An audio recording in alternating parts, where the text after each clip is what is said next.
Happy Halloween. My hair is... Sorry, there's so many ghosts in my house today. It's crazy. Happy Halloween, everybody. Happy Halloween. I was hoping that someone like Jason or Jigsaw would come check in on me this year.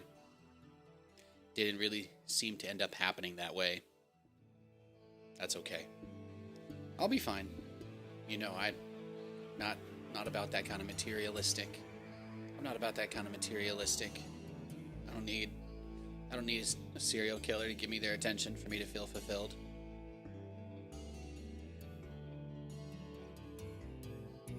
It's not necessary. If a shark trips and falls and no one was there to hear it, did it make a noise? Honestly, that feels like a really loaded question. I think if I answer that, the sponsors might get concerned, so I'm gonna... Unfortunately, I'm gonna have to pass. Unfortunately, I'm going to have to pass on that question. As to whether or not a shark can trip, I would like to remind you that sharks do not have feet, and thus it is literally impossible for a shark to trip. Now, I'd just like to also be clear, if you're talking about mushrooms, well, I've actually never done that, so I really don't know. I don't know if someone would hear a shark tripping on mushrooms. I'll be honest, I also don't know if sharks would even trip if exposed to mushrooms, right? Like, I just have to assume that there's some anyway. I just tried to answer his question, okay? I didn't mean to go down the psychedelic route. That's just where we ended up. So anyway, it's Friday. It's Friday. I know, you guys really missed me. I haven't been on for the last few days. Why? Well, you guys know my wife, it's her very fine behind.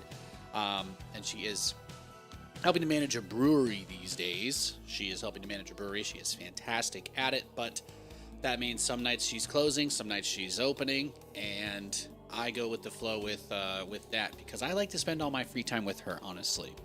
We're kind of obsessed with each other. We are the annoying couple. So, yeah, just getting that out there. So she had Wednesday and Thursday off this week. That's why I took yesterday and the day before off. But it is Friday. She's closing tonight. She's opening tomorrow. So I'm going to be live. Going to be a little Friday night stream, a little Saturday afternoon fun, and then I believe she's also opening on Sunday. So the Jets don't play this week. Which means they can't hurt me. They can't hurt me. They can't hurt me anymore. They can't.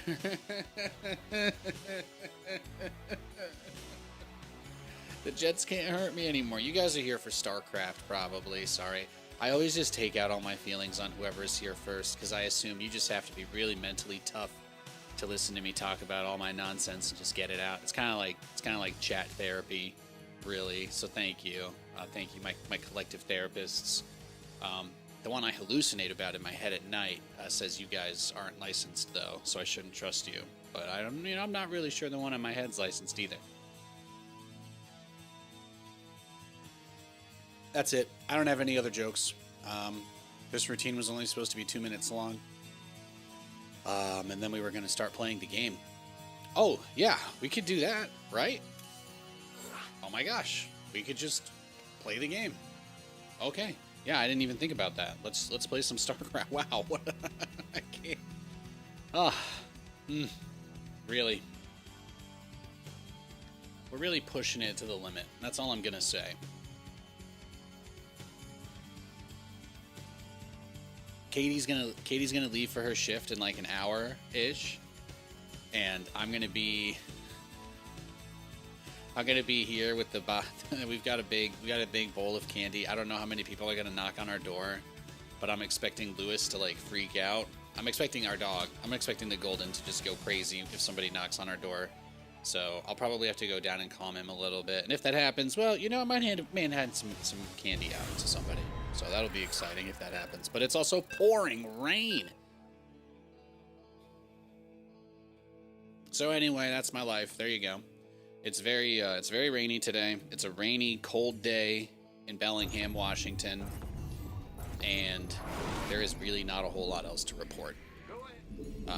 Financial institutions borrowed $20 billion this morning from the lender of last resort, aka the Federal Reserve, and then this afternoon after 12, they borrowed another $30 billion. So there's your spooky Halloween fact of the day. What do they need $50 billion for today? It is the end of the month, so it makes sense. Any monthly balances have to be closed out, shut down, but certainly the largest single amount in one day I think they've reported. So there you go. If you want something to have a nightmare over, you can think about that. Is it a Zerg? Oh my god, look at this. This is beautiful. I get to start the day playing a Terran versus Zerg. Oh. I tightened up the music again for you guys. I actually really tried hard to program a custom script that creates a truly unique shuffle experience, and I don't actually think that I updated it. So it may just be a regular shuffle pattern of the SC2 music, but there won't be like gaps in it. It's just gonna play the 3 Brood War Terran tracks on a loop. But I'm actually building a smart shuffle. You guys won't believe this, but Claude just sent me an email out of nowhere like, yo, do you want a free month of the Max plan, which is like $100? So I'm just starting to program random shit now that I have that for 28 more days. I've got a couple of things I'm kind of excited about that I think if I can get them to work the way that I intend for them to, you guys might even want them. So doing some vibe coding, playing some League of Legends.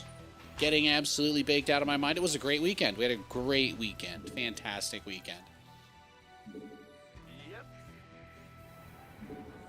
And I walked. I'm almost at a mile a day. A little bit over, actually. A little bit over. On Wednesday, I walked 2.5 miles. And on Thursday, yesterday, I think I only walked like 1.5 miles. But I started my day today with a mile walk. I got my mile time down from 28 to 20, just walking, because it is kind of a pleasant morning stroll. I'm just starting to power walk a little bit, is maybe what I should say. So there you go. I was doing some power walking down by the pond. We looked into what kind of ducks are in the area, and they're called like golden eyes or something. I don't know. I gotta check the name of it again, but I took a picture and sent it to something.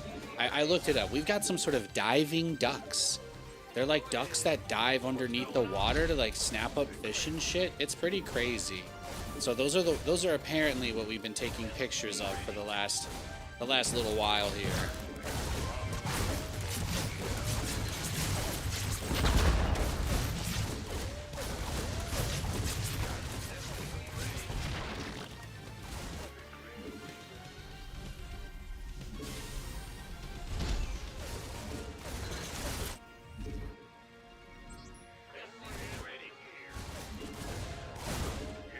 And here, all you want is 1 billion? Well, the rich people are starting to sue each other. I know Switzerland, they've all the people that got screwed on the Credit Suisse bailout. Those guys are trying to overturn the Swiss Supreme Court's decision to. What was it? I think they wrote off all the bonds that those guys basically used as collateral for everything. So a bunch of people who were keeping their money in Swiss bank accounts got absolutely, or in Swiss equities anyway, got. I think the equity holders were okay. It was mostly to the derivative holders. Basically, some high yield credit stuff got blown up, and about a bunch of millionaires and billionaires lost about $17 billion from their Swiss bank because of a bailout program that happened in 2023. So they are trying to overturn that as well. I think that's it. I don't know if I have anything more exciting than that. I'm not even sure that that's exciting. Probably not. But I just, I was trying to get some spooky stuff for you, like the spooky 5 command center build. That's actually kind of what I'm doing here. It's legal because I said so. So just keep that in mind. Just keep that in mind. Hey, Carlino. Cheers, Nate. Happy Halloween. Happy Halloween to you as well. Happy Halloween. None of you guys even asked me to be your ghost for Halloween. I feel so left out. Didn't even, not even one person asked me if I would haunt them. Like, it's actually kind of heartbreaking if you think about it.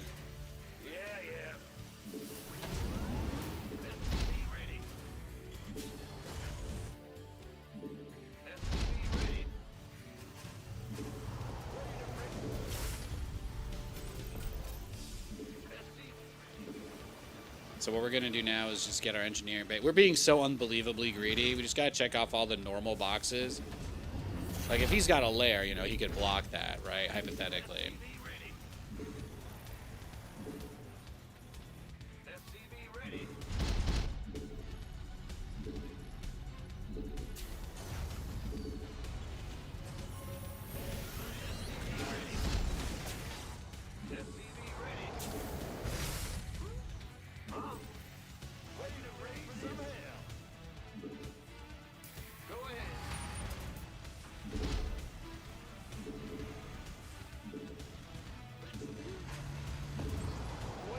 Alright, let's see what he's got while I do my Captain Insano shows no mercy strategy.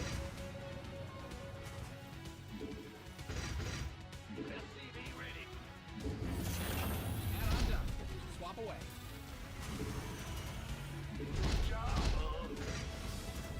Command Center 2.0 add-on is complete. FCV ready. Ready to raise some. Ready to plunder.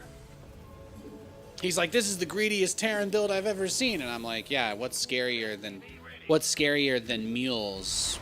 Ooh. What's scarier than mules in StarCraft? Whoa. Gathering resources at an accelerated rate. Oh, no. Tasteless. Anything but economic efficiency. The horror, the horror. Swap away. Ready to raise some hell. They're gonna watch Welcome to Derry tonight, dude. Enjoy, enjoy. I got a bunch of clips of that on TikTok this morning. No spoilerino. Looks dope.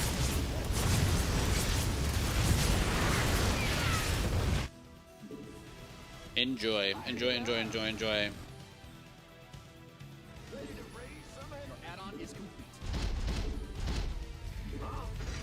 Actually, I'm going to have to ask you some questions about it later, so just make sure you take notes. There will be a test. You didn't expect that to be my response to you saying you were going to watch that show tonight, but now that's your new reality, so just get used to it, and it'll be easier to deal with.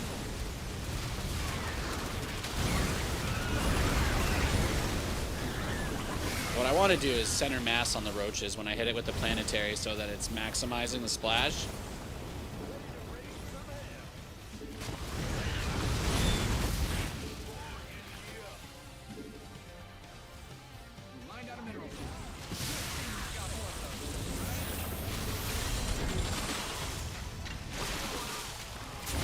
Man, that planetary did not finish morphing yet, huh?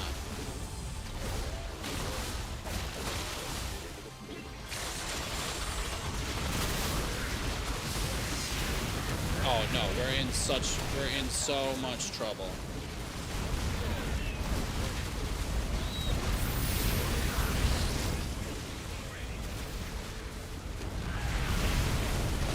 It's too much. GG. The only thing scarier than the 5 command center build is getting attacked when you do the 5 command center build. There you go. Some free pro tips for you guys in the chat. Oh, or maybe it's my hair today. I told you it was raining a lot, right? Okay, there's a lot more moisture in the air. I've got really thick curly hair, but when it gets this moist, when there's this much water, it is just, yeah. Anyway, becomes heavy. Becomes a heavy mess. All right. It was easier to blow my hair out when I was in LA. Just saying. It held really well.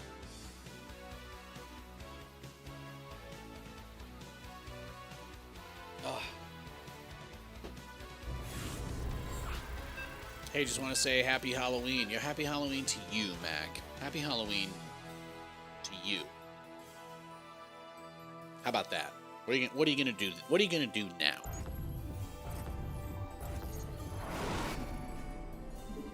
Spooky, spooky Caleres. Yeah, exactly. Yeah, because I'm probably not gonna watch it for real. There's a pretty tremendous amount of stuff that, like, normally I would avoid spoilers on if I cared about it, but on like I just get clips of movies and shows. That's like my favorite thing, and then I just send them to Katie, and I'm like, could we maybe watch this one together? Or I'll say, maybe we don't watch this one, but this part of it was funny, sort of a thing. Naturally, I'm not sending her any It-related stuff. I think she's like a normal person who's scared of clowns. I've never really been scared of clowns, but I am scared of having, like, I don't know.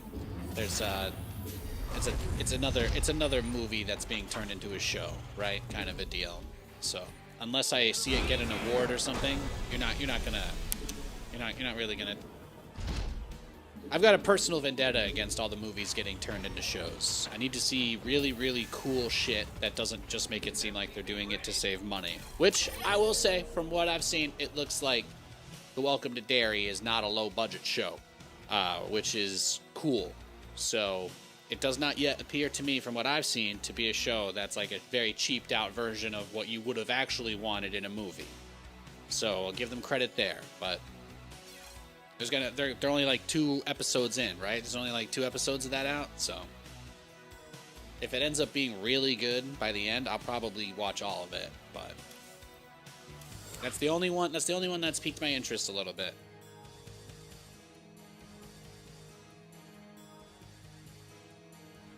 I saw like this clip from the Alien show, and it was like it didn't want to attack the person, like the baby alien, and I'm like, oh my god, here we go. I would only ever watch Alien to see chest bursters pop out of people and people get eaten by xenomorphs. So I'm like, am I going to invest myself into watching a TV show about how they find a nice one, and it turns out not all the xenomorphs are bad? And I'm like, ugh. Just let me fantasize about horrific monstrosities beyond our comprehension. They don't have to be swayed to our side. They can be hot, sure, but they don't all have to be our friends. Why can't there just be scary shit out there? I feel like I'm going to see a Dead Space TV show, and they're going to be like, actually, this necromorph remembered me. Oh, he's my pet. Okay, I'm getting worked up. Oh, sorry, that went somewhere primal for me. But seriously, where's the line? Where's the line? Xenomorph just wanted to become a CPA and safe for home. Yeah, exactly.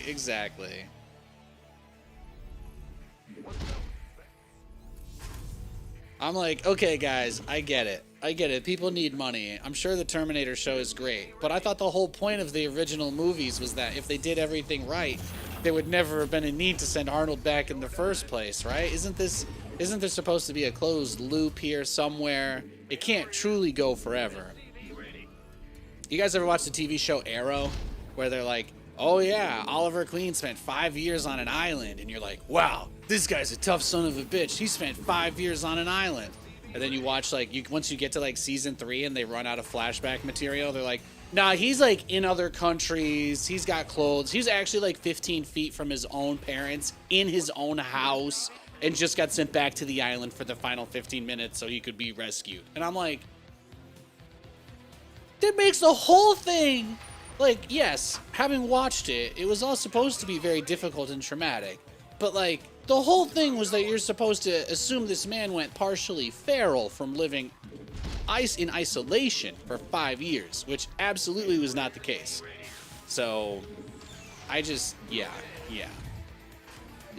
It makes Oliver Queen's character growth just a little bit less believable. That's all. There's got to be a line. There's got to be a line between season 1, between saying the guy, here's our big hook.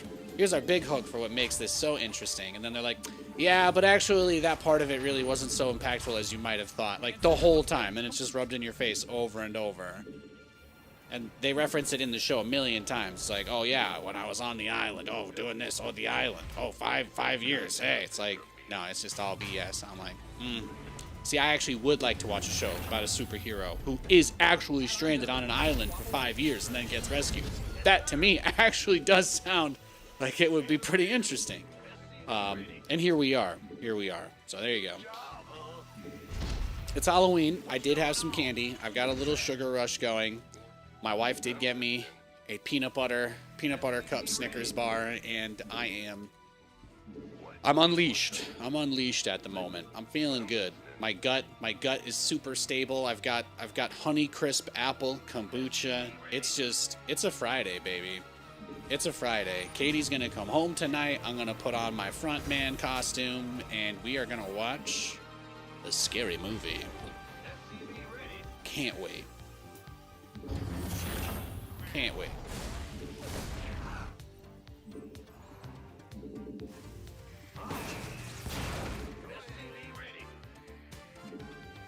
Katie wore my 90s. We got like a 90s sweatsuit kind of thing with like a windbreaker pants sort of deal. I think that's what she's doing. I don't know I don't know what exactly she settled on how intense that was gonna be, but best scary movie I've watched in the last couple years. That's tough. Okay, I only just this summer finally watched Cabin in the Woods. So for a lot of people, it'd be tough to beat that. I mean, that movie did actually kind of start scary, but the problem was I was like, the fake opener where they make it seem like it's not about whatever. I actually was like interested in the plot, so I think I may have actually enjoyed Cabin in the Woods more than I was scared of it, if that makes sense. I was just like, how baked were the people who made this movie? Not really like, oh my god, I'm terrified. So, by the way, oh my god, how baked were the people who made that movie, right? Like, what? No! You know what? You can just have it. Yeah, so anyway, Cabin in the Woods. But like, what actually scared me? What was like the scariest scary movie? I also watched... it was like a Key and Peele movie, I think. Did I just say that? It was a Jordan Peele movie. What was it? I watched a few of those this last year. I finally started watching some of his stuff. There was one in particular that actually I thought they like ruined the premise by the end of the movie. Us? Have you guys seen that? I watched Us.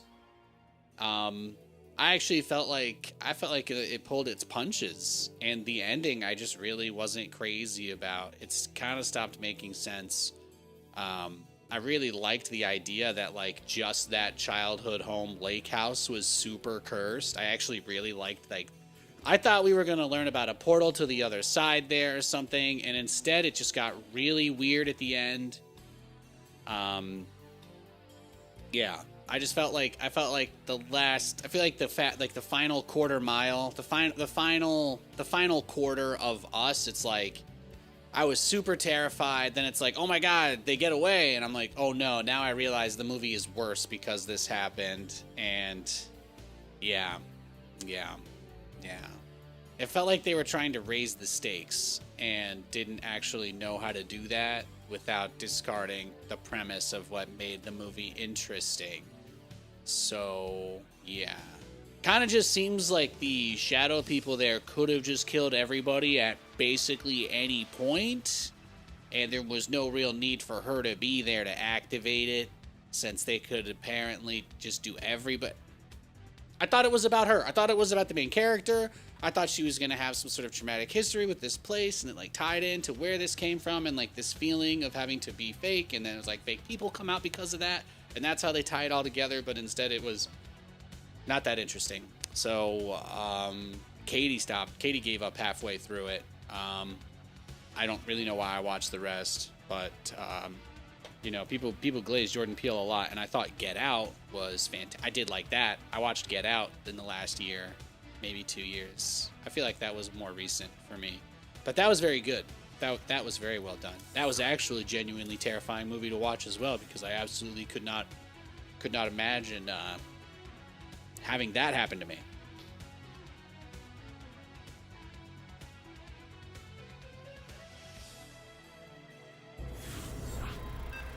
Yeah, that was spooky. That was now Get Out. That was a scary movie.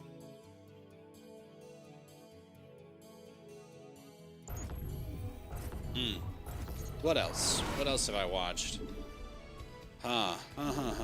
We watch basically every horror movie as it comes out, so it's I'm starting to think of a few, but I can't remember if it was the last year, or if it was within the last 2 years now. Okay, I'm having a hard time struggling with these parameters that I could easily modify just to keep the conversation going. Weapons, you know, didn't really look interesting to me at all. The advertising, the trailers, I did not care, and I didn't watch it. They didn't hook me in any way, shape, or form. I've seen one cutscene of like a bunch of kids chasing a woman, and I'm like, I don't want to think about somebody doing something to kids that would make this happen. So if they didn't have anything to hook me with other than the fact that there's like that kind of thing going on, that's not gonna draw me. But I've heard it was good, but there's absolutely nothing about the movie that is appealing to me that would make me want to watch it beyond the fact that it's apparently a horror movie. So I'm kind of like, meh. See, even what you're saying is like, I feel like I made the right call. I don't think I'm missing out on anything there.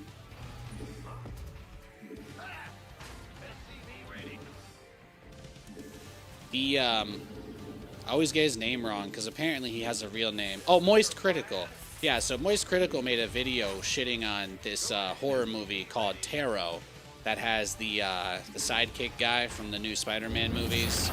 And I actually thought that movie was hilarious. So if you want to get baked and watch a decent shitty horror movie, Tarot is fantastic. Which I would never have known about if this YouTuber didn't make a video talking about how much he hated it.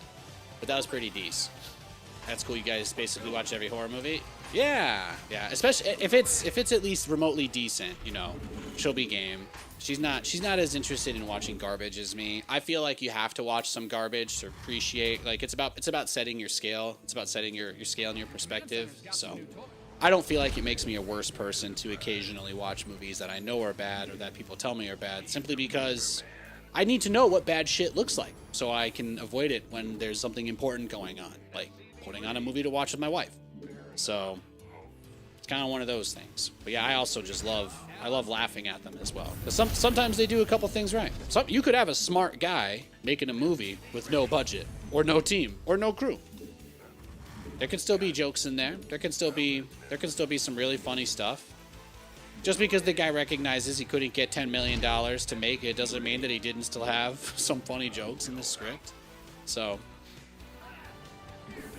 I can tell you, I've seen Mega Shark vs. Giant Octopus. I've seen Mega Shark vs. Giant Octopus 2. The sequel really sucked, by the way.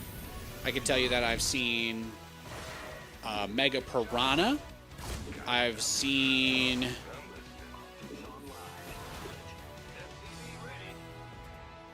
Yeah, Mega Piranha was the one that was in like the Louisiana Bayou. So they kind of had a different setting for that one. I've seen Sharknado. Yeah, I mean all the classics. Birdemic, the one with the tire. I just need that. I will say Megan was not really great, but definitely went further than a lot of shitty horror movies do. I was very surprised by what ended up actually happening in the movie.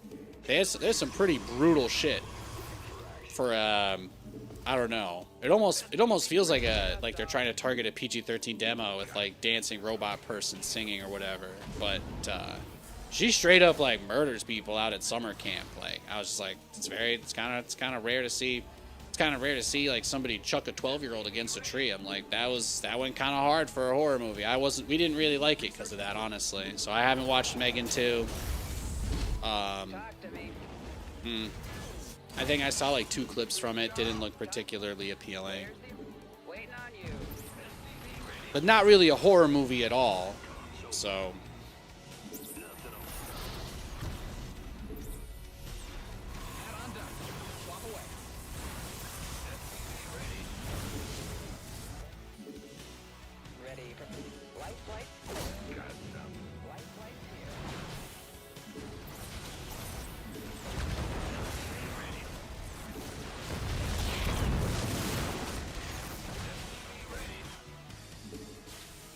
alright, so he's got a warp prism.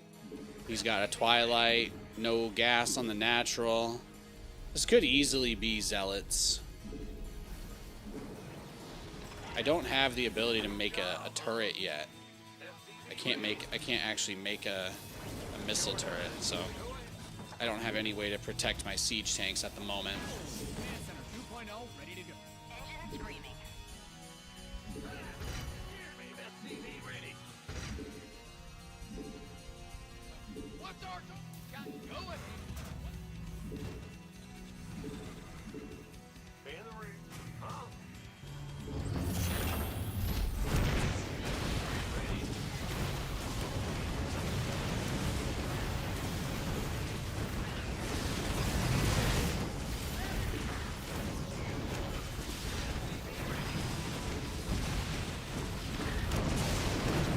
Base is getting blasted.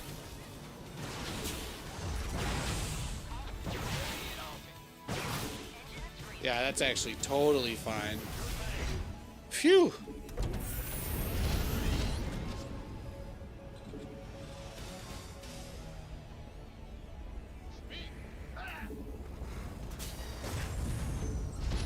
Need some. What? Systems go. Cyclone ready for action. SCV ready.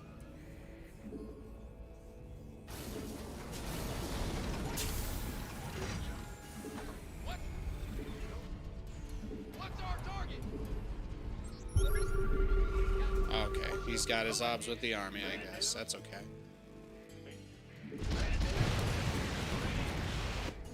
Your base is under siege.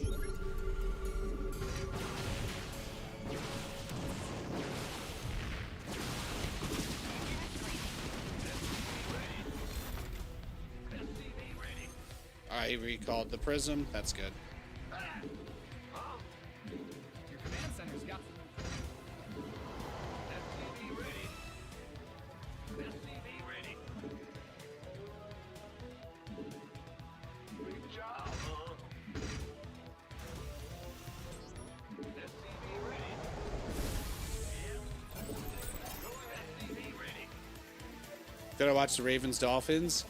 I caught a little bit of it. Game looked kind of shit, so I didn't really tune in that much. Katie and I were just gaming. What's going on? We were gaming. We watched the Love Is Blind reunion. It was awful. Nobody got married this season. Spoiler alert. They were all horrible people who were basically terrible for each other. And what else is there to say? I mean, honestly, what else could there be to say?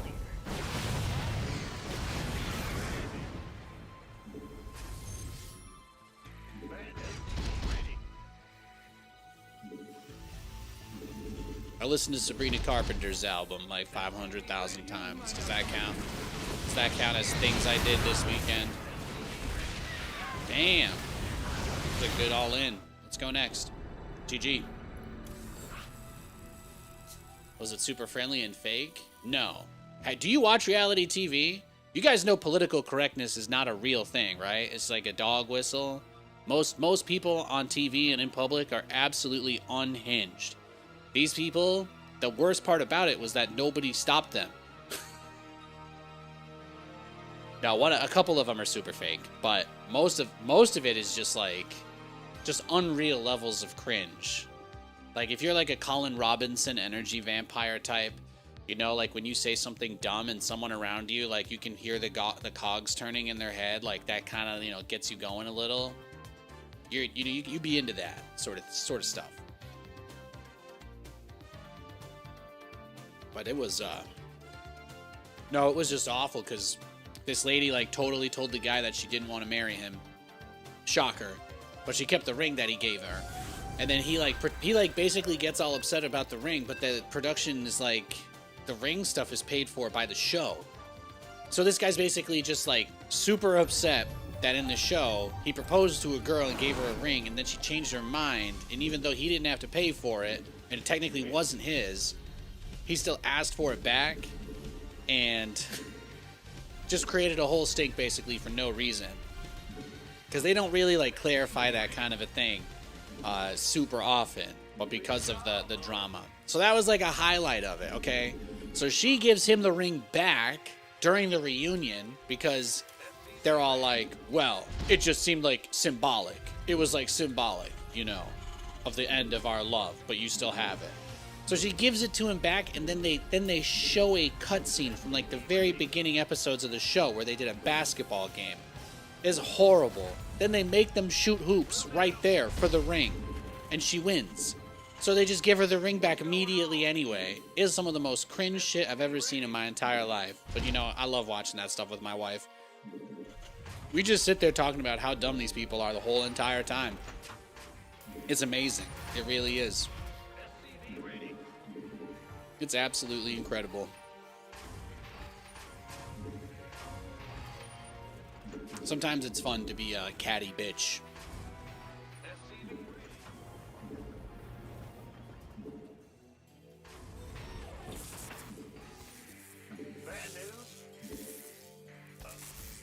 So very fun weekend. Very fun weekend, as you can imagine. Is this a Love is Blind rant? Yes, yes, Texas. Oh my god, good to see you. It is a Love is Blind rant. It is. It is. Ah. Yeah, whatever. Go ahead. Is he actually cheesing me, do you guys think? Or is he playing? Is he playing love games like Lady Gaga? Command center upgrade complete.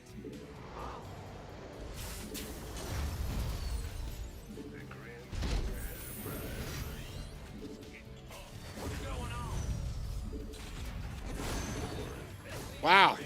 He gives me 100 minerals and the probe. That's pretty sick.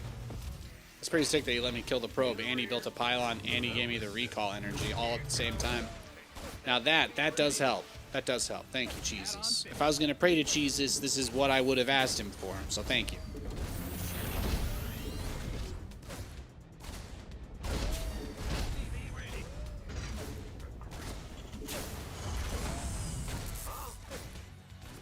Hey, Kylan.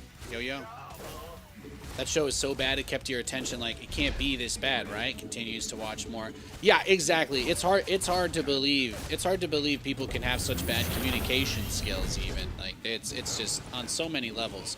But usually some people do pretend to or actually find love. But this season was such a dumpster fire. Literally nobody. Oh, it was incredible. Absolutely no one got married. Nothing worked out for anybody. It was a giant dumpster fire. What more can you ask for? What more can you ask for? Seriously, that's... When you want some garbage reality TV, that's where it is. I'm just waiting for the new episode of Salt Lake. Real Housewives of Salt Lake is probably my favorite one.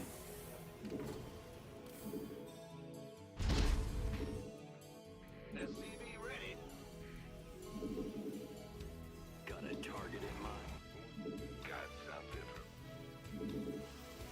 What's updates online. Let's go kill something. On the way. Yeah, amazing people. Amazing people, amazing folks. Is this what he was doing the whole time? Just like pretending to yeet his little Adeptorino guys out there? This makes me think we're gonna see charge lots soon. Yeah, see, he's already actually got 2 on each gas there instead of... At least it looks like it.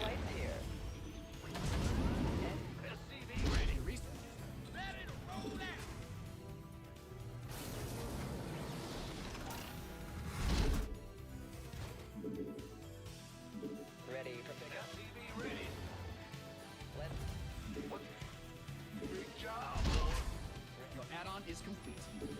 Where's the emergency?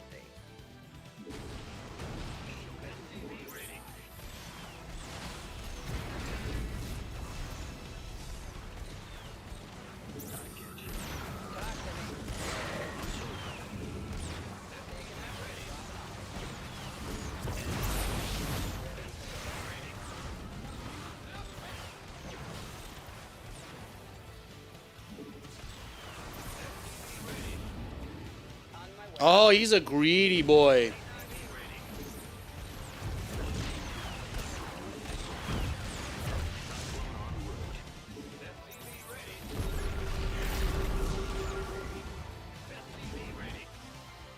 He's a greedy boy.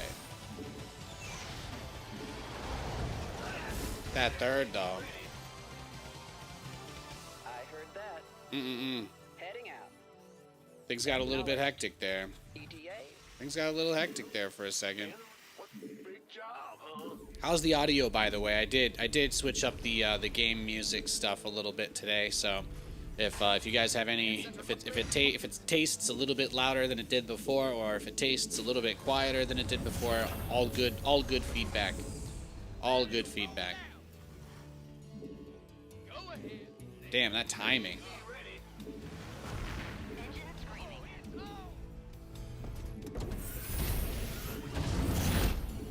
Got no patience for sitting around.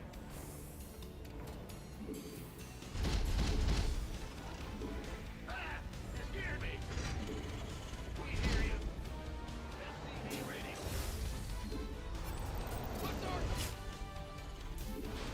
ready to roll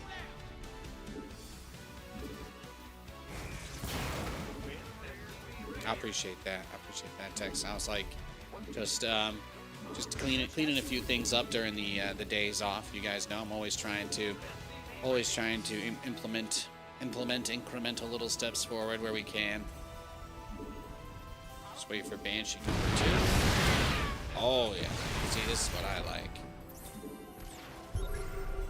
Yeah, that right there is perfect.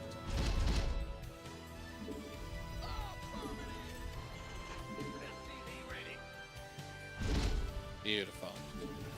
So what we do is we do Banshee harass, then we transition into Liberators and kind of a defensive stance while we continue to harass with Banshees. And the goal is basically to get him to go for a huge push against us where he blows himself up more or less. Add-on done. Swap away. Why do mules never spawn behind the minerals? Yeah, I don't know. Mules, man, you know, I've heard you can't tell a donkey what to do. I have actually heard that before as like a saying. I think it might even be more than a saying. It might even be like an actual thing. But apparently you don't tell a donkey what to do, or you can't tell a donkey what to do. You've depleted that mineral field. So you probably just got to go by whatever tenets that's governed under, and that might get you where you're going. But apparently you can't tell a donkey what to do. It's an exercise in futility. What's going on? Big job, huh? You mined out a mineral. SCV ready. Follow back. Light flight here. Reporting.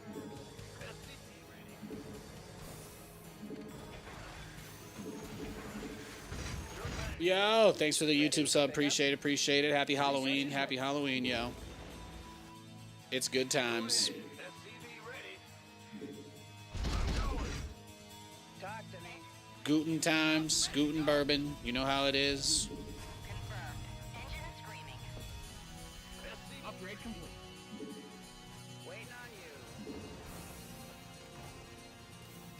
Thought you might have an answer. Yeah, I feel you. Ready. Yeah, I just think you can't tell donkeys what to do. I think they can't be ordered around. They exist on some sort of higher plane, like Pennywise, actually, since we were talking about that earlier. Research complete. Something about needing the blessing of a turtle or some shit. You mined out a mineral. So if you know what that's about, maybe. Damn! Brochacho's already got cannons out the wazoo. Look at that. Look how many cannons he built for each of his bases.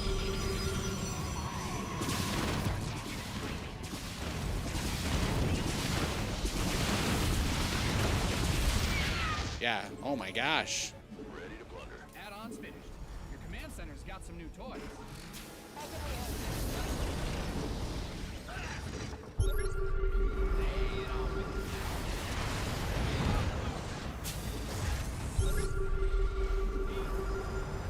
What's our target? Add-on is complete. Oh my goodness. Bad news.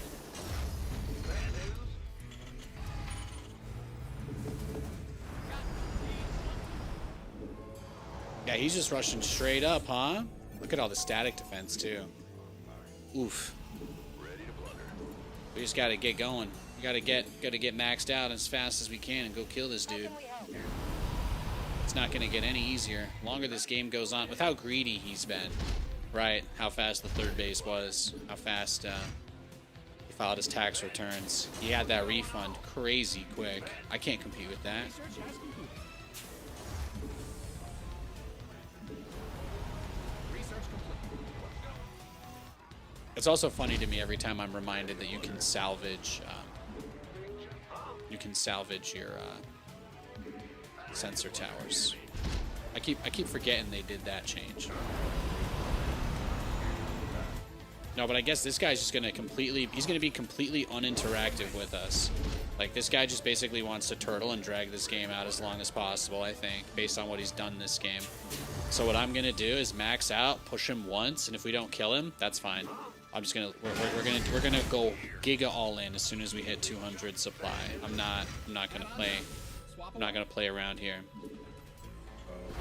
At 200, we're just going straight across the map with all our stuff, all our SCVs, everything. I'll float all my buildings over.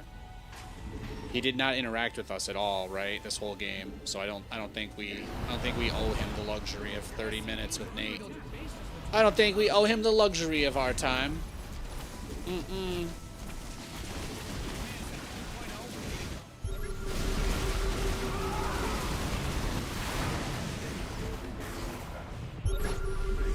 Oh yeah? Yes, sir. What's wrong, huh? Your map pack's not good enough? No, he's not hacking. He's just he's very boring. It's the night to get freaky. It's the night to get spooky and freaky, and here he is. Here he is with 700 cannons, sitting in his base. We're almost there, guys. We're almost there. I'm getting us there.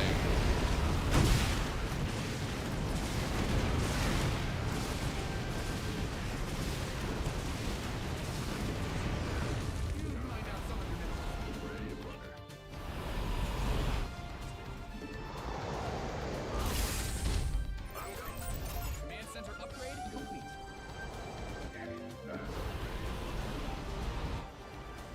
State your request. I don't really have as many ravens as I'd like, but that's okay.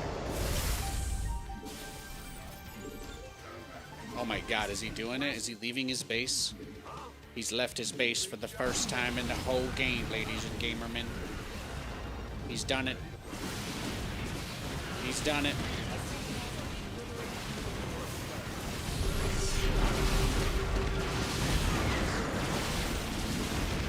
Yeah, that's what I thought. I thought you'd run like that.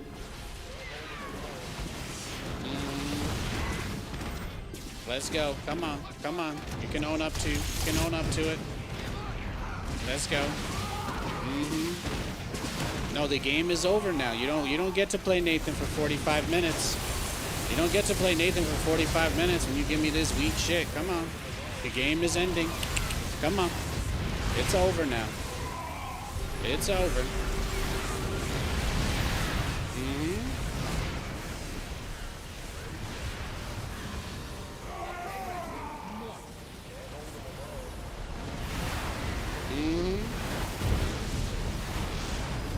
This isn't 7 minutes in heaven.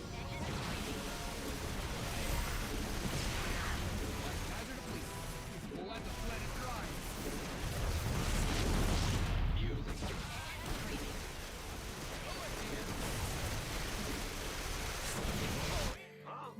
Ready to blunder.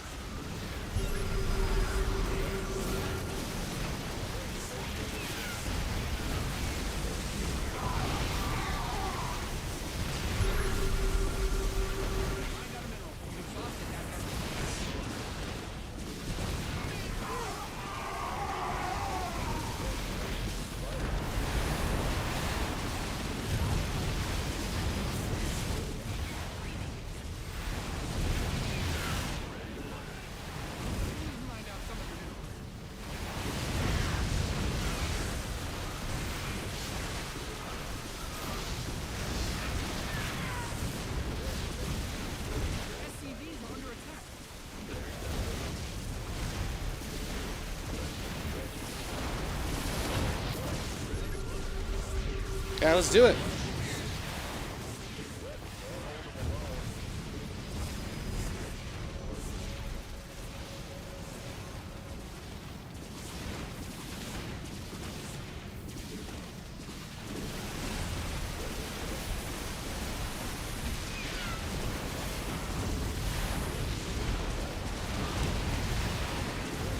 Oh, we're doing it, baby.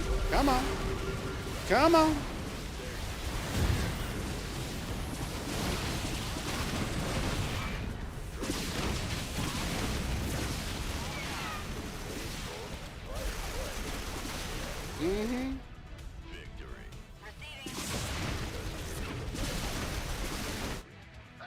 We're almost there.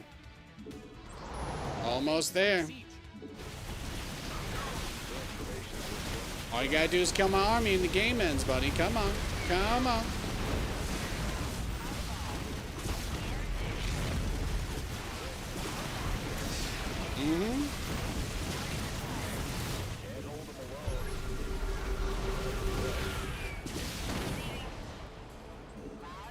GG. There you go. We don't have to play him for 50 minutes. No, as soon as it seems like they're watching the stream and just wasting our time, one push. That's all they get. One big push. If you don't attack me, if you don't cross the map at any point during the game until I step out on the field, then I don't have any interest. I don't have any interest in playing against you. There's a lot of people like that on the ladder, though. You give yourself a name like Jesus, but you're actually a turtle? No, thank you. You gotta earn that. You gotta earn that.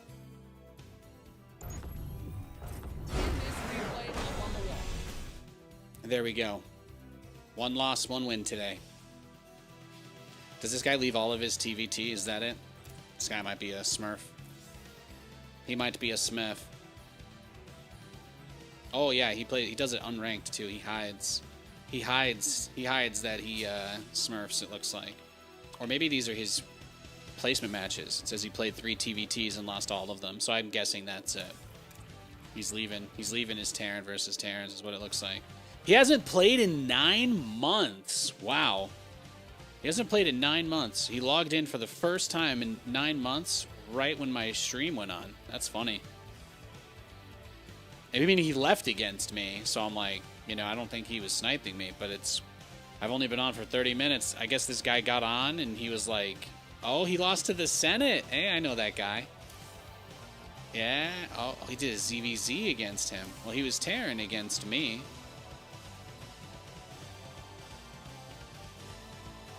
Then he had played a TVT that he lost. Did he leave these? Yeah, he left these. So he just got on, and maybe he hasn't played in 9 months, so he played one ranked game. It went bad. That's what it looks like. He played one ranked game. It went bad. And then he just started leaving games because I guess he thought his MMR was too high. Good to know.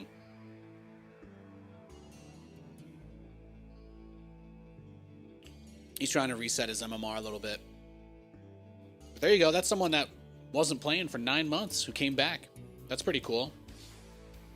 I think we can be happy about that. We like seeing more people play StarCraft, that's for sure.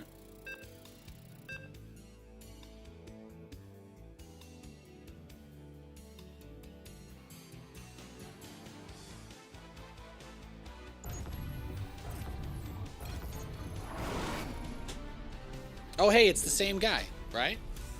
There you go.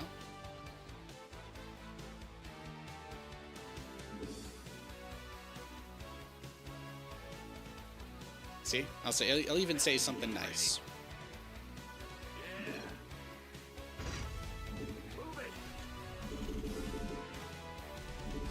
Except, is he Zerg now? He's Zerg now. SCV ready.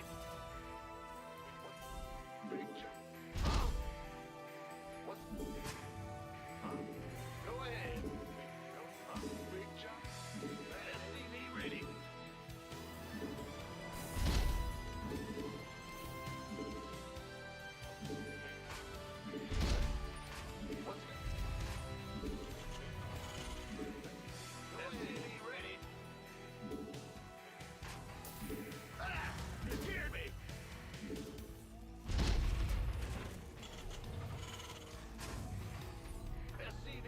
Except it's his Smurf.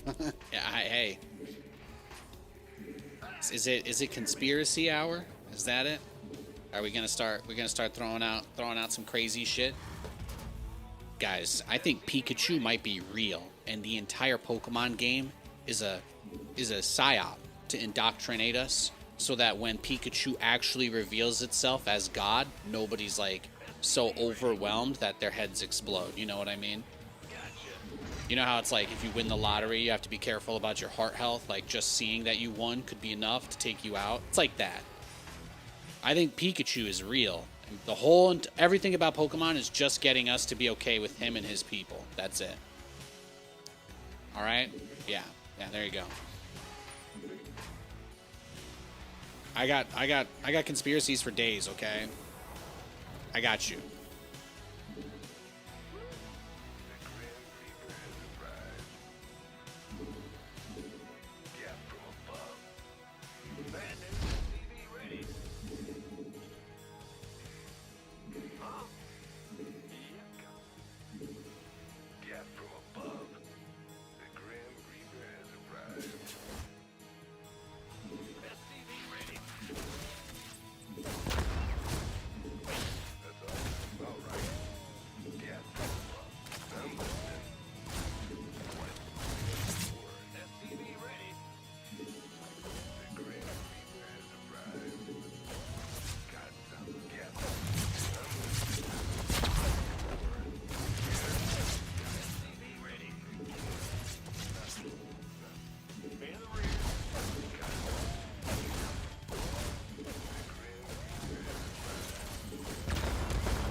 Is he, you guys think he's going no lanes?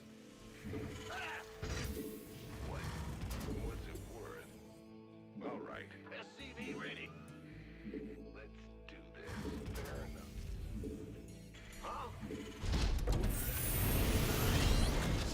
enough. We do have the 4 command centers. We won't go to 5 this game. That clearly wasn't the play before.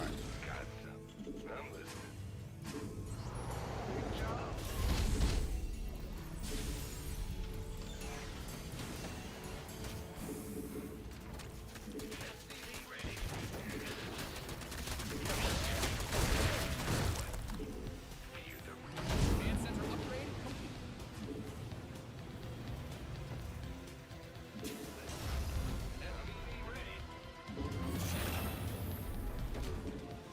Command center 2.0 ready to go.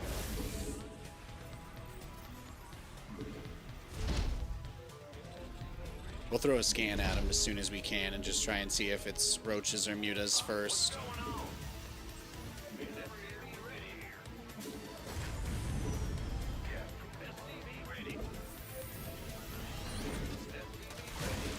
Damn, he's on it. He is on it.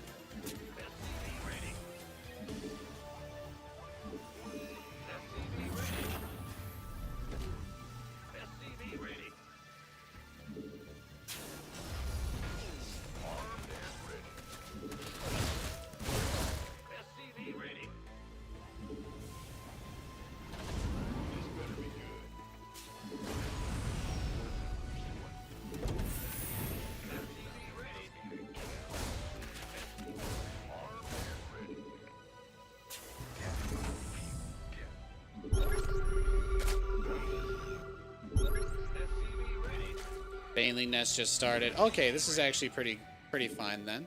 SCV ready. Go, go, go. SCV ready. What's going on?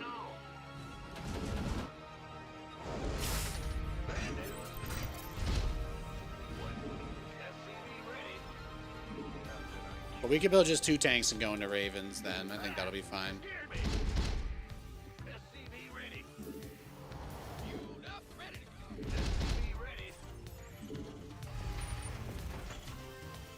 Give us your. Beam builder base brace just for it to get blown up, did you? Research is ready. Yes, indeed.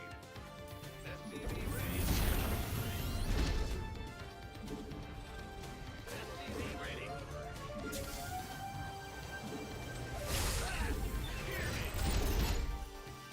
Big job, huh? In the ring. SCV ready. Just need to get a few Hellions. I have Blue Flame, so even just 2 Hellions will be enough for me to get out on the map with my Reapers. I just don't want to throw the Reapers away for nothing. This guy is playing a pretty standard meta strategy is what it looks like. And if he's actually as inexperienced as he seems, we should be okay. But he's definitely already at that stage where we're seeing basically him doing exactly what everybody else we play against does. So he's gotten caught up with the meta. Is complete. So I'm not gonna treat him like he's a noob. I don't. He might not be. He might not be.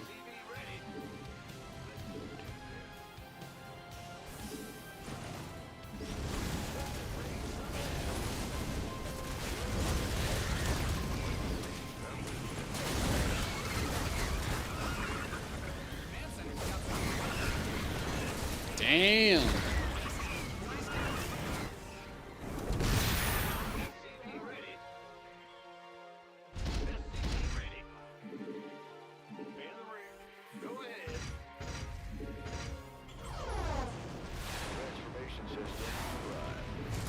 Does like his F2.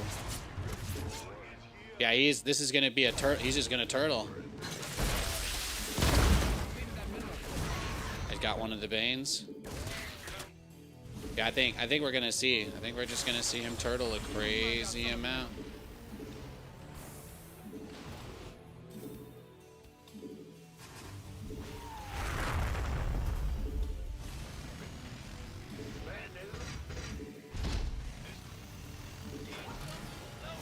Reporting for action.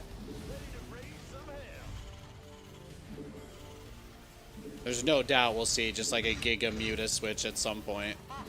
But what he's doing right now is extremely passive, so We've depleted that mineral field. it's about as turtle as it gets. But I can still, if I do well, use good Hellion control and things like that. I don't think it's impossible. It's just very clear. He's got a lot of stuff. He's got a lot of stuff out on the map, and he's not looking to trade. He's looking to just swallow everything.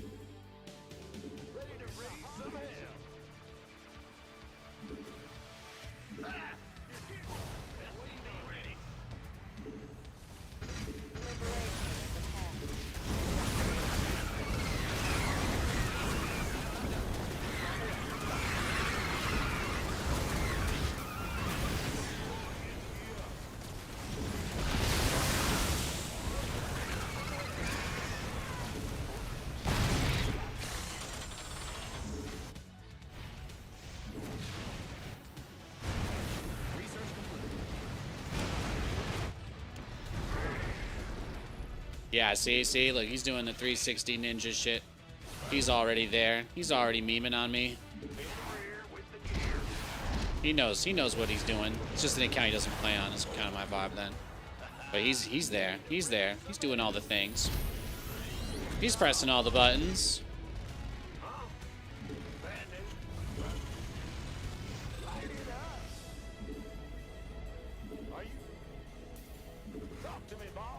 Shall never walk away. Transformation system. Reporting for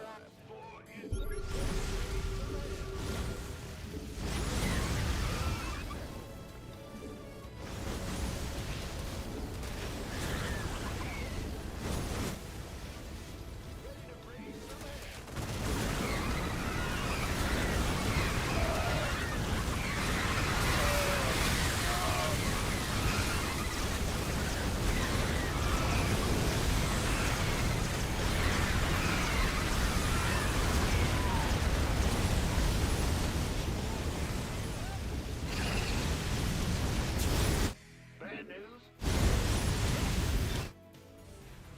Get me back in. What's our target?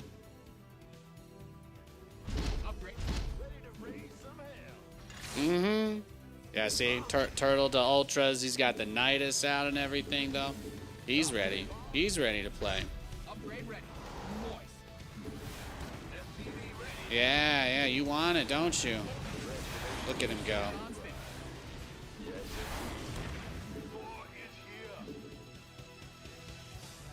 You're gonna have to work for that. You're gonna have to work for that one. Work. Do you know that word? Do you know that word, work? Your add-on is complete. Transformation system. Huh? Are you ready?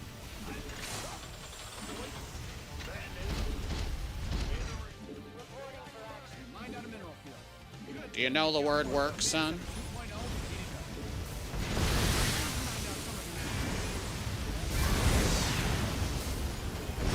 go. Look at that.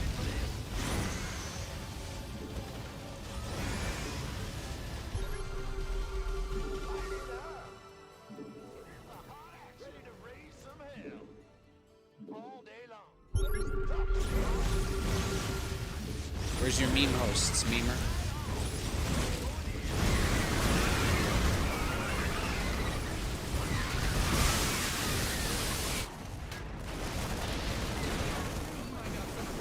Oh, yeah, he did it. He did it. He actually did go swarm hosts.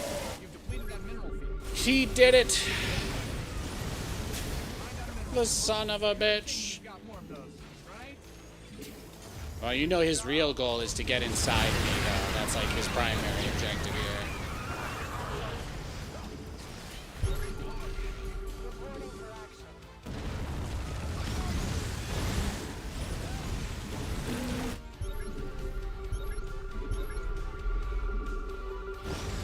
We have you on screen.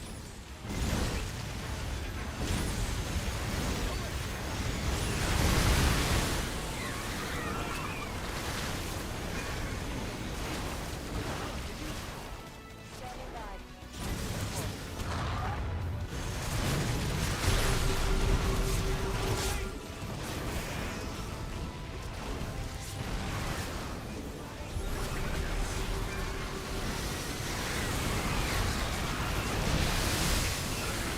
Well, he wants the Hellions so he can Ling flood me. That's really what this is all about.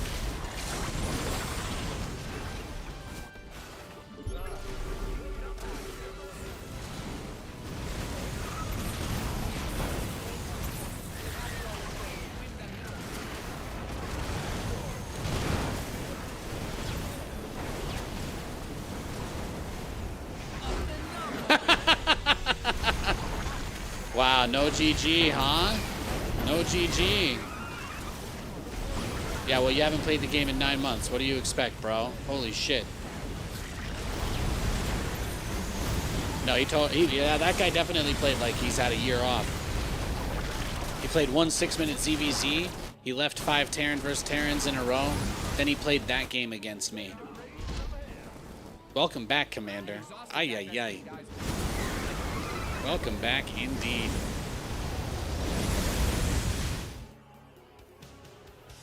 GG. That was funny. That was a fun game. I ended up being pretty greedy, and I got away with it. I thought... It's like, you know, guys, that's just... It's like life, right? The more certain you are that you have the answer to a question, like, the more likely life is just going to hit you with some unbelievably...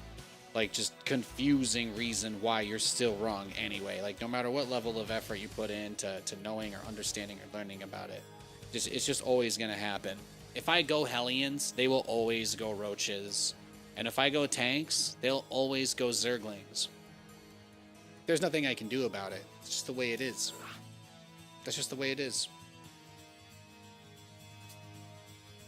Yeah, thanks for the follow, Sublime.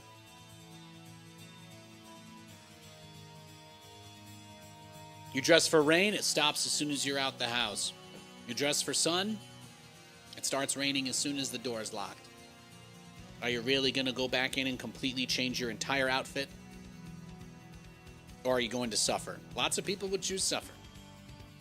It happens. Now me, I like the rain, so I just kind of hope that it happens no matter what. There's like flood warnings out here though, so it's getting kind of nuts. It's pouring out. It's like just pouring rain out. How are you guys doing? Is it all right where y'all are? I got a incorrect recipient text message from somebody named Serena in New York. Does she need my help? It was fun. Sunny? Nice. That sounds pleasant. Yeah. Hey, Finra! Yo, thanks for the 74 months, bro. Thank you. Appreciate it. Yeah, the sun is about to go away out here. For all the Americans, we do the fall back thing on Sunday. So Sunday at like 2 a.m. we set the clocks back to 1 a.m. or something like that, or it's like at 3 we set it to 2. I don't know. But the sunset is going to be at like 4:40 something now. Like it's going to be dark, so it's going to be crazy. It's going to be crazy dark. No, we got gale force winds out in Puget Sound or whatever, or by the San Juan Islands. San Juan Islands has gale force wind warnings. There's the county has a 50-mile-per-hour wind warning for us, so we've got it's apparently going to be nuts. I actually need to go. I have some stuff tied down from the last time. It's been windy a lot, actually. So I've got a bunch of stuff tied down outside, but I probably should double check it, because I think the last warning was only 45 miles an hour. And this one, today it's a 50-mile-an-hour wind. So holy shit! They said the wind is going to be 35 knots on the water, and small boats may get capsized or flipped. Guys, I have to admit, the ocean is really the only place I haven't spent that much time.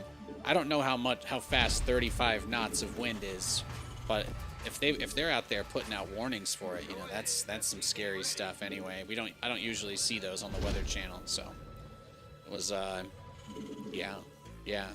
So we're just getting a ton of wind and rain over here. We're getting a ton of it. We don't live by any of the rivers that are set to flood. We do have a pond. I'm kind of curious to see how big the pond ends up getting. I've been watching some ducks over there. Those are the ducks I was referencing earlier. This is a Terran versus Terran, which means there's nothing interesting at all to say. Either he has proxy reapered / maraudered me, or nothing will happen until, I don't know, siege tanks and Vikings collide at 300 supply, something like that.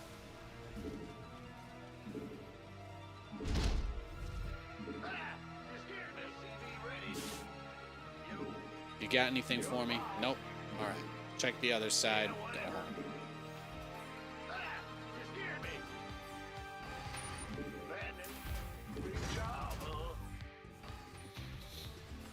Yeah, not much else. Not much else going on. Not much else going on. I'm just kind of waiting for the dog to start barking at somebody who's here for candy. That's really it. I'm just waiting for Lewis. I'm waiting for Lewis to let me know I gotta go hand somebody something. But it's with how hard the rain is coming down, it's a pretty nice-ish community. So, and there's a lot of like houses right next to each other, more or less. So I'm kind of like expecting maybe, but now I'm not because of the weather. Like, how many people are going to be out walking their kids when there's gale force winds for free candy? And then I remember free candy, right? So it's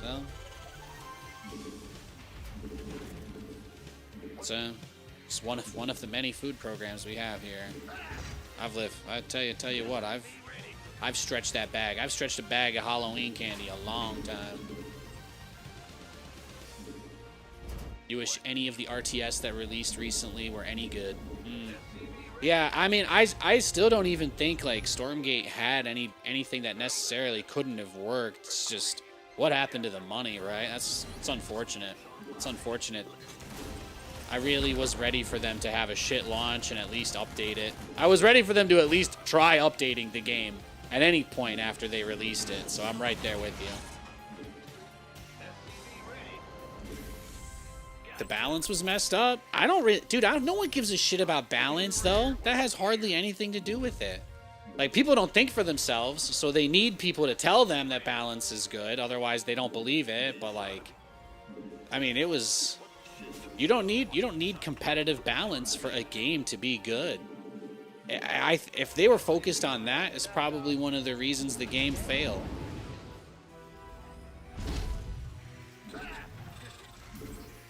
balance is such a dumb thing. It has absolutely nothing to do with it.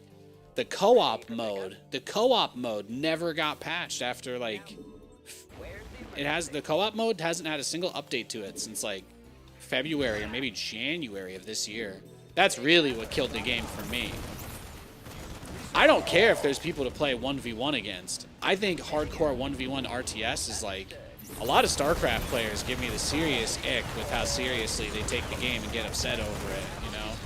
Especially because it reminds me of how I used to be when I played.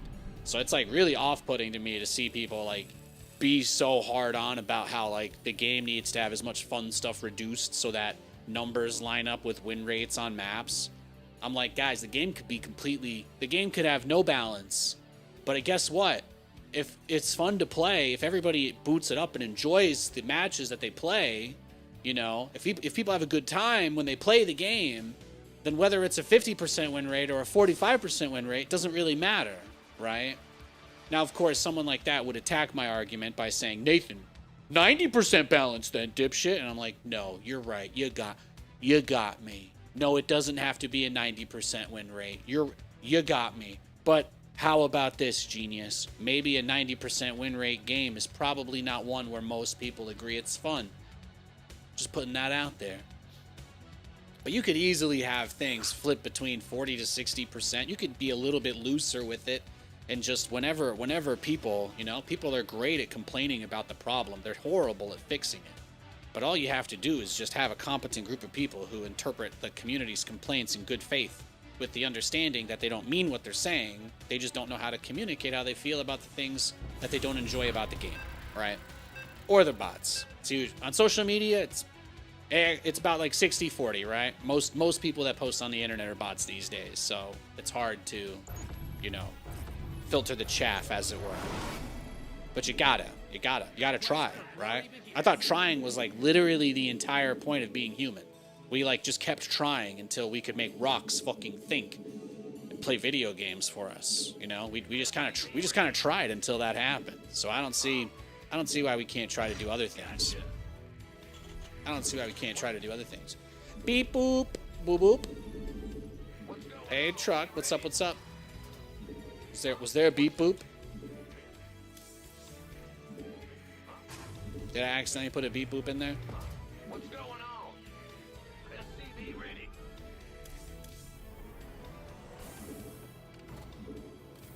Let's go CC first this game. YOLO. It was so funny when that guy made 500 banelings and really thought that his plan was gonna work.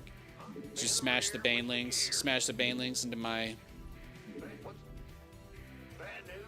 into my Hellions and then have Lings kill the Thors.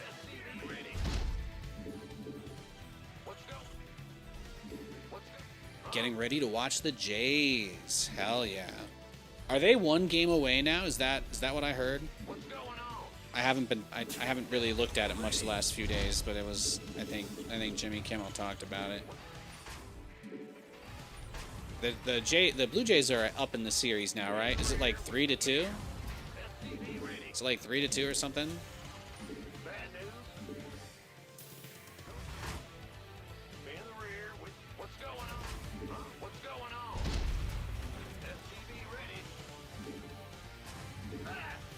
Tonight could be it. Damn. So they're on match point. I forgot to check because I remembered like hearing about that, and then I was like, but are they? I was like, is this a best of nine? Is this like StarCraft, right? Is this like StarCraft where everybody wants a best of 9 final, but everybody agrees a best of 9 is like just a horrible idea in general for a lot of reasons? Yeah, that's what it's giving. It's giving StarCraft, some StarCraft extended series energy there.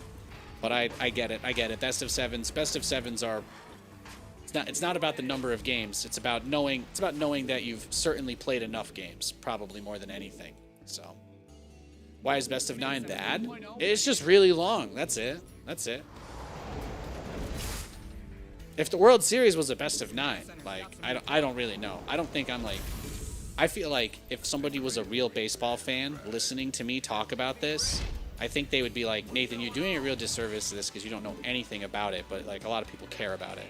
So I just don't really think I have the knowledge to necessarily speak to anything that's actual baseball related. And I don't know if like they've ever, maybe once upon a time it was best of 9. I have no idea. I literally don't know. So I can't pretend to know and speak with authority on it. So I'm kind of just enjoying the conversation about the World Series more or less because you guys brought it up and I love talking to you about stuff. That's my disclaimer. There's me over explaining myself once again. I'm good at that.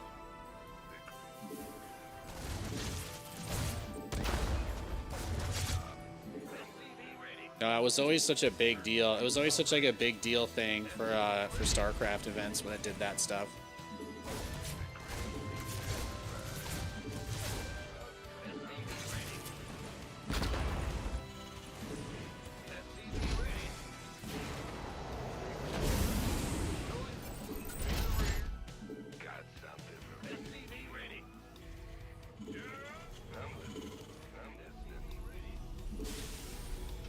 We've had a lot of great best of 9 matches over the years, but I think historically WCS and GSL, it was a lot of...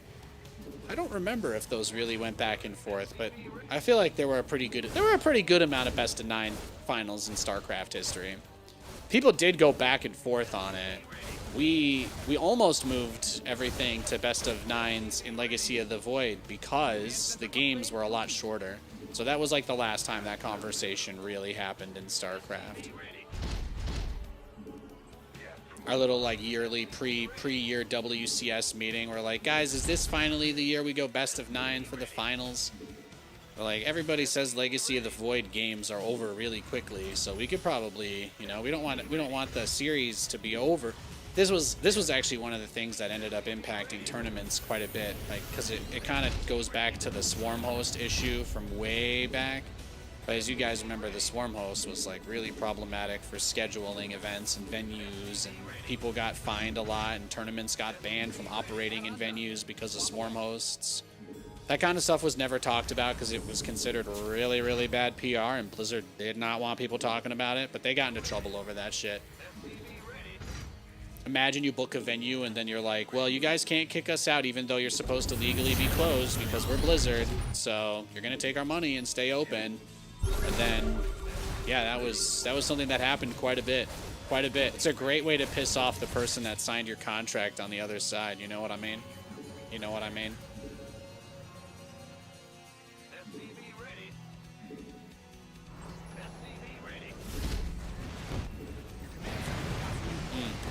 Why the heck is there no one embracing a Halloween stream in SC2? Pig didn't even know what it was. You know, usually I am the streamer that would do cool stuff for holidays and whatnot, but I'm mostly still looking for other work, and the stream is not my #1 priority. I love doing this, but I'm still working on a lot of stuff in my spare time, so I just didn't really have anything to allocate towards Halloween stuff this year. Takes a lot of time to plan stuff out and buy things. So living in America, you know, every day is a nightmare. So you're just kind of used to it at this point. Basically live in hell if you're over here, so it's like a Halloween every day. I do have a frontman mask if you guys want to see it, but it's I didn't get it for Halloween, so I thought about it.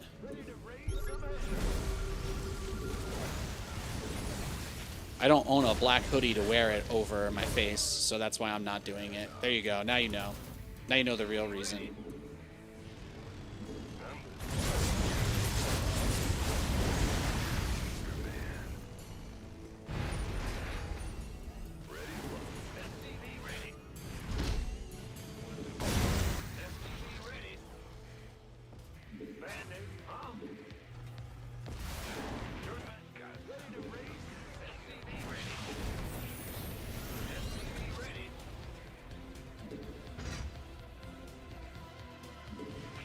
You retained your positive, uplifting outlook. I'm glad. Hell yeah.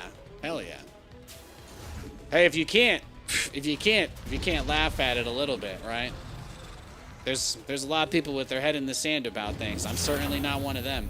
I would rather you dislike my position than misinterpret it. You know what I mean? That's all. is complete. Talk to me, boss. Ready to raise some hell. In the rear with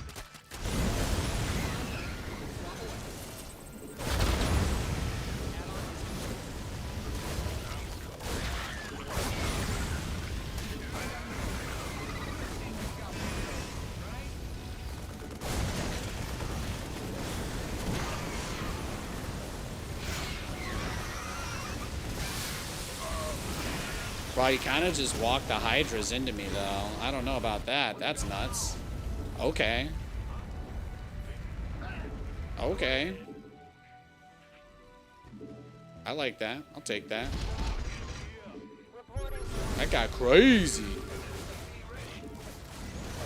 Glad you're keeping it real. Yeah, there's no easier way for me to say it, man. But like, you know, I'm just simply not on that side. I'm not on that side of stuff. Yes, sir. let's go. Huh?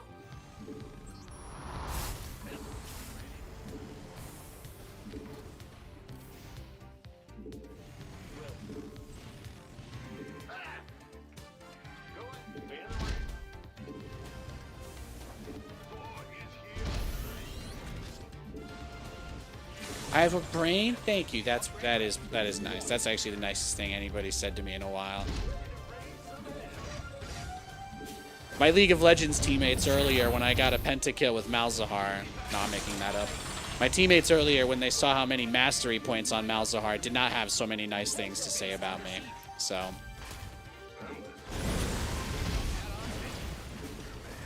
Reporting for action.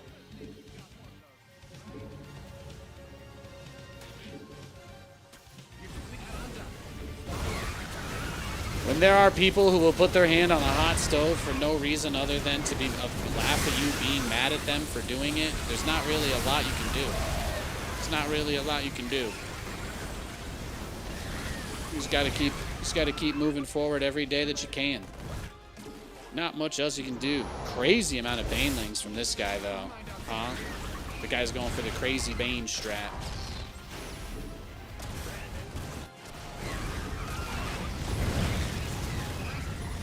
Workers win games. Protect them.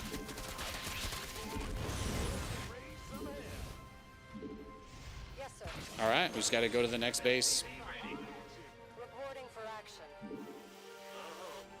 SCV ready. SCV ready. Boy is here. SCV ready. Yeah. Are you ready for this? Liberation is at hand. You've depleted that mineral field. SCV ready. No, humor is a great coping mechanism. I strongly recommend it. Bad news. Oof. Oh, he just got me there. That's tough. That's tough. This could get ugly. Really. Yeah, I was gonna say you might just go for it here.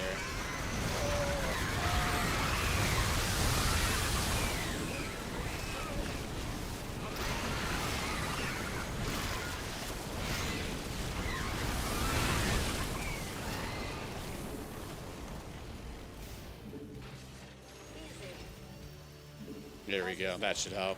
Mind out a mineral field. That should help. You've got more of those, right?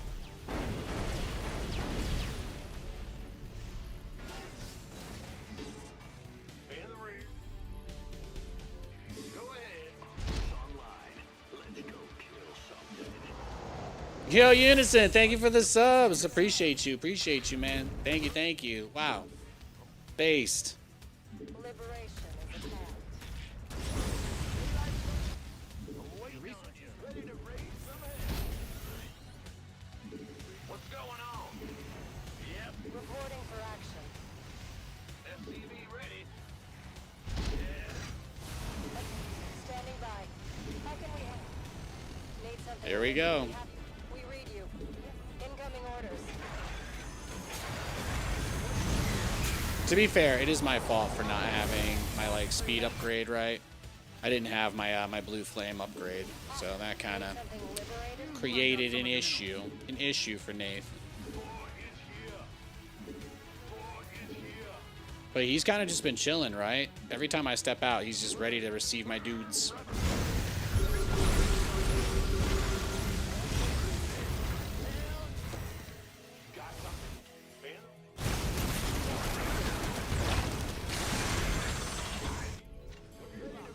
Command Center 2.0 ready to go.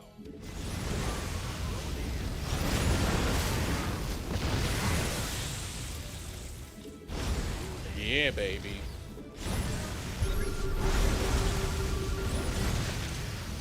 Waiting on you. I'm waiting on you. War is here.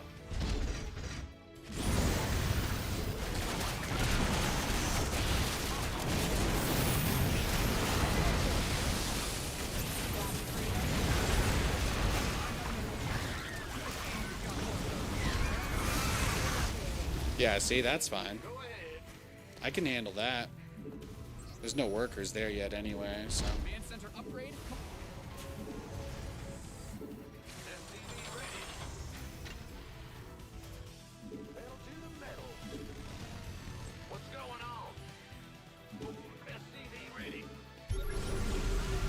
I mean, the cool thing about his playstyle for us is that while it is kind of difficult to deal with in some ways, what he is doing truthfully is essentially making sure that there's no hope that he ever has like a really, really high tier army. Like getting lurkers is going to be tough for him. Talk to me, boss. SCV ready. Are you ready for this? What's going on? In the rear. Here. SCV ready. I don't know if we'll be able to max out, but if we can max out, we should be good. He's not going to make it easy on us, though. SCV ready. Ready to raise some hell. Yes, sir.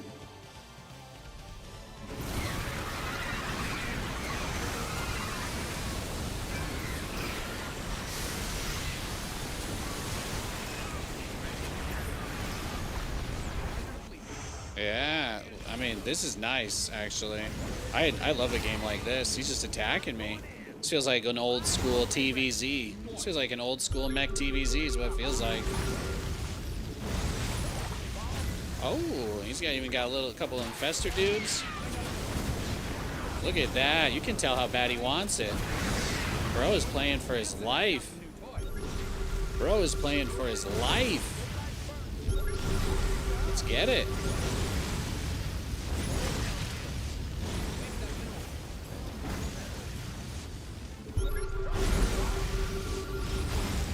Mind out some of your minerals. War is here. Looking fine. Light it. Huh? Ready to bring. You've depleted that mineral field. What's going on? Well, that big job.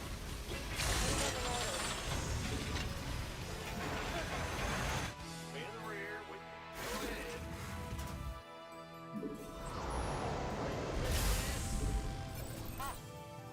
Yeah, this is gonna be such a brutal base trade once we move out. I can feel it already. This is gonna get nasty. Are you ready for this? He's gonna hit the left side expansion again, probably sooner than later. I almost don't want to send SCVs over until he attacks. But now that he's got the infestors, we're kind of in that position. Oh, there we go. Let's figure he'll just come straight through the center spot here. Ready to raise some hell.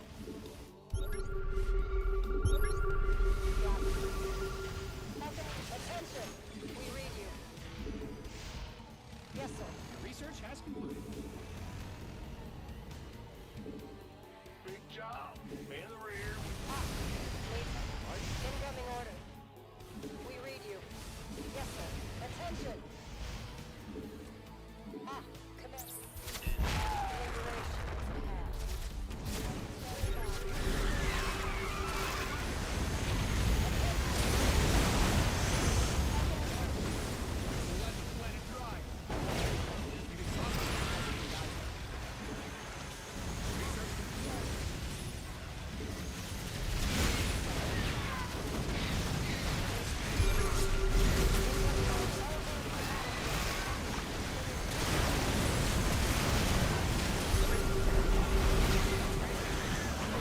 Yeah, no. Look at that. No one escapes the circles. That's right. You're damn straight. Yo, thanks, Sublime. Thank you for the sub. Appreciate it, dog. Steady B says, haven't seen you play StarCraft in a while. Glad to see you're back, brother. Looking forward to seeing more content. Yeah, man, I got back into streaming like 3 months ago. Things went kind of south at the company that I was working at. So things just didn't end up working over there. So I'm just back here doing this, looking for opportunities where I can. But I've always loved StarCraft, and obviously if I could make this work, that would always be amazing. So I appreciate everybody who stops in, watches anything. Make sure to press like, make sure to subscribe, all of that jazz. It really does mean a lot to me. It's easy for me to have fun making StarCraft content because, my sense of wonder is engaged again. There might be another big patch, right? We don't know when the next update will be, but they did some really big stuff in the last update. A lot of quality of life, a lot of user experience improvements. These are all things that get me really, really excited about the game. So I think it's pretty obvious when you're watching that I'm having fun. So I don't think I really need to sell it anymore, which is nice. That's how it was when things were really good. So the only thing that really hurt this game for me was, again, when Blizzard stepped away and stopped patching it. So I've said many times over the last few years that it was absolutely ruining the game for us to have pro gamers, people with perverse incentives to change the game to benefit themselves being in charge, right? In an anonymous and unaccountable way. It was just bad for StarCraft. It was just bad for the game for that to be the case. So I prefer Blizzard is making the decisions, because at some level they have to think about the 99% at least a little bit, and the pros didn't really do that. So I think it really says a lot that we get such a wide variety of types of changes for this update, and that's the reason why I'm playing so much StarCraft, because I would be streaming a lot more other stuff if I wasn't enjoying myself. And thankfully StarCraft is fun again. So I just want to make sure. I think Katie might have stepped out, but I'm hearing something that sounds like I just need to take one look at the patio, just make sure that nothing's shaking around in the wind, because apparently it's supposed to be crazy. So just give me 1 minute. I don't have to do anything or get anything. I'm just going to run downstairs. Dailies haven't even reset until 5, so there's no way for me to play Raid Shadow Legends while I'm there. I'm leaving my phone up here, Dad, I promise.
All right.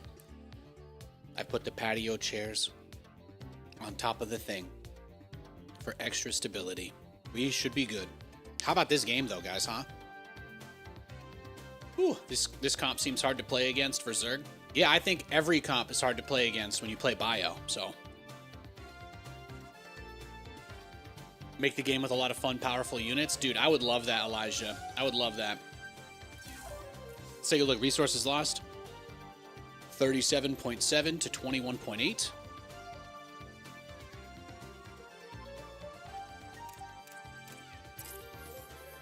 $73 drones. I just want to watch this fight one more time zoomed out. But this is how you do it, man. He had no Vipers, though. Like, how can you really complain when you don't have Vipers? He did. He really did let me just bully him all the way across the map here. Once I was able to cut off the retreat path like that, I mean, it was over. What was he gonna do? I can't believe he let me box him in there. Like, I think that was really the biggest thing. Just letting himself. He walked into that spot. He had to click his units, so I don't really know what else to say. I do want to say big thank you for the super chat, Steady. Appreciate it, man. $2. Love you, buddy. Appreciate it.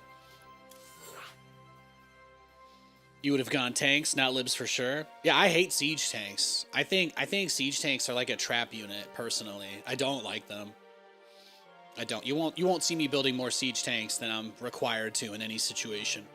If I can help it, I never build more than like 6 or 7 in a game.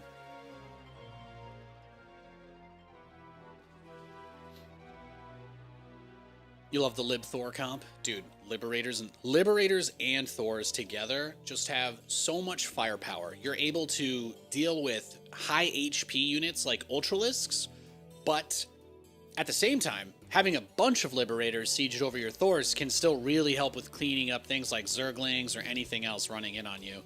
It's to the point where you don't need as many Hellions as you usually would. That's why you see people playing with so many Zerglings and Banelings against me until they realize it doesn't work, and then they try something else. But like, I beat that guy, even though he blew up my 3rd base like twice, and then he blew up my 4th. But you want to know why? Because the cost. He like spent more on those Banelings than the planetary even cost. So, kind of a crazy move. You feel like Zerg is in a bad state? Oh, well, Zerg players, you know, you guys are just in the same boat as Terran. All of your units have 700 weird little exceptions to them, and they can do stuff in certain situations, and they can't in others, and now you guys know what it's like to play Terran. That's all. But I agree with you, yes. Zerg and Terran are both way overtuned. Way overtuned.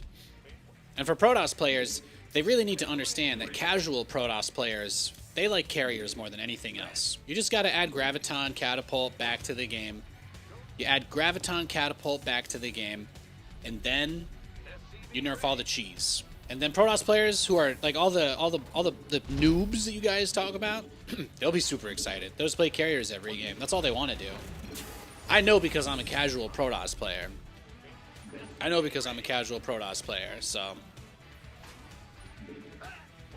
I can tell you that as a casual Protoss, the only thing I want to do is build carriers. So give them Graviton Catapult back, nerf a bunch of other stuff, Protoss players will celebrate like it's Christmas, and we can all move on with our lives. And then you fix the overtuned units. You gotta, the Infestor is becoming overly tuned, the Viper is becoming overly tuned, the Siege Tank is becoming overly tuned, the Queen is already overly tuned. The Queen is overtuned. I think the Battlecruiser is overtuned. But there's some units that are, they just don't get any love. They just do not get love. They just got all these. Oh, the Ghost is probably the most overtuned unit in the game. The Ghost is like what happens when you never finish your project. You just keep adding to it, and then eventually you realize you don't even remember like half the shit you put in there or when you did it. You're just like, oh my god. Mr. Joestar.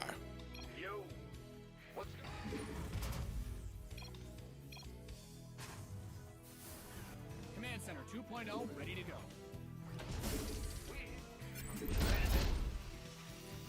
Big job, huh? Ura. FTV ready. Yada. Big job, huh? What does overtuned mean? So I haven't asked an AI platform to translate my bizarre speak into something that would be easier to get across. But it's like when you do too much, when you put too much work. Have you ever met a guy who tries too hard in relationships? and then he complains that like nobody respects him or appreciates what he does because he just does all these big ass grand gestures no one asks for, and then it's like all of a sudden you have to deal with weird bizarre problems like owning a dog that you didn't want because this guy just thought he would give you one out of nowhere. It's kind of like that, and I think that might be a terrible example, but it's in the direction. It's trying too hard to balance the units. They tried too hard to balance some of the units, and a lot of them have like these very specific things that are essentially unwritten rules in the game that don't affect any other units and basically only them. And there are so many of these now. There are so many units that have these special little exceptions to what they can and can't do that it makes the game uninteresting and unfun, because even though you know that certain units are in the game, when you actually look into trying to use them and enjoy them or do certain things with them, what you find out is that it's very difficult to do any of those interesting things because so many little tiny exceptions are on. Like they try to put it's like there's bumper rails, really. They've been putting bumper rails on StarCraft forever. They don't want the game to be balanced by people learning how to counter strategies. The game is purely balanced by what do pros not want to play against, and that's it. They don't even take normal user opinions into consideration most of the time. That's what overly tuned means. Like, you know how the NFL people complain about the refs and all the crazy amounts of calls every game? It's like that. That would be like, you would say NFL refereeing is a bit overtuned, you know? These guys are a little bit flag happy. They just kind of do whatever, and it ends up having an impact. And it's very similar.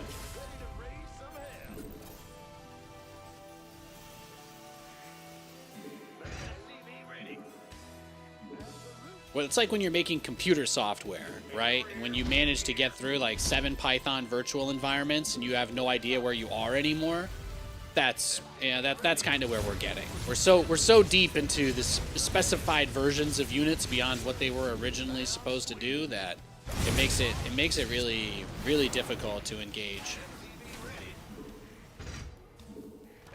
But you want to know what though? The balance is great, because that's the only thing that fucking matters in these dumb numbers.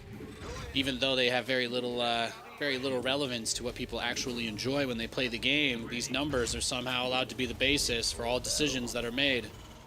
And that's how we got where we are.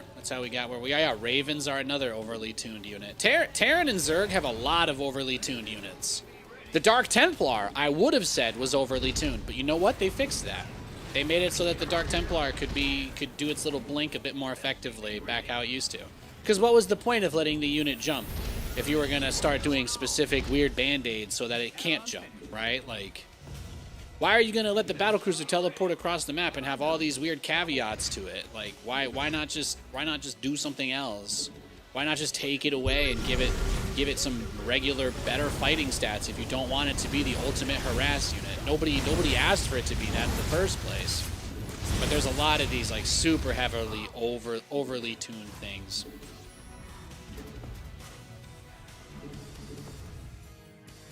So right now what we're going to do is get our next 2 factories up. Armories are almost done, so we can begin Thor production.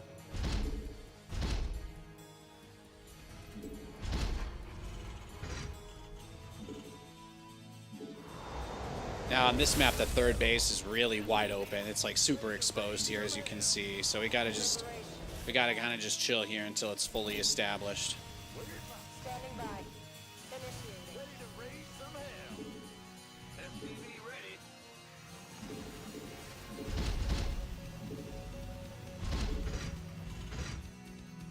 In the rear.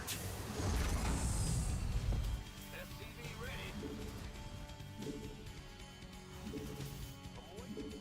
Where's the hot action? I'm not really seeing too much outside of our base.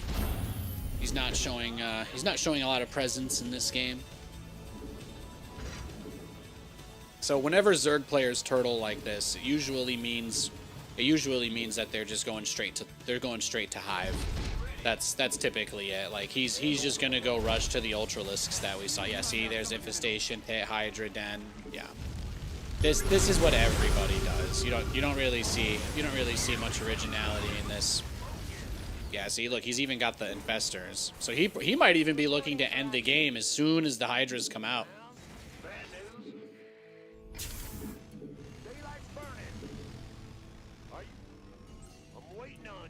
But we got to keep a few Hellions because we know he's gonna go for that neural most likely.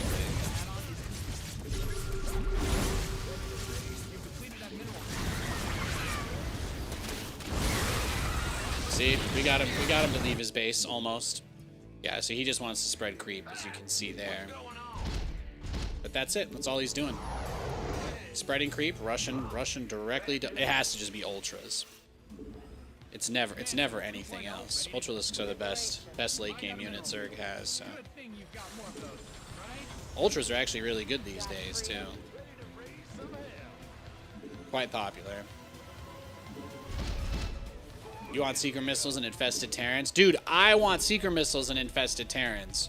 The only people keeping you from having that are literally just people that are stuck up about pro gamers. Or I don't know who is advising them on their balance stuff, but I can't imagine there's any other reason. The only reason we've ever been given for those changes were because of pros, right? So it's like...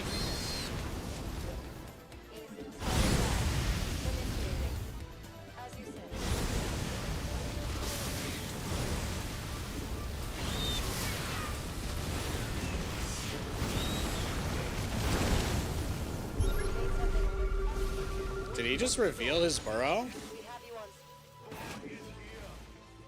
I'm glad I made 5 more command centers. Now he doesn't send a single unit across the map the entire game, but he is ready for that specific base. PDD? Well, yeah. You would have to rework some of them for sure. I mean, having turrets last like 4 minutes is crazy.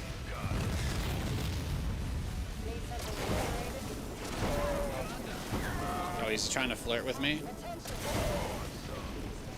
I'm married. Sorry. There we go. Glad we were able to clear that up. Your research has concluded. Move it. What's going on? Add-ons finished. Yes, sir. Got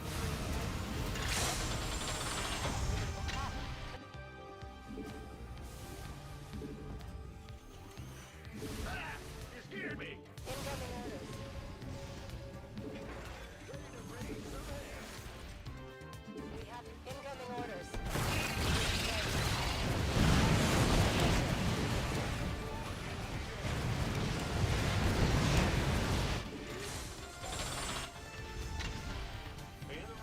Is this really just all about his changelings, huh? Center upgrade complete.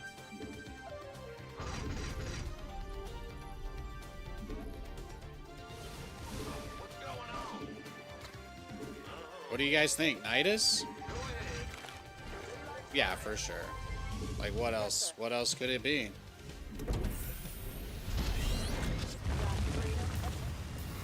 Oh, the double. Is it the same guy?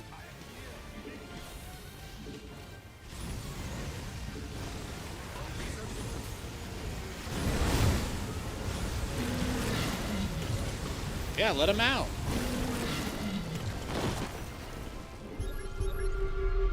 Yeah, look at this. Burrowed units everywhere. He's taking my bases. Yeah, we got a troll. We got ourselves a little troll. You scared me. We read you. Guy turtles the whole game, does absolutely nothing, takes every base on the map. I'm pretty sure this guy's trying to waste our time. So we're going to do one last push. We're just going to all in him. We're just going to all in him because, again, he's made it pretty clear his goal is to waste our time. We're just going to go attack. We read you. Let's get it. Incoming orders. How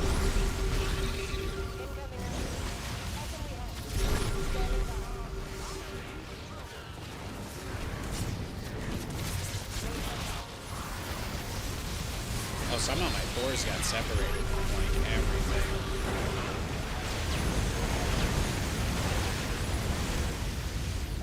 Standing by. Yes, sir.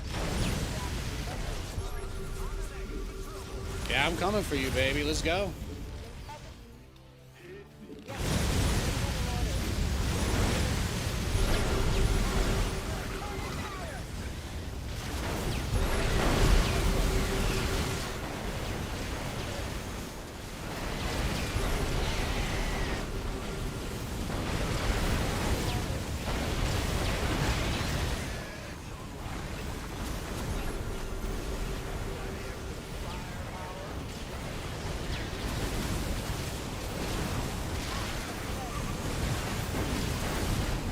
Beautiful.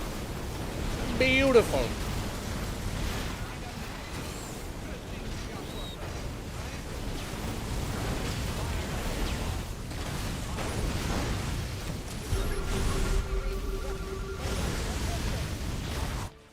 Yeah, but this guy's plan, remember, his plan is to waste our time. So he wants me to go into his main base and just let him. He's gonna just keep moving his shit everywhere. This guy's whole goal here is to just literally drag it out. I fully do not expect him to engage us. This would be nice. I can appreciate this. That's as close to a fight as we're gonna get, looks like. I really did think he was just gonna give us the runaround, though. This is nice. This game might actually end. This game might actually end, which would be great. Yes, sir. We read you.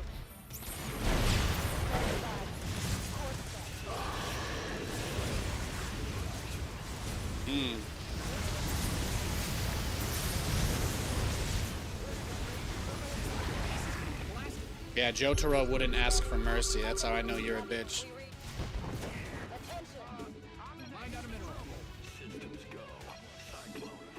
Uh-huh. You got anything else you want me to put on your tombstone?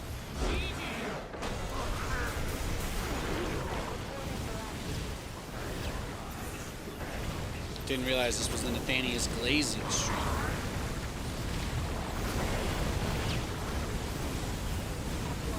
Well, he did the same exact build as the guy who was playing on the account that hadn't played in 9 months. He did the exact same thing. He opened up with nothing and just waited. Just waited.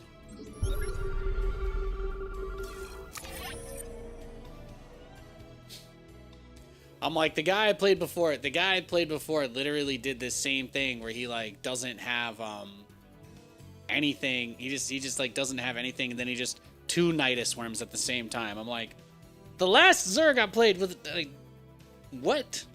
So that was just bizarre. Have you ever considered playing Brood War? I mean, Brood War is a great game, but the problem with Brood War is that it never got any user experience improvements, right? Like, the game has aged terribly as far as actually being a playable video game goes. I would love to play a remake or a remake of Brood War mechanically. I would love that. Especially if they kept the like lack of focus on overly balancing the units. But I do agree, one of the things that makes Brood War such a good game is that there are no overly tuned units. Like, Brood War doesn't have overly tuned units, but it's like really hard to play because it's just got very dated mechanics. So I think like if Brood War Remaster had put an option in for noobs to be able to like select more units or hot control group buildings and stuff, like I think that would have been like crazy popular. It would have, I think, competed with StarCraft too. But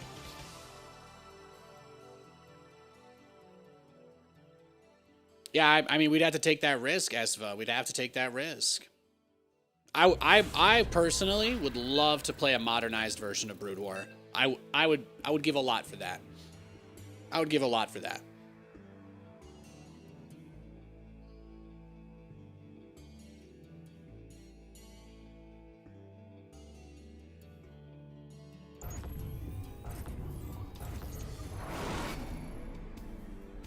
It's time to kick things off. As a Brood War, okay.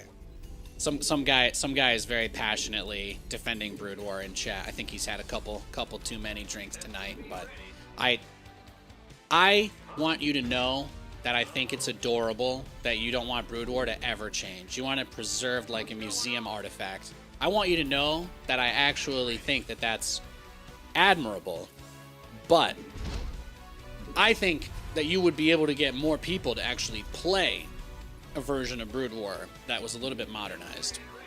I think that it's very selfish to say that nobody should ever get to enjoy a modern take on a unit like the Vulture.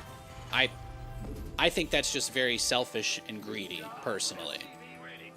I would love to know. I would love to play a version of Brood War that was able to look better, be a little bit more modernized. Like, I want to play a modern game with spider mines. Am I crazy for that? I don't think so. I think most people would probably agree with me.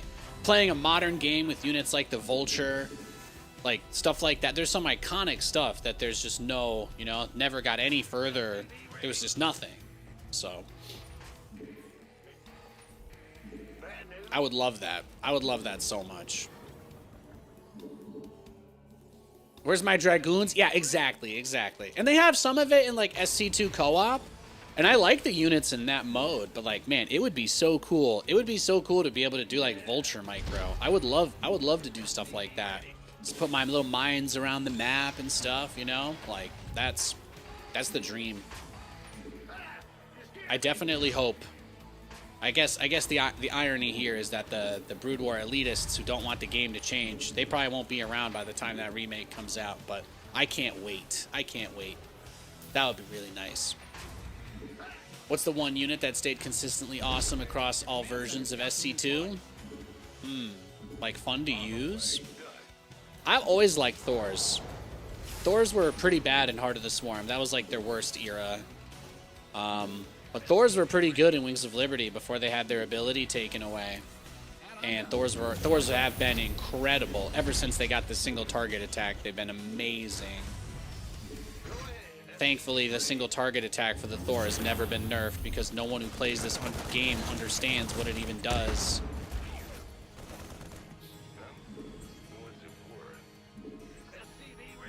But yeah, Thors have been awesome, I think. I mean, Thor drops existed for a long time too. Those were never bad. I've always liked Hellions, but they've kind of gone up and down. They've gone up and down a few times. Like, I loved Hellions, but they were also consistently terrible outside of killing workers for most of SC2. Let's go kill some. SCV ready.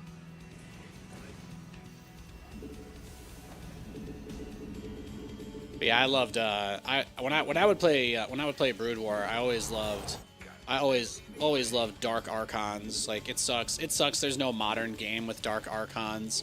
It sucks there's no modern game with Vultures. There's no modern game with Goliaths. You only get them in custom and campaign in SC2.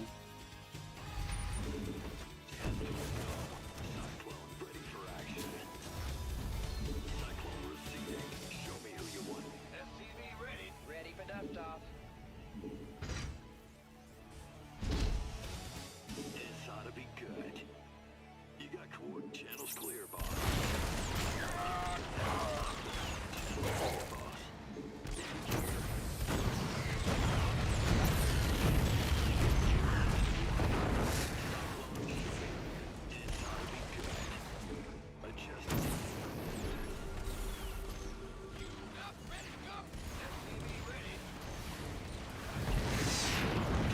Research has concluded.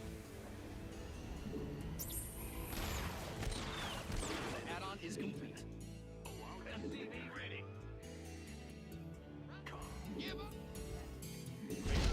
All right, then there you go. Cyclone receiving. SCV ready. Bro, yeah, exactly. How sick would it be if there was like a version of StarCraft 2 where you could build Dark Archons? That would be amazing. Like, that would be fucking sick. I would love that. Let's go.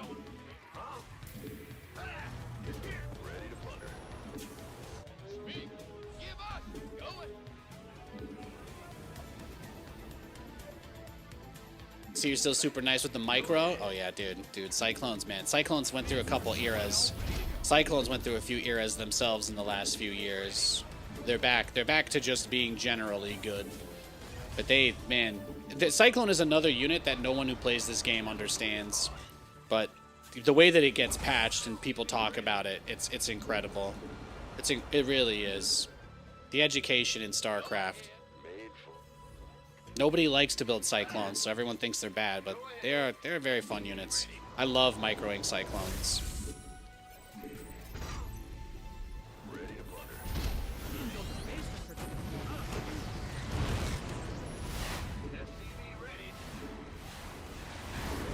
Was mind control OP? Yeah, I don't give a shit. I thought we're talking about stuff that we want, man. That's all.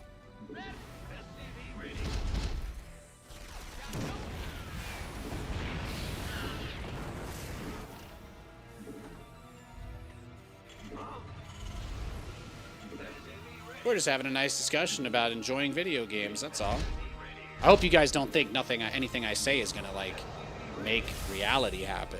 You know? I hope the fear that you feel in your heart, that tightness in your chest when I say I'd love to play a modernized version of Brood War, I hope you know I have no power to make it happen. You don't need to have a visceral reaction to that.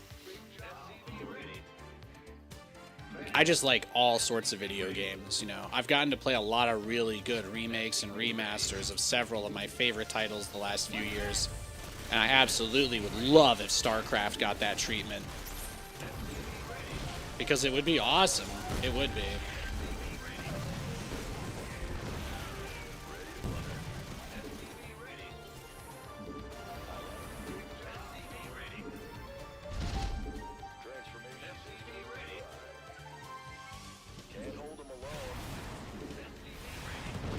Yeah, it'd be sick.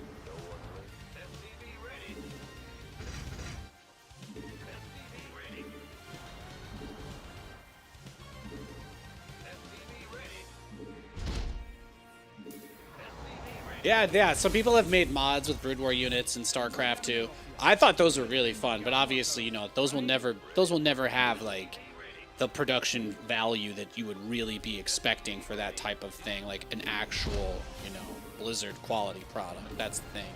It's not like an actual real official thing. I would love that. That would be like so sick. Even if they just did it in StarCraft 2. Even if they just put a ladder, just put some sort of MMR or Q system in for that SC2 versus Brood War, like even if that's all it was, I would be ecstatic. I would be ecstatic. Just being able to actually kind of have something like that experience in some way. I don't know if I would want it to be like SC2 versus Brood War. I'd prefer they just put like it's HD Brood War or something. You know? Whatever it has to be for the pitch to hit, right? All right, I think we're cooked. GG. But yeah, that's what I would love so much. Like actual quality, like they put together real models for it and animations, and they've got all the sound effects and the command card stuff, like just a real curated experience that's like, hey, did you play Brood War as a kid and now you're older and you want to play Brood War slightly more modernized? That's what I want. Like, I would love that. I would love that. But I've been playing Brood War since I was a little kid, so I don't, you know, I know that people who played it in their 20s, they have like a different type of nostalgia than I do. But in my mind, I'm like, I want to see like what it would be like today if they made it today, you know? I don't necessarily think that both, like, I don't know.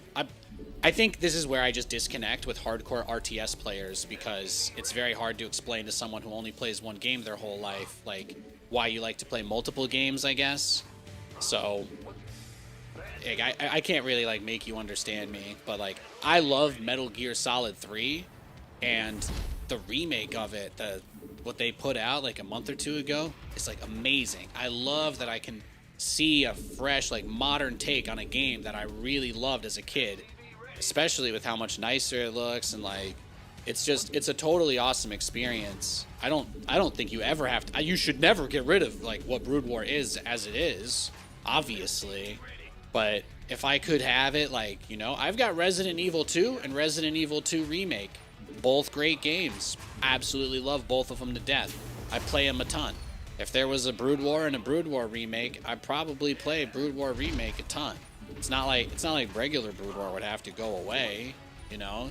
You just have to accept that the easiest way to get more money for StarCraft events is to have more people play the game. And if you want more people to play the game, you need to make concessions to them. You know, you gotta make concessions. If you want people, you gotta give them what they want. The fact that so few people play RTS and talk about the genre being dead is a direct result of catering to people who loudly shout not to give people what they want. You know? I don't have any illusions about that. I love when people do this, though. He just takes both my gas. He's crazy. He's crazy. You micro that probe. Keep dancing, girl. Don't stop dancing. Ted dancing. Yeah, we'll leave one guy up there. That's fine.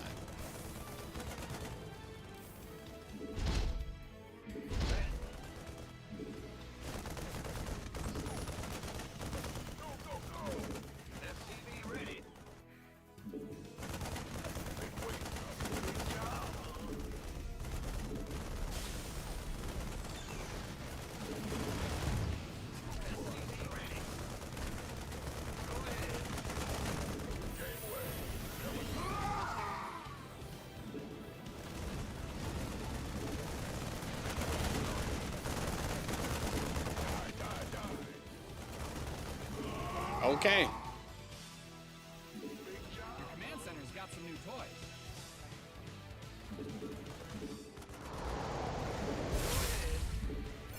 Gangway, coming through. SCV ready. SCV ready.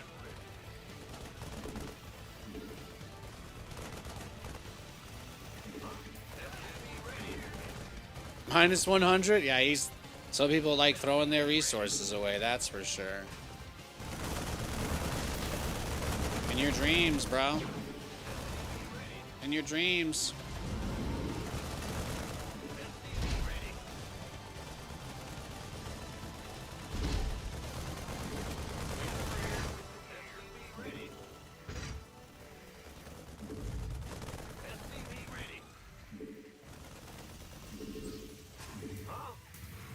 Roger. SCV ready. SCV ready. SCV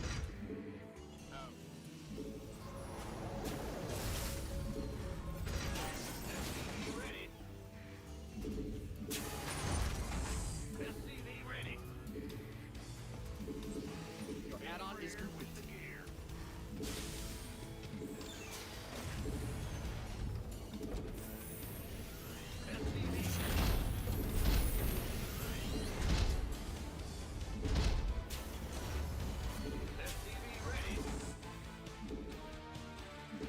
Yo, Faye Lawrence, what's up?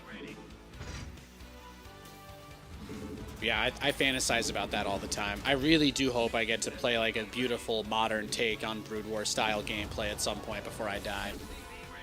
It was one of the, it's really the biggest reason. Like StarCraft fans, I love StarCraft. The fans are really stubborn. They're very elitist. They'll say no to anything that makes them feel like people are going into their bubble. I get it. I still hope before I die at some point I get to see a modern take on these games, though. I'm not afraid to say that. I would love to see what the Metal Gear Solid 3 to Metal Gear Solid Delta for StarCraft Brood War looks like. I would love that. I really, really would. And you know what? I think it'd be awesome. I think it would be awesome.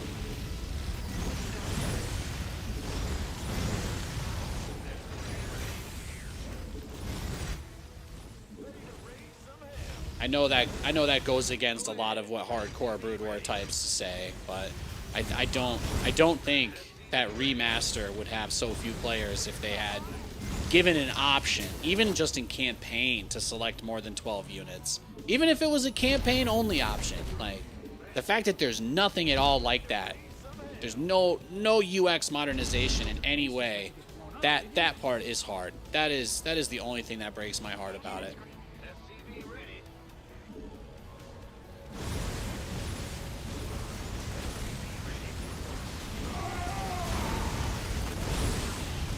Yeah, no, I completely agree. The original game should be preserved for sure. What they did to Overwatch was terrible. I had an Overwatch Collector's Edition that no longer exists, so I completely understand. I completely understand.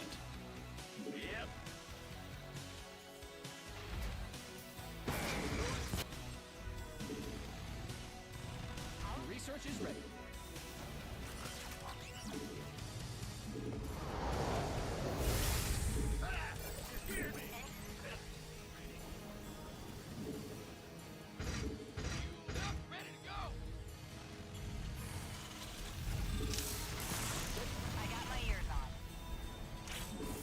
You've depleted that mineral field.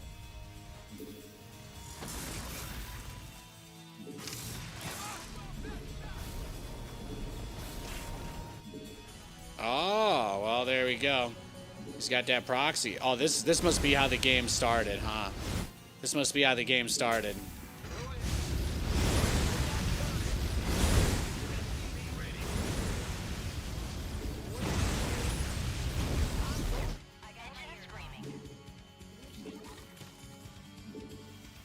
Roger. Yeah.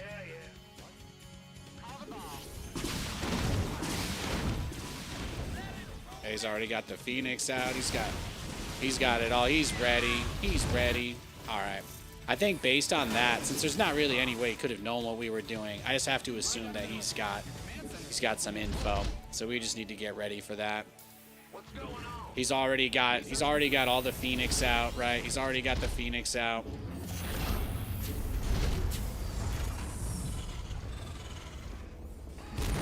Actually, I do actually want one. Talk to me, boss. He's, yeah, he's beyond ready. After a giga aggressive opener that gave him no information, he had cannons ready before my first Banshees arrived, so I think we just gotta chalk this one up. He's trolling us. He's trolling us, so our goal here is just gonna be max out as fast as possible and go push so the game ends. We're not gonna waste our time. We're not gonna waste our time with this jabroni. Big job.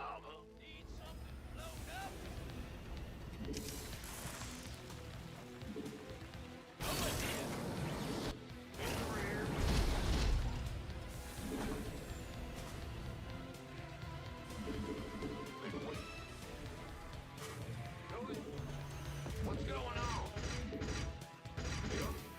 Upgrade ready. Add-ons finished. But he's gonna try and drag this out as much as possible. Add-on done. Swap away.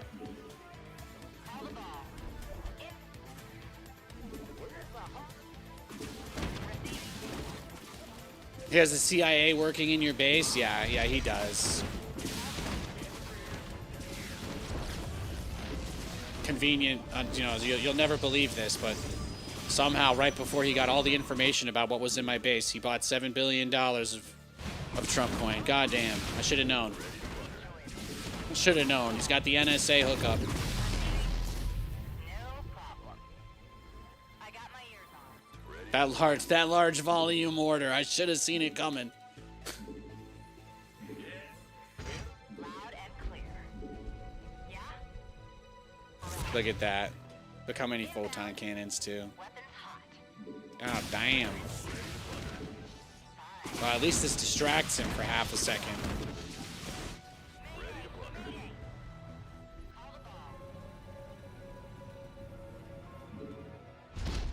But he's not going to do anything, right? He's just going to wait.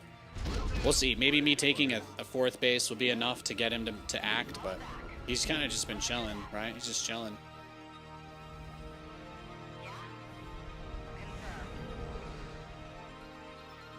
Weapons hot. Done and done.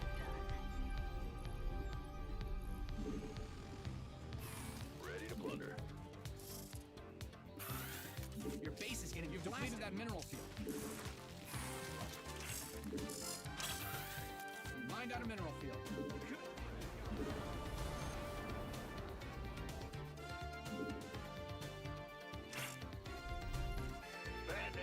Go ahead. Big job. Yeah, he is just waiting. He is just waiting. So we're gonna max out, do one push. If we don't win with the one push, we're gonna leave though, because a lot of times they are just trying to waste as much time as they can. What's going on? Upgrade complete. Ready to plunder. Beautiful. Homie spends his 120 APM staying on top of that Banshee? Yeah, exactly. You're telling me this guy can't move out of his own base, but he's got the APM to track my cloaked Banshee with no vision of it across the entire map, just staring at it? Okay, buddy. Sure. Sure. Sure. Bad guys closing in on your armor.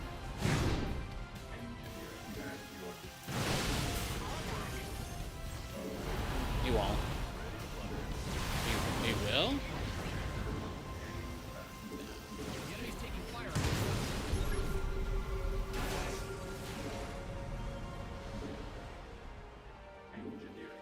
I got my ears on.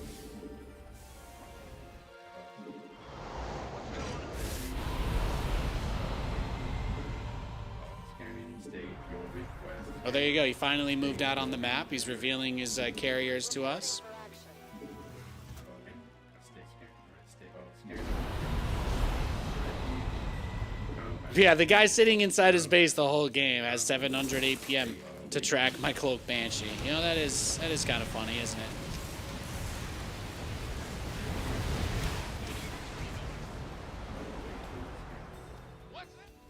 All right, there we go. It's time. I made you a Besides, I already made you a promise. Was it a red machete?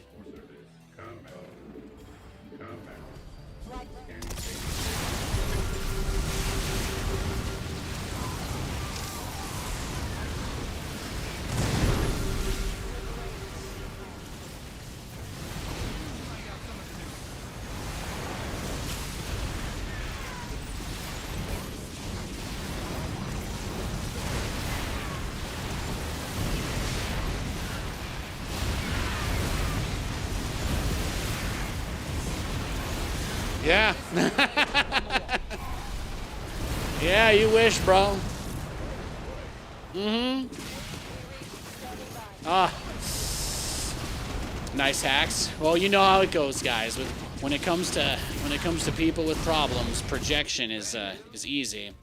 When the only thing you can think about is yourself, projection comes naturally because you don't have anything to accuse people of. Beautiful. Look at that, resources lost. Look at that, resources lost, by the way. That's delicious. That is absolutely delicious. You didn't know Vikings could work like that? Dude, Vikings, man, they've gotten some buffs. They made it so that Vikings shoot faster like a year or two ago. This was like one of the first nails in the coffin for battle cruisers, which is why I don't really build them as much. But then they also made them cheaper in the last patch. They made them 25 minerals cheaper. Vikings used to be 150, 75, and now they're 125, 75.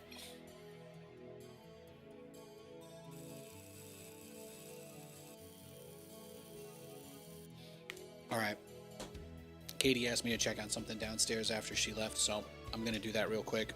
Sorry about the breaks. I just need 2 minutes. I'll be right back.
All right, we're good. I'm back.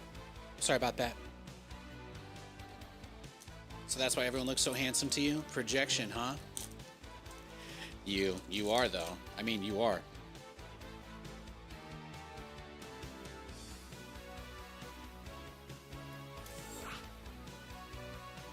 You are, though.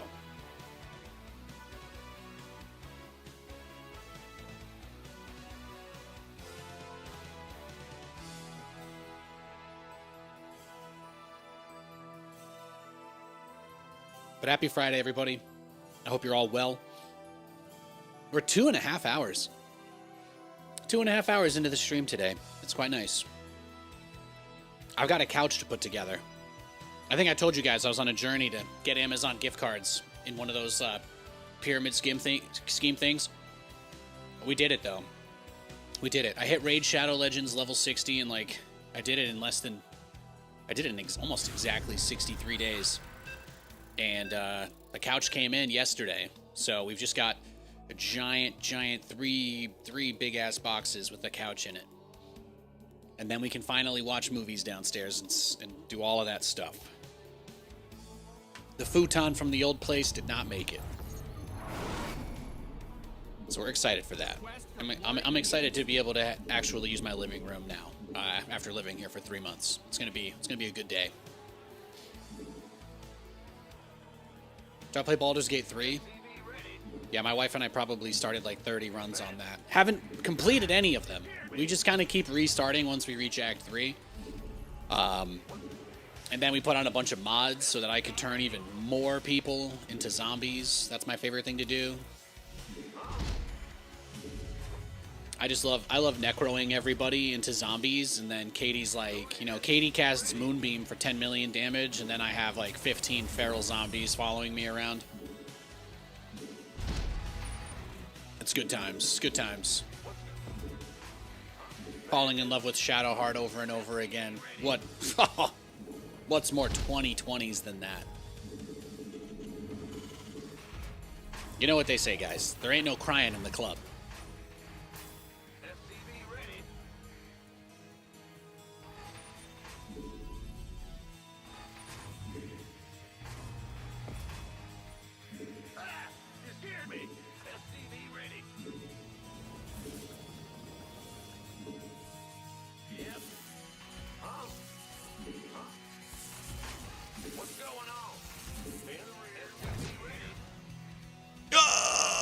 Tasteless!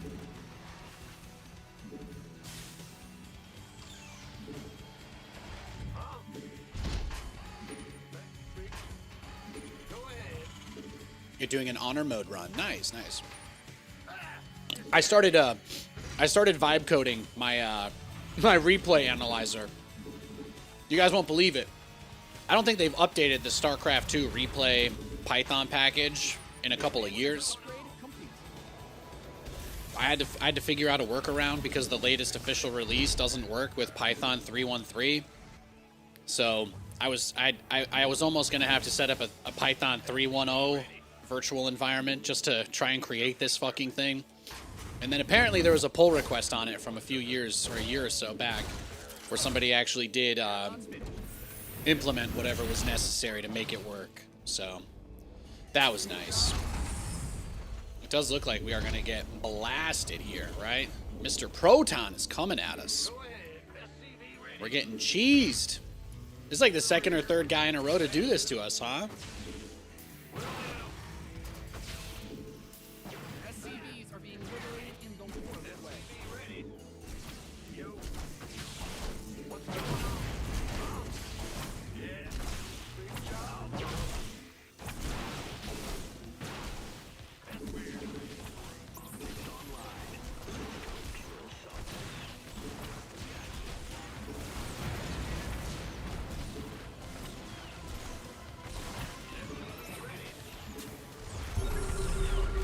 Yeah, come to daddy.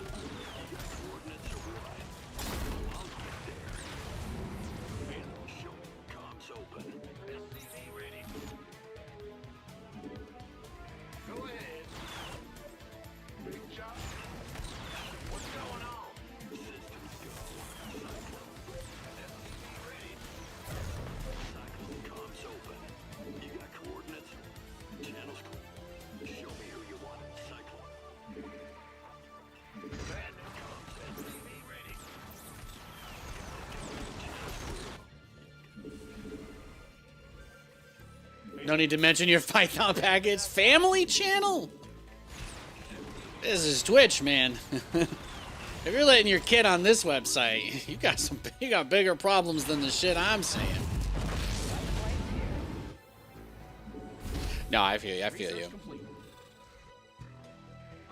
Yeah, so anyway, I'm working on an application that will allow you to build a database of your StarCraft 2 replays. The idea is that it parses literally every single possible category of input and actions that a replay can have, for no reason other than using an internal array to determine if you're playing against the same people on different accounts, and to eventually set up, you guys know how some streamers have a thing that tells them who they play against and whatnot, but to also do a similar amount of like, this is what this guy does in his games. Or like, you know, or if you play against somebody and you analyze the replay, it'll tell you if any other players that you play against match up with their specific fingerprint type data and what kinds of builds they do. And the idea is that eventually I would be able to use this application running live while I'm streaming to more or less pull that information. So after a game is over, it could be like, oh, match result, but it can also be like, oh yeah, I played this guy, you know. Also something for, the idea is for it to be a streamer tool, but also a really in-depth way to just inspect mass amounts of raw replay data. So I'll let you guys know how that goes, but...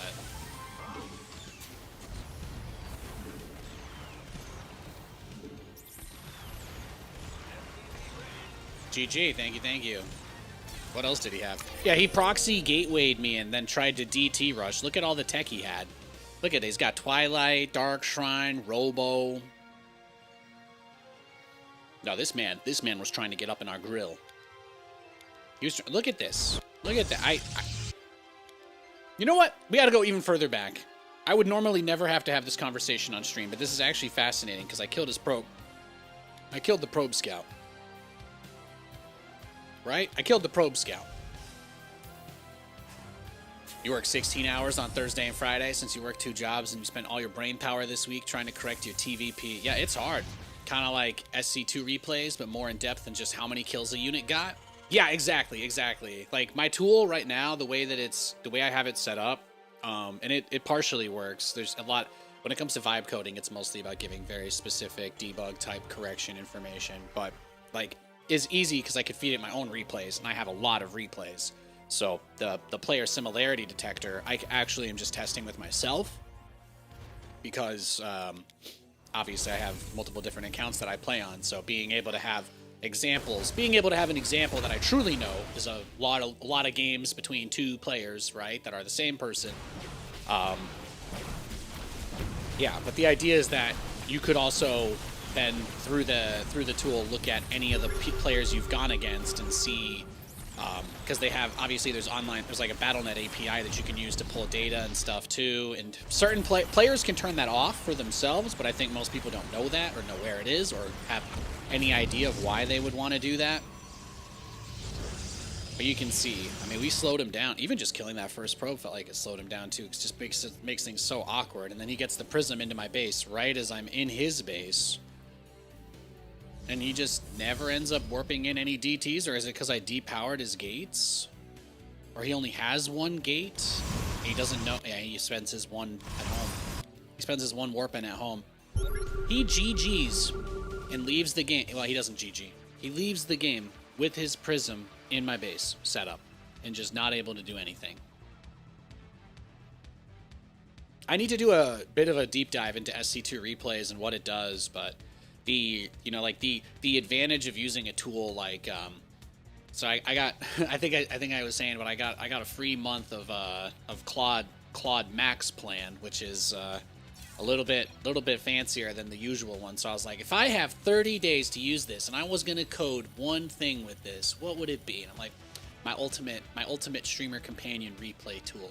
But the idea is that eventually it gets to the point where it can be used for just super targeted, in-depth, like when you look at a player that you've got 20 replays where you've played him before, it can basically say, this is the first unit that this person is usually making other than like typical build order opening units, right? Like does in TVT, does this guy make more than 2 Reapers ever? You know, does this guy proxy in TVT ever? Things like that. So, but since the advantage, I guess the advantage of trying to make that kind of tool from my perspective is that the manual labor part of like writing out 700,000 perimeters of what exactly qualifies as like for some of these things, you know, that's where working with it to debug it will eventually have the most value. But first it's like APM, when APM spikes, hotkey configuration. There's a lot of information that comes out about like camera positioning and camera movement and stuff like that, because a lot of information gets saved into replays. So I'm just using essentially guided automated tools to extract all of it, whereas I'm sure the SC2 replay program, just like the old ones, they're made by people, right, who only have so much time to make stuff. So I don't think I'm taking anybody's job by making my own replay analysis tool. So that's the idea. Cards they've drawn versus what's still on the deck? No. You can't do any live tools with the SC2 API. The only thing that the local SC2 server can show you is whether you're in a game looking at a replay or if you're in a menu. That's it. You can't do anything else live with SC2 like that. The only thing you could do is poll the API for the player that you just went up against by monitoring the replay folder for new files, which I think is what SC2 Replay Stats does, because it can use the player ID in there to issue an API call and get the profile information and matchup history for the player. So I'm pretty sure that's what SC2 API does. I know it had, or SC2 Replay Stats. I know that their overlay and their chatbot do stuff like hero unit with the most kills, little fun stuff like that. But what I'm thinking of is something like that, but on crack. So just think a disgusting amount of options. Just think like the least like user friendly but extremely technical. I want to just deep dive into my replays and rip them apart. Like I want to know when the first time in the game that I had a significant supply block was, right? Stuff like that. SCV ready.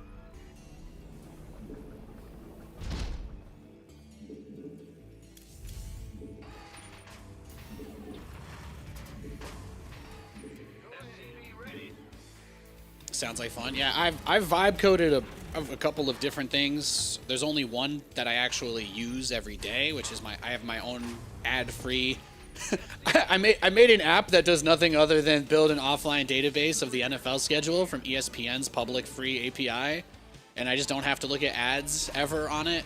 I just have a little thing on my taskbar. I just click, and it's like, here's the next here's the next NFL game coming. Here's the next Jets game. And then I can click on any team to view their record for the year and their full schedule.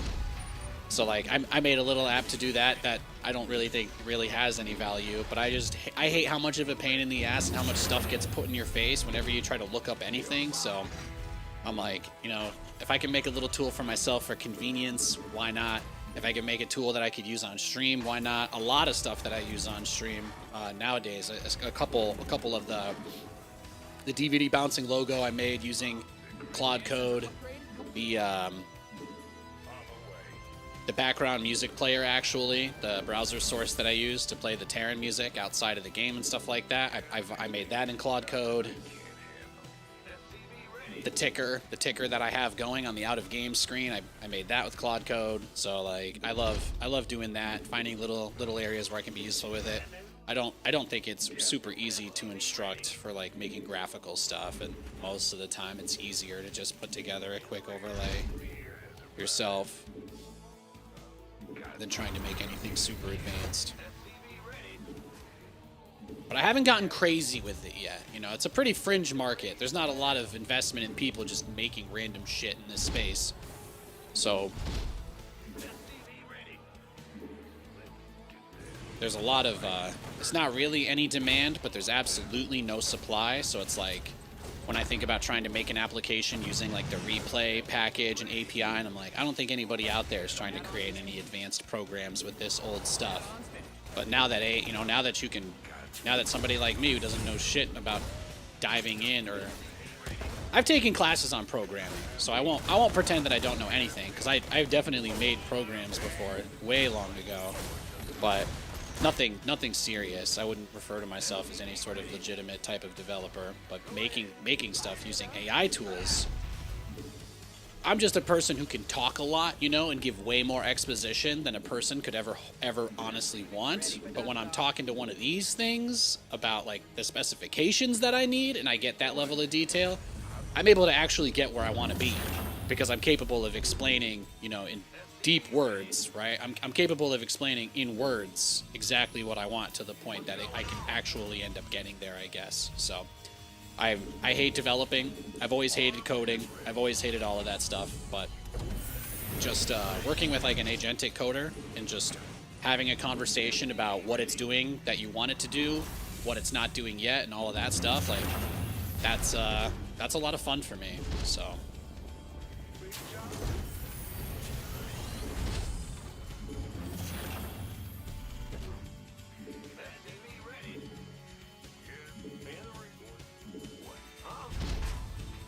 But I love like the idea of just being able to make random programs to do whatever I need to in my day-to-day or with streams, stuff like that is just something I think about a lot. I love the idea of using new technology or leveraging new stuff to get ahead of the curve, do fun things.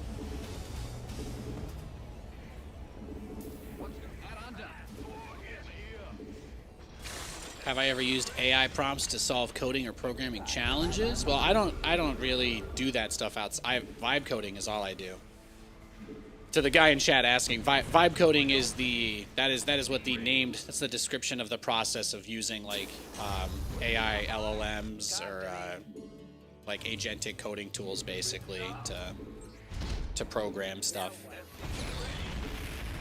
Talk to me. Confirm. Ready. I think it's meant as an insult for people that don't actually know how to code, but I like how it sounds, and I have self-awareness, so I just think it's funny. For pickup?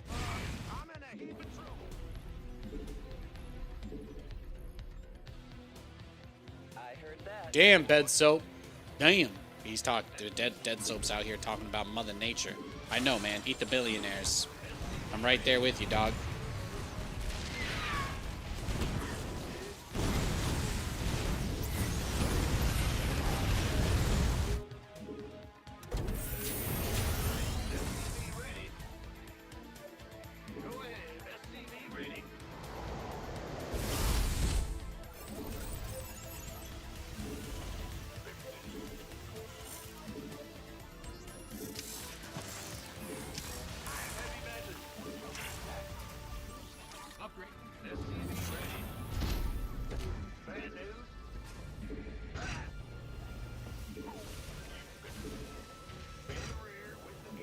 But yeah, coding is something I never enjoyed doing. I've always been a better hands-on, explaining, see it and then understand it type of person. So being able to essentially talk to it as it develops itself in a way is certainly some crazy shit. When people say that the AI stuff is just glorified chatbots these days, I mean, from a technical perspective, sure, but for certain applications, coding is definitely changed forever in a lot of ways. It is quite nuts. It's quite nuts what you can do with that stuff.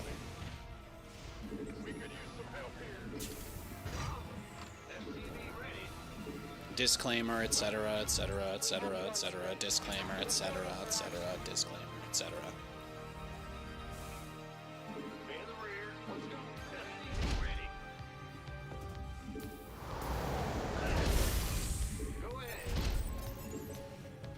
I thought you meant legit coding to like a good vibe like music or something. Oh, no.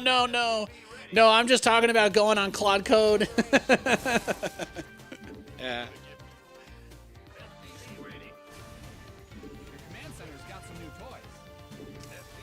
No, I love that shit, man. I love that shit. The command line interface tool. That's what I like to use.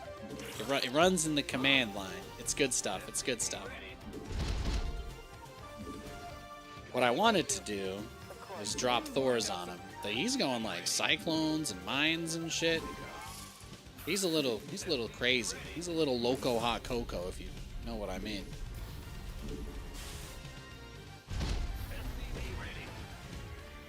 Your forces are under attack. Mind out a mineral field. Can't be lewd. I don't know what that means. You're still using it to get more specific information? Oh yeah. Well, that was how I got my couch. Anyway, I just had ChatGPT I did a deep research or whatever. I haven't used ChatGPT in a while because they started to suck a lot in the last few months. But I really enjoyed using that to build my Raid Shadow Legends plan to get to level 60 or whatever. I just had that to do everything for me.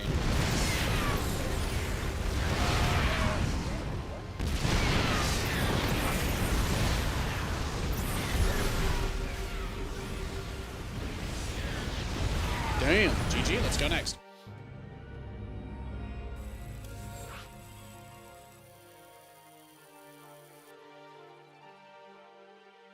You give it prompts to pretend to be like a technician from a manufacturer and diagnose equipment issues. Yeah, stuff like that is awesome. Dude, I like wanted to change the fan speed in my unit in my apartment, right? And like I was able to get the model number basically and just being able to put that in and like just take a picture of it, and it's like it might be this one, and then I look it up and I'm like, oh yes, this is the exact same one. Here's how you change it. Here's the different fan speed settings on it. And I'm like, great to know. I'm like, is this the kind of, do I need to turn off the breaker to this fan before I can press the switch? And it's like, no, actually, nothing electronically is accessible from the regular part of it. But yeah. The quest for glory begins. Metaphor for anti-tech / progress. Oh yeah, well, you guys know me. I'm all about progress. So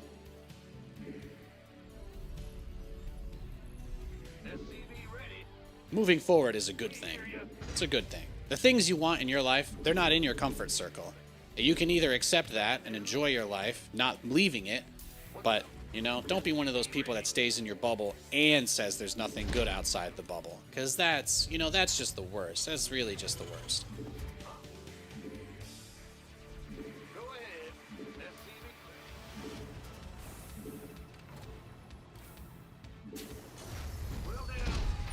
Like, you know, I get it.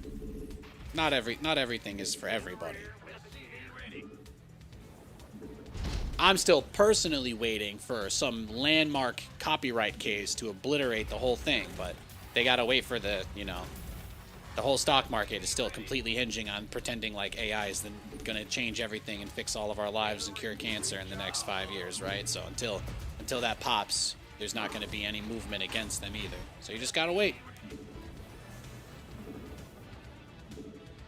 Either that or it's just going to be legal to post videos of Mario getting pulled over, completely hotboxed in a hatchback. I guess that's just going to be that could just be the new normal too. Both of those futures, pretty wild. Go ahead. SCV ready. Huh? What's going on? Yeah, whatever. Yeah, exactly.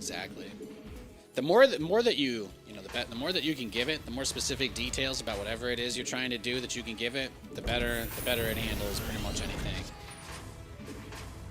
But how much does the average person like to how much exposition does the average person go for when asking a question, right? It's like a completely different experience based on your capacity to write.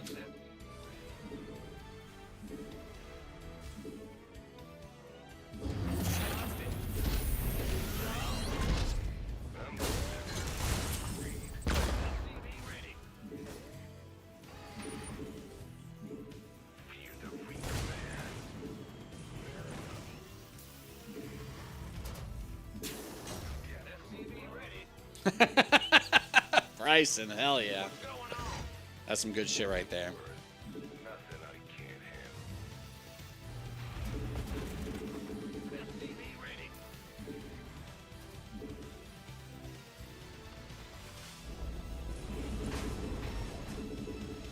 Optics online.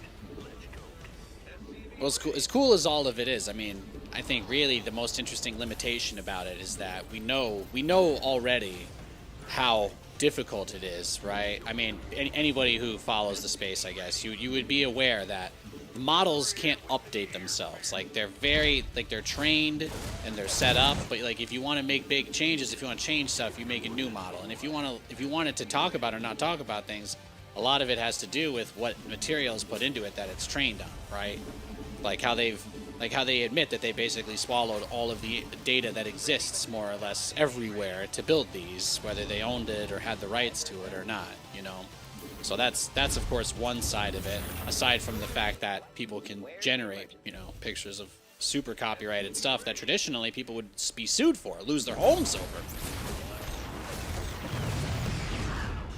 You know, you try to make a fanfic about Super Mario 10 years ago. I mean, you got Nintendo ninjas showing up at your house, right? But at this point, there's so much. You would need something pretty huge to bring an end to that kind of stuff. Research has completed. SCV ready. Your add-on is complete.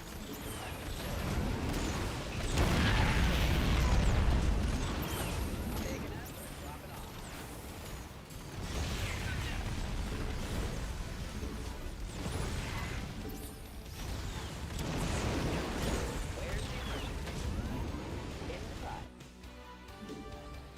In the pot. This guy just goes cyclones, right? So he's gonna have a bunch of cyclones again. Yeah, exactly.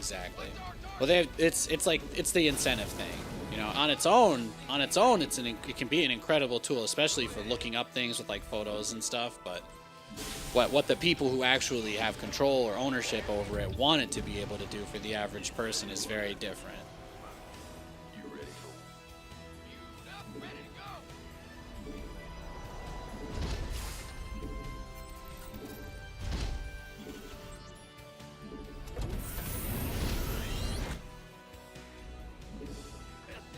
Well, I think the issue, Bryson, is that like eventually someone there has to be an accountable party, right?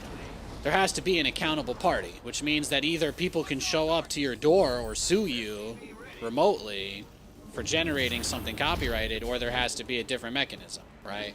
Or it'll be like Twitch, where it's like if you try to generate something that you're not allowed to 3 times, then you're banned forever. But like even that seems kind of crazy. So I don't know what that looks like, but somebody, it's either that or there's just no rules anymore. So now there not being rules anymore is definitely a theme for the year. So I can completely see it just existing as it is and nobody ever caring, since that seems to somehow be a possibility. But I can't think of anything else that would take it down that much either. But it's like a balance. A lot of that high quality stuff requires so much compute power that like that's their biggest issue, right?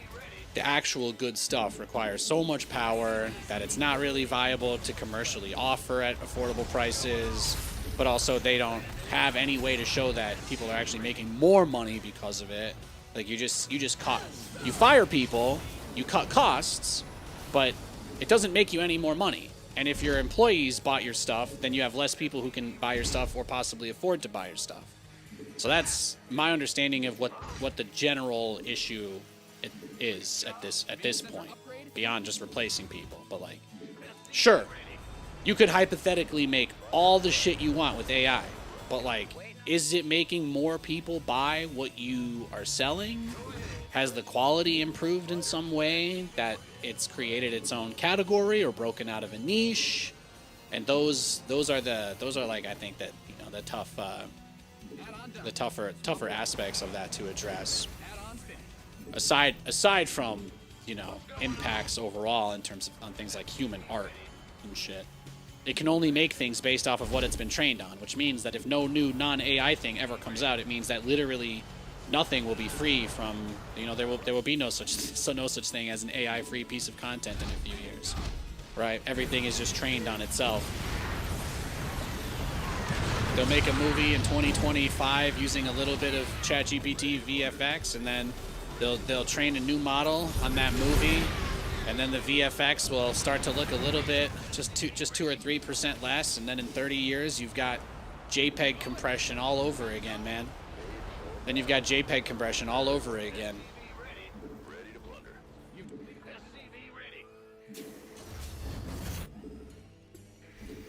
which is why, I mean, I don't think a market for human-made stuff goes away. So their stuff can still be stolen to be trained off of, you know?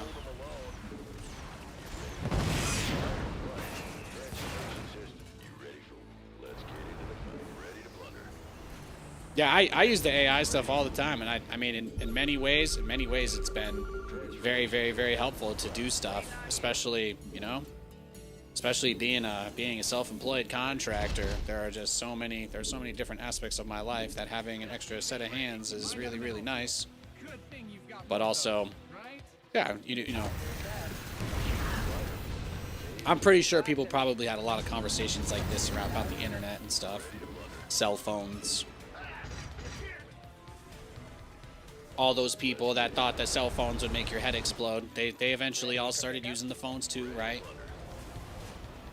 Yeah. But, like, if you could remove 100% of your operating costs through AI, hypothetically, it doesn't necessarily do anything to increase your bottom line. Like, if you used it to generate something for a more diverse purpose off of existing assets that you already are profiting from in a different way, then I think you're pod racing. Like, I think, yeah. Then you've got, that's where the guys that don't care about video games but can just say, hey, Fortnite, you guys can just AI generate some skins based off models we already have or whatever to rig it. Like, assuming that something like that happens, then yeah. For expanding IP access, I would probably wager it's already happening. So I think they already said, like, a bunch of Wastelands and Call of Duty and stuff are AI generated, which isn't really in that same breadth, but we knew they would take the most, you know, abusive route towards using it for sure, since, you know, it's Blizzard. But it's certainly interesting to think about. It's certainly interesting to think about. How exactly does using it make you more money unless you're using it to enter an industry or space that you are not already in?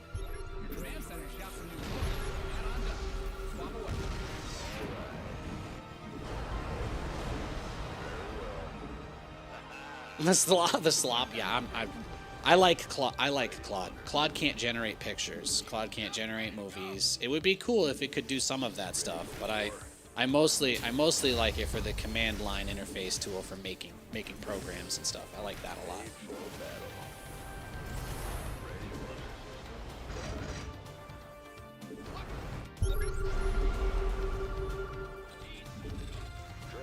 The man who never scans. He's just out here. He's out here. He's waiting.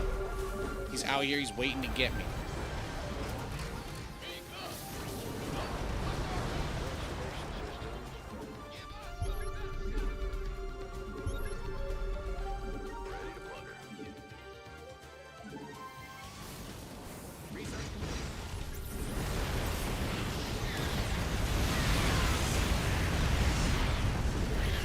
Whoa. Wow, we just smashed him. Hey, he scanned for the first time.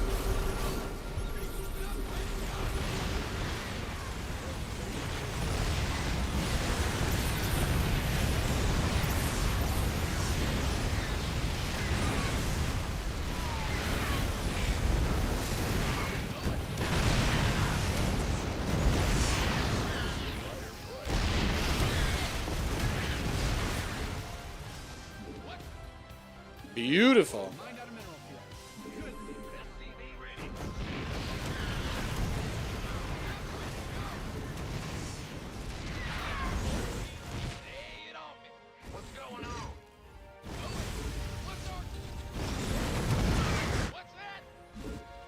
Well, we almost had a shot there. I really thought my 5 starports would get some more units out, but we were a little bit further behind than we were hoping to be.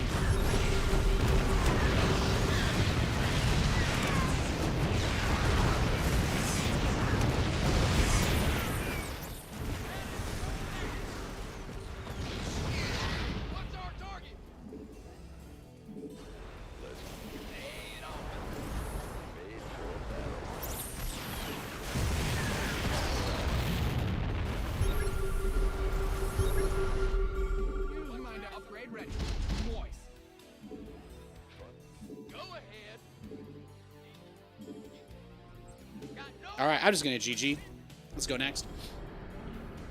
I played this guy like 3 or 4 times in a row. I need a break. I need a break from rematching this guy, honestly. He's doing a very defensive kind of like, he's not turtling, but he's literally just like doing this thing where he just catches all my stuff out on the map, and he didn't scan until I made a joke about it, so I would just rather not play I wouldn't want to play a 4th game against him if that's okay. So I'm going to just take a minute here. Just going to take 60 seconds, and then I'll queue up again, but just give him an opportunity to search for a match. And give me an opportunity to start an auto battle. Important stuff. Yeah, exactly, 7. It's great for automating boring shit, but I think for much else beyond that, you definitely need a human touch. Faux show.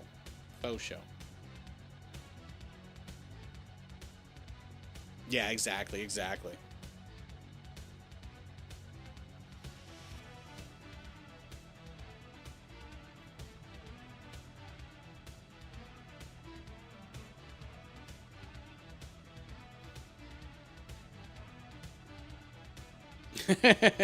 Mr. Goders.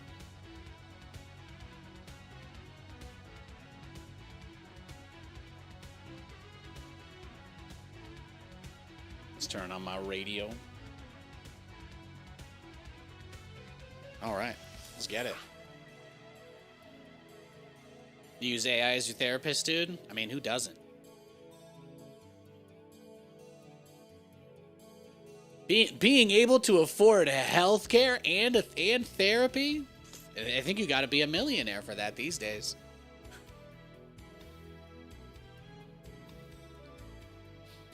Your TVT is 78%. Your TVP is 36%. Your TVZ is now up to 58 thanks to the Thor Lib Death March. Hell yeah. Dude, Thors and Liberators together, very powerful. Very, very powerful. Terran versus Protoss is brutal this season, though. It's tough.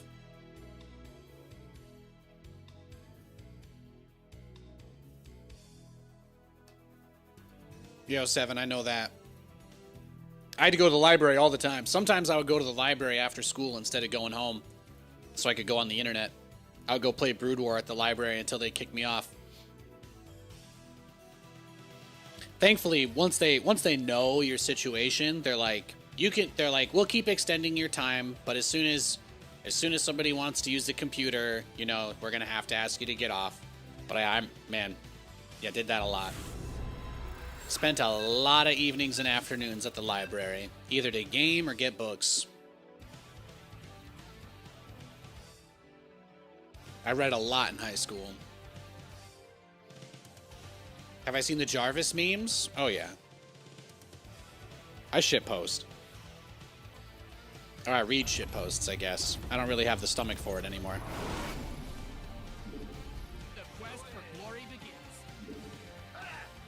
What's going on? Inverse. SCV ready. Big job, huh? In the rear with the gear. SCV ready. Playing Brood War and the library computers. Good times. SCV ready. Gear.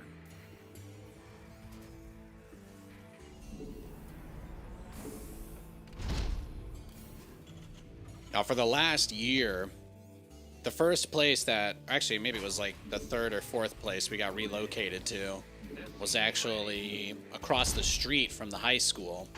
So of course, that was the year the new high school opened, so I didn't get to walk across the street to go to school.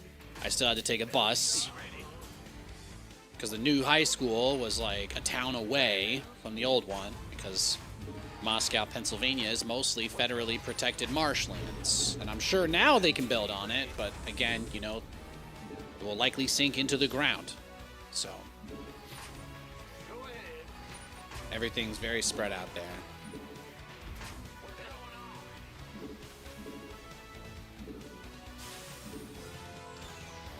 SCVs didn't sign up to fight. Big job. In the rear.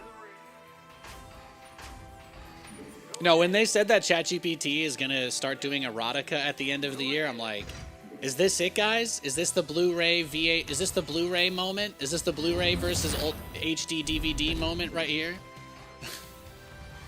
Is this the cassette tape versus 8-track moment happening?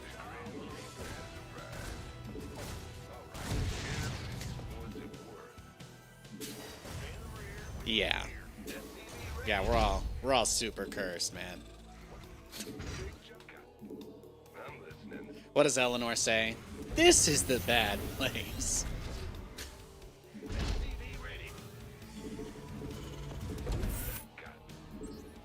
Good times. Good memes. Wow, no Nexus when the Reaper is done. So he's got a little fear in his heart, huh? Look at that. He's already got a shield battery at 2 minutes. 2-minute shield battery. I'm guessing that's his Twilight. Right?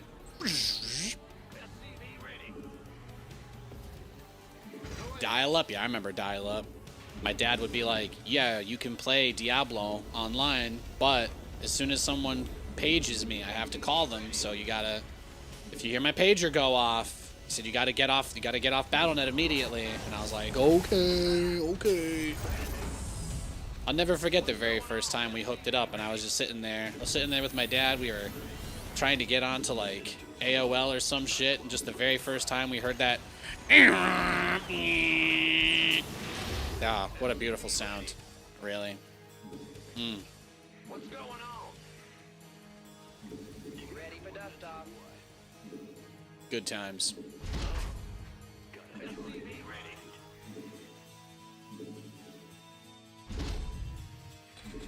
Ah! You scared me, huh? Bad news? SCV ready.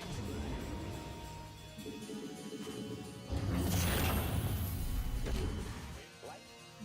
Talk to me. Add-ons finished. SCV ready. Pig. Huh? What's going on? Well, there was like that little pop-up screen and stuff. There was that little thing. It's like connecting and da-na-na and da-na-na. You know, it was just good stuff. It was good stuff.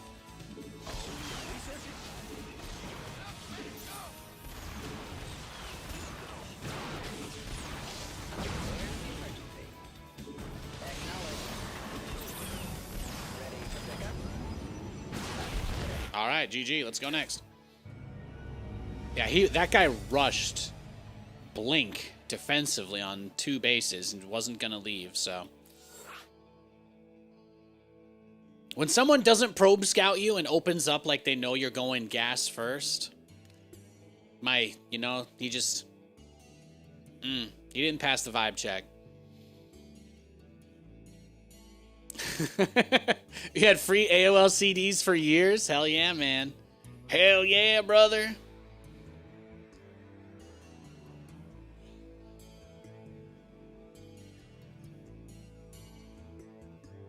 I don't think I ever actually had like really good internet until I went to college, and then we were only allowed to use 5 gigs a week, which was insane.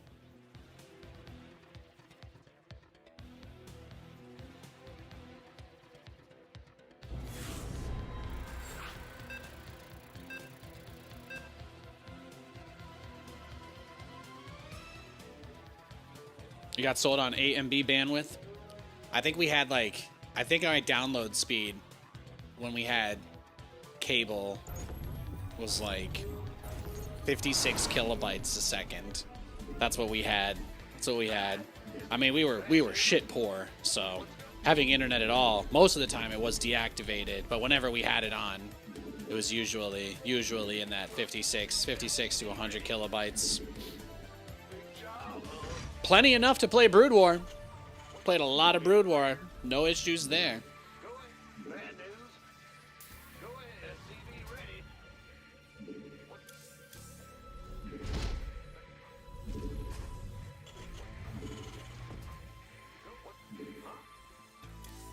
SCV ready. Actually, when I was living in my friend's basement, When I was living in my friend's basement before all the StarCraft stuff happened, that was probably the first time I was living somewhere with decent internet. SCV ready. Let's go. Do they have fiber internet in rural PA in 2025? I don't know. I don't know. That's probably too woke for them or something, right? Bad news. Good internet, clean air and food, not a priority for a lot of folks out there. I spent a lot of my life there, I can tell you that.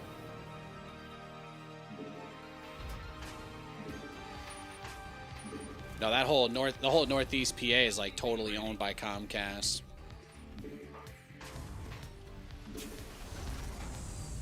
There used to be a local company. That was the one that actually got us online. They're called Adelphia.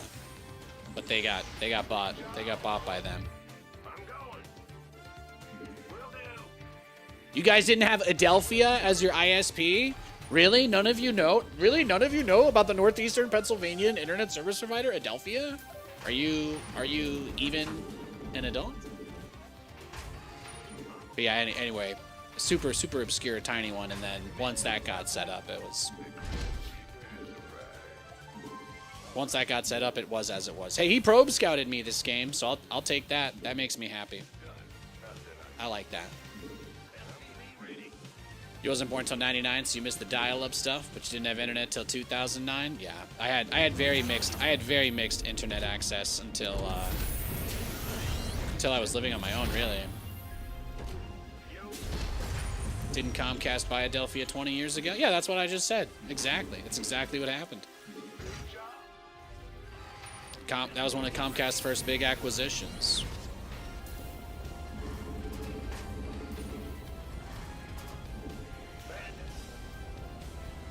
But we didn't. They were the guys who like set up the cable line to our house from the pole and stuff.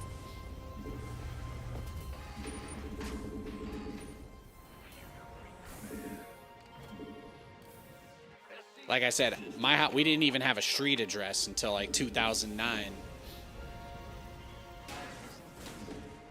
Yeah, whatever. Huh?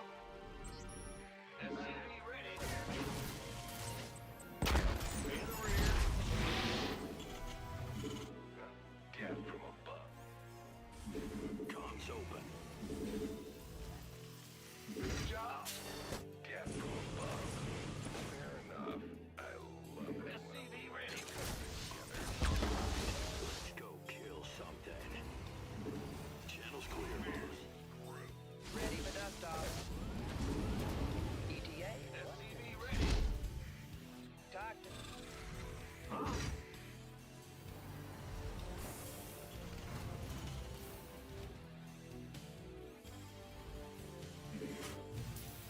In the rear with life flight's here.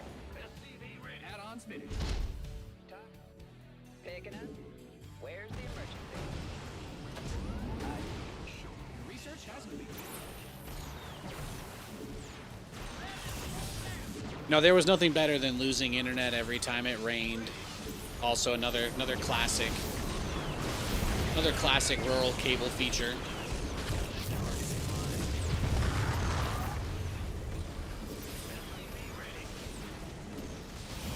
There we go. I'll take that. What's our target?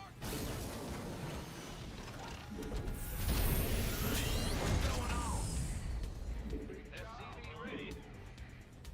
Ben, go ahead. Bad news. SCV ready. Let's go. In the rear. Ben. Huh? You up? Ready to go? Affirmative! Rock and roll!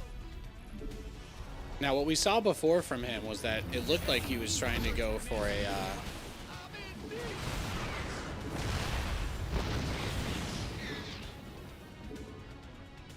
Okay. Well, I was gonna say it looked like he was just going for a 4-gate blink last game. So now that does definitely seem to be the case. Workers win games. Protect them. Your SCVs are under attack. Your SCVs didn't sign up to fight.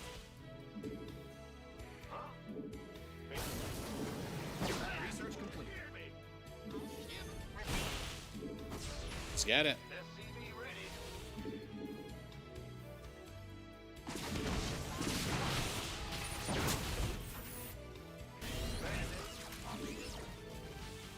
SCV ready. He's aggressive.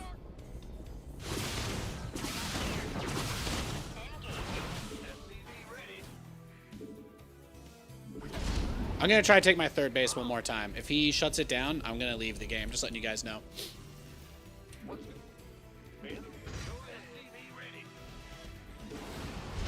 This guy is playing like he's trying to stop us from really doing anything at all. So I'm not gonna beat my head against a brick wall here. Let me get my third. Protoss players get their third for free every game. You want to play against me? You gotta let me get my third, man. This matchup is unplayable without it. All right, that's just the way it is. Loud and clear. Call the ball. Can do. SCV ready. Roger. Command center upgrade complete. SCV ready. Research is ready.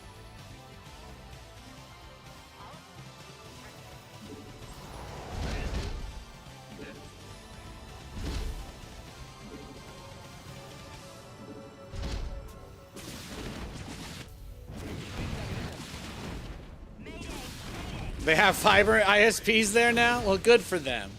Good for them. I ain't ever going back.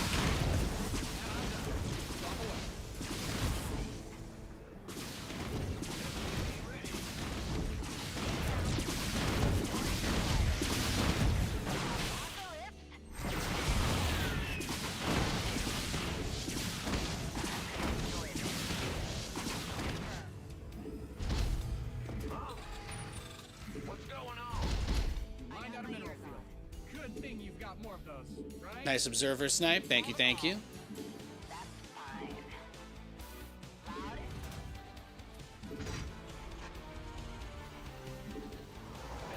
He did let me get my third base. He did. I appreciate that. Loud and clear. It's kind of a big deal. I mean, no big deal, but also a very big deal. Bad news. SCV ready. Add-on done. He does care. It's beautiful. SCV ready. Engine screaming.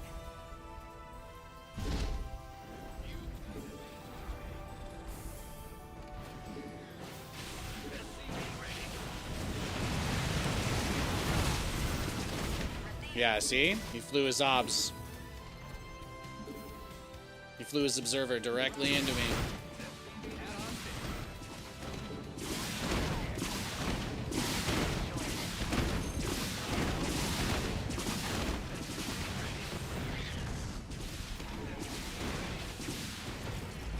do. Bad news. Your add-on is complete. Reporting for action. Research has concluded. We have you on screen. Holla back. Ah, Commander. Got no patience for sitting around. I got my ears on. It just seemed juxtaposed to the rest of the conversation. Oh, yeah. But, you know, I love being able to have conversations with you guys about stuff. I actually do really appreciate it. It's been a nice night with chat, but we gotta, you know, there's always gonna be people that tune in who are only focused on the StarCraft, and they kind of see all the other stuff we talk about and everything else. You know, they don't like really see it. You know, it's like a T-Rex in movement. If you're not talking exactly about something super StarCrafty, you know, people are focused on that, which makes sense. Mined out some of your minerals. I don't think there's anything irrational about that, just to be clear. But it certainly is funny how we can be in the middle of a conversation and some guy's like, Nate, your command center's misplaced though. Command center is off. Command center is off. And it's like, Okay, everything is fine, but I hear you. I hear you. That's what you say. You just say, I hear you. Thank you for letting me know. And then you just, yeah. But yeah, it is always a little bit humorous. People are locked in on the game. People are locked in on the game. Got no patience.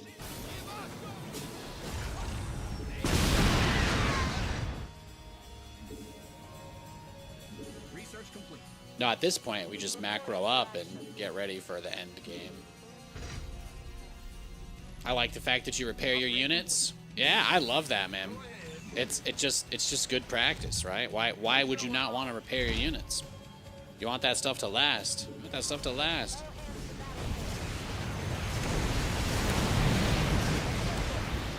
Initiating. I got my ears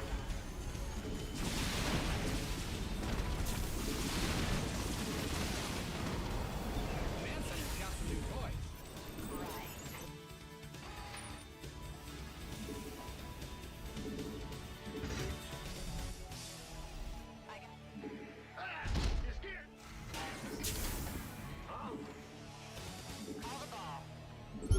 I got my ears on.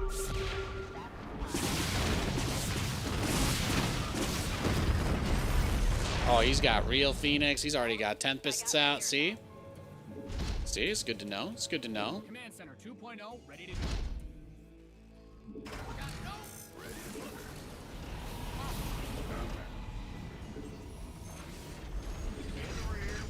Research is ready. Engineering and your distal. Command center upgrade complete. Find out a mineral. Good thing you've got more of those, right? I think we just need Vikings, actually. Just Vikings should be enough right now. Any new music drops you're hyped for? Well, Carly Rae Jepsen just released her 10-year anniversary version of Emotion, which is probably one of my favorite albums of hers. Definitely a banger for sure. Been really enjoying that. I've been listening to Sabrina Carpenter's new album as well. Cannons put out a new single. That was also quite nice. Yeah, see, repair everything. Why would you not repair your stuff? Why would you not repair your stuff? It doesn't make any sense. I think pros sometimes don't repair just because they're too busy. But you know, it's like telling your family you're too busy for them because you're working. At the end of the day, nobody gives a shit about that excuse. You know, fix your shit. Upgrade ready. Noise. This isn't the movie Jingle All the Way, and you're not Arnold Schwarzenegger. You don't get to say it's too hard. Research has complete. What are you gonna do? You see my whole army. What's the play? Stay. Oh, is this really it? He is gonna go for it.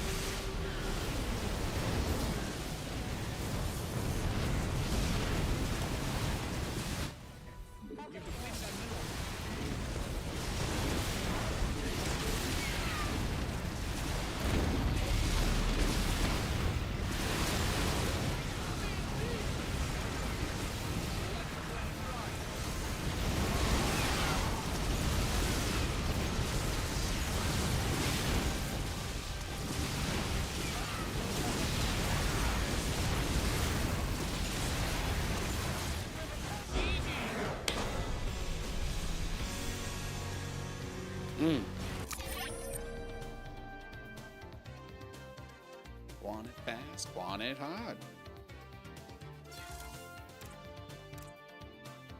He had tectonic destabilizers. Tectonic destabilizers. Beautiful, beautiful. His air army melted versus Vikings. Dude, this playstyle, this is like literally working. Somebody, like, my favorite thing about being a StarCraft streamer and content creator is because it's like so many people are like brain rotted by what pros say that they have no self-perspective on the game anymore. But then I'm like, and they're like, why wouldn't you play Bio? Isn't Bio like overpowered because the one best player in the world wins doing it?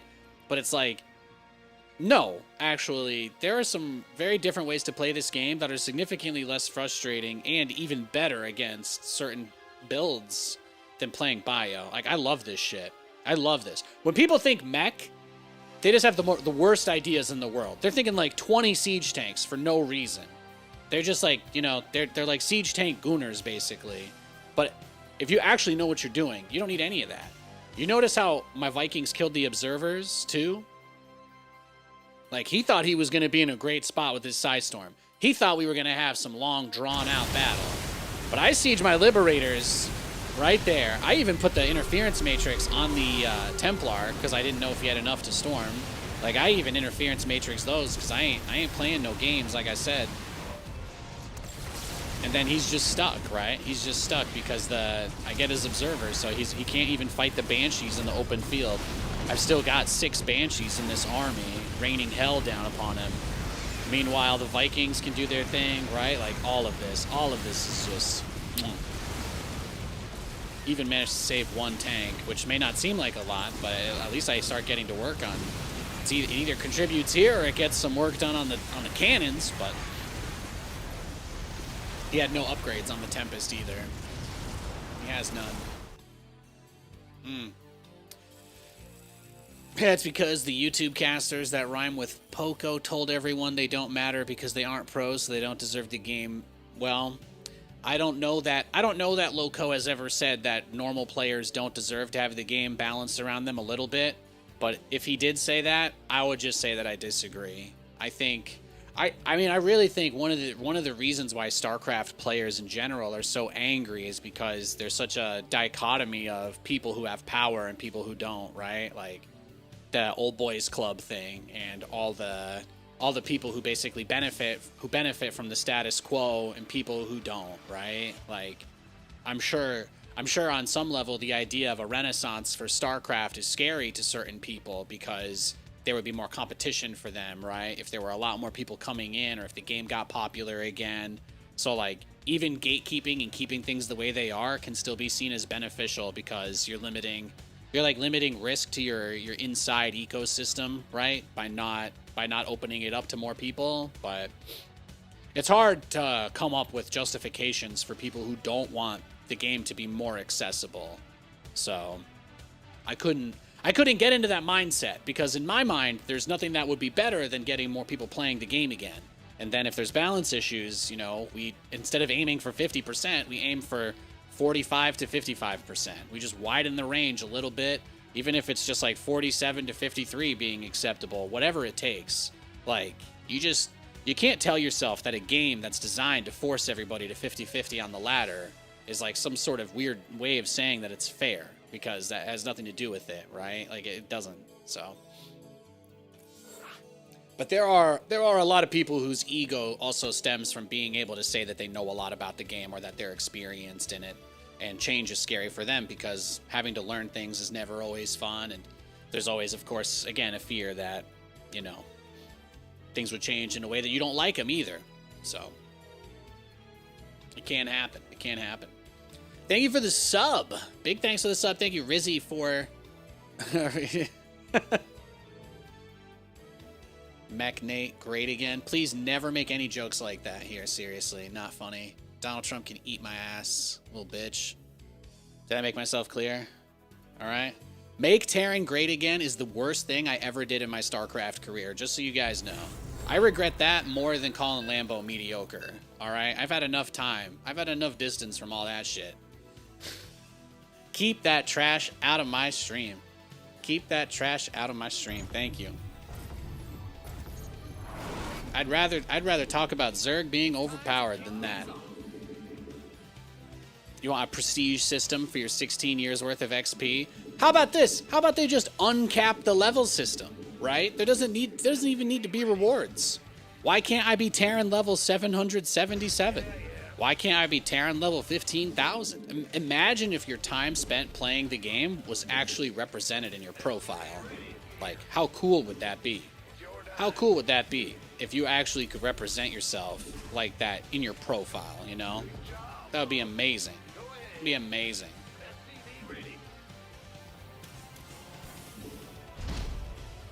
Amazing.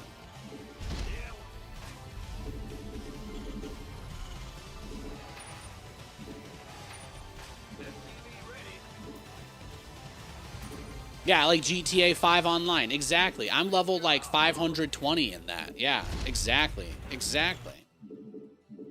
Exactly. Oh, in League of Legends, like I think I'm level like 700 something there too. I think I'm like level 700 there.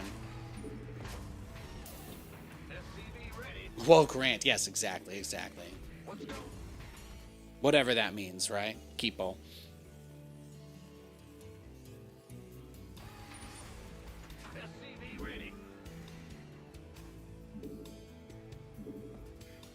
But yeah, if StarCraft 2 was like Grand Theft Auto 5, like, I mean, really all modern games do this now. It's pretty much any game that you play these days. Pretty much any game you play these days will have some way to do that.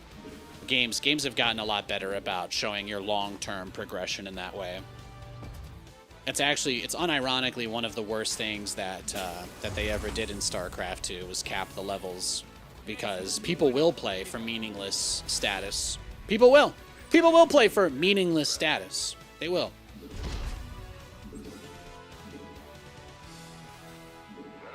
I mean, there's people who still think APM is like a meaningful measurement of ability in the game.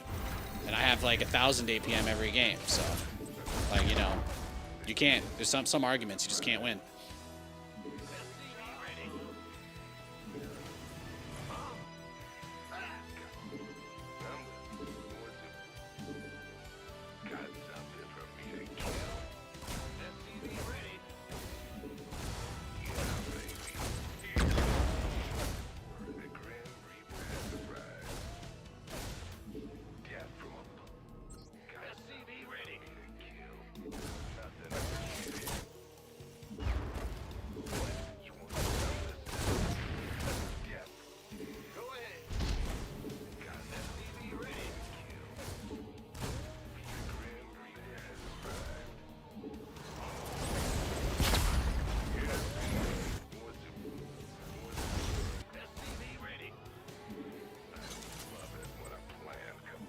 Now, see, this is one of those weird situations where the fact that I did the wrong build because I thought it was Zerg actually ends up benefiting me.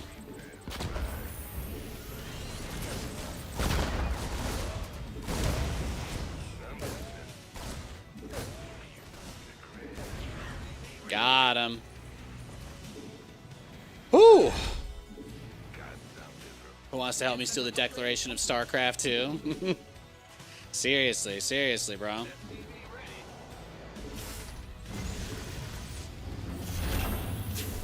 Oh, but you guys know, you know, immigrant family. I grew up on food stamps. All that stuff is real serious. We don't have to talk about it, but I do take it very seriously, and that shit just don't fly here. Shit just doesn't fly. If you want to concern troll, do it somewhere else. Easy.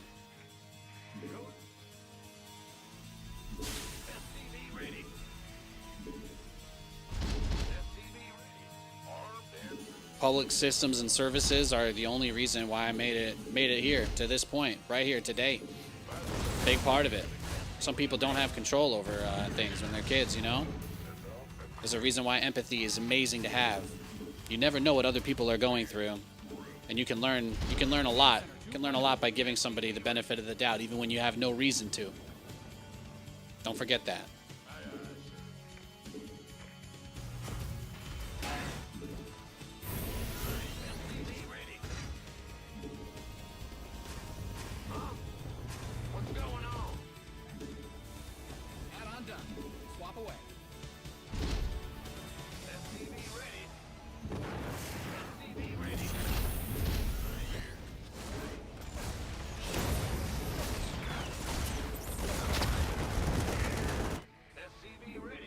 I don't think I can stop the cyclones if he keeps pushing me here. It'll be tough.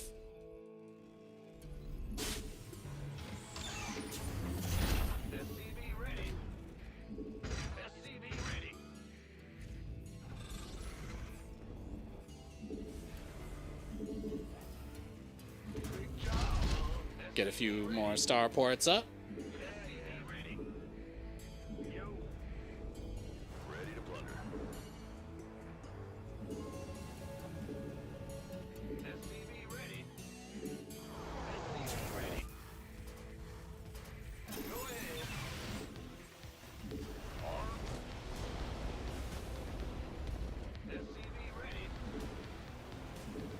Yeah, Bryson, exactly, Bryson, exactly.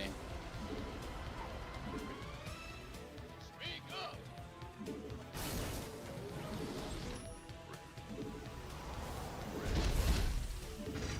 SCV ready. What's going on?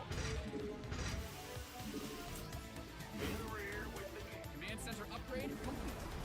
This better be good. You gonna give me orders? Sure thing.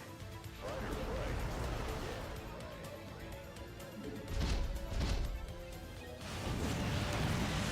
Nice. Free Liberator. Help here. Ready to blunder. Your SCVs are being liberated. Ready. Out on stage. Been waiting. Easy peasy. Just keep it rolling. Ready. SCV ready.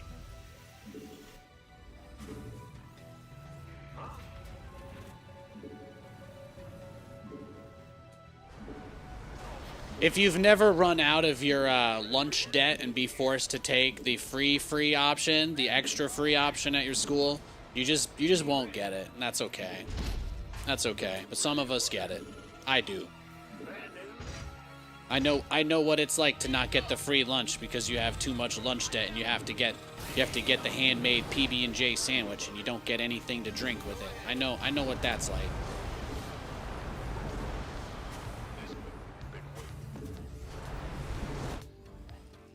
What's going on?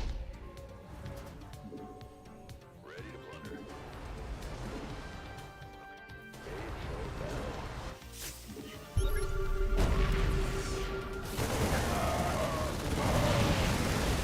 Hey, you goofed. The consequences will never be the same. Boom, boom.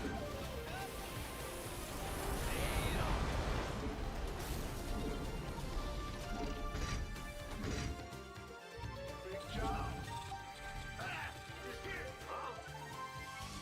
In the rear with the gear. Yeah, exactly, Bryson, exactly. You hit him with the I don't have a mom, and they're like, what? Do you get double Christmas? And I'm like, oh my god, I've never. Now I know why I have so many issues.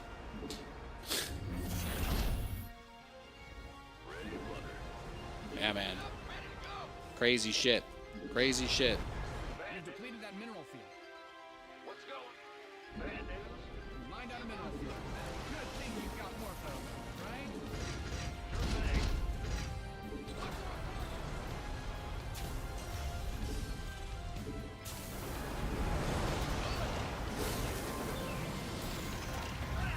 Scared me. In the rear with the gear.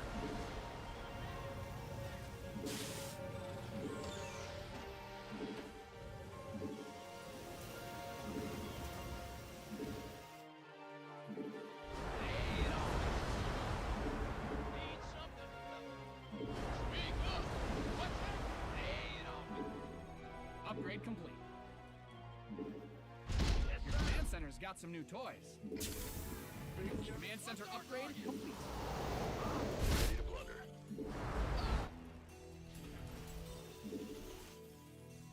Go ahead. Give us your ready to blunder. All right, well, I mean, this is TVT. He's been very defensively set up against a lot of the things that I've done and been in a very good spot to catch a lot of the things I've thrown at him. It's very, very difficult to move out on the map before you have a maxed out army in this situation, so this game has been a little bit slow. Do appreciate y'all hanging out, and obviously I've never really actually been one to try and talk about that kind of stuff, and I really never have been. I really wish I didn't live in a world where I felt like I would ever have to be pushed to waste my time talking about any of this stuff with you guys, because most of it should just be common sense, but yeah, man. Shit's crazy these days, huh? Crazy. People go hungry, they build the Epstein ballroom with the money instead. Fucking nuts, man. Nuts.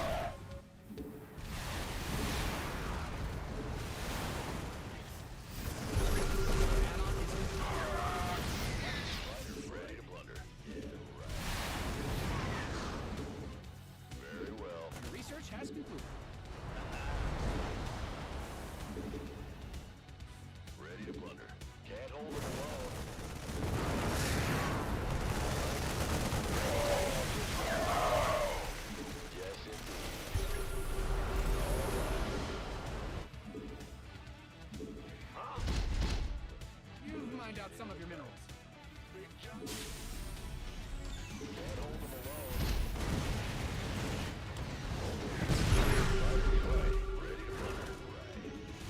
Well, Dr. Muff, the real question is, you just have to wonder at what point do these guys, you know, realize handing all their money over to a bunch of grifters will never get them any of the things they want. You just have to hope at some point they realize it.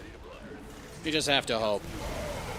You can only tell people not to put their hand on a hot oven so many times. You certainly can't make them. You certainly can't make them.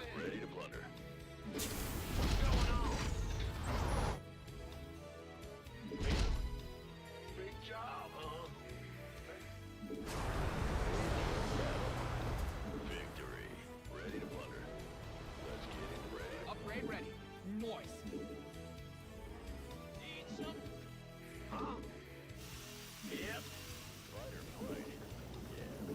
You mined out a mineral field. Good thing you've got more of those. Ready to plunder. You've mined out some of your minerals. Your command center's got some new toys. We're getting there. We're getting there. Yeah, he's got so much stuff. He's got so much stuff. We just got to transition into battle cruisers, I think. Because that's really just the biggest issue right now, right?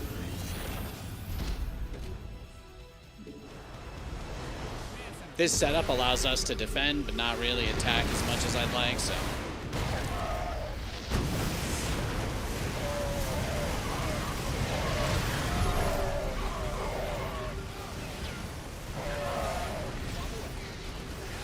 Oh, did I do it? Did we get him to push?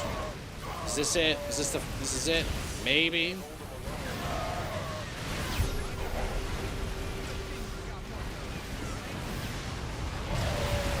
I said the battle cruiser word. I said the B word. As soon as I say the word battle cruiser out loud, that usually is the moment they push. Now that guy was playing random, and he just rushed to the most like dragged out turtleneck game. And then I said, I'm going to build BCs now. Boom. All in hits. That's when he pushes. Sometimes it'd be like that. Let's go next.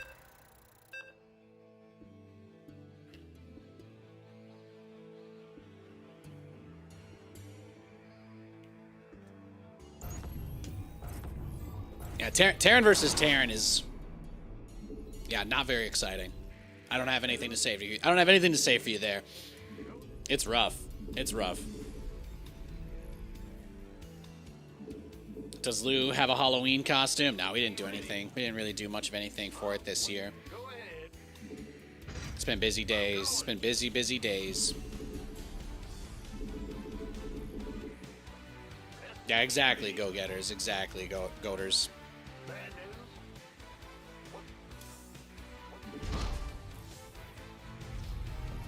Fingers crossed that more people will realize, you know, going for, Yeah. Well, the whole thing's a real mess, really. What is there to say? What is there to say?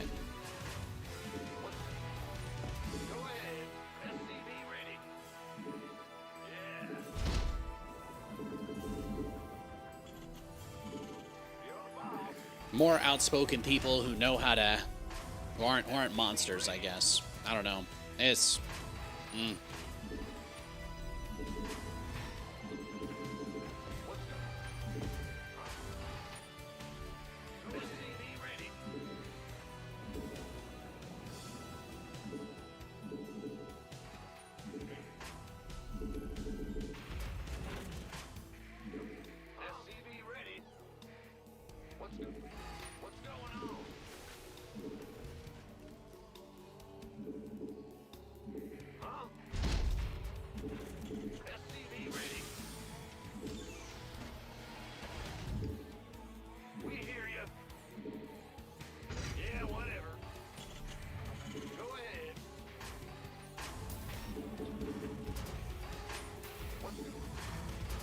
No, I agree with you. I agree with you completely. I agree with you completely.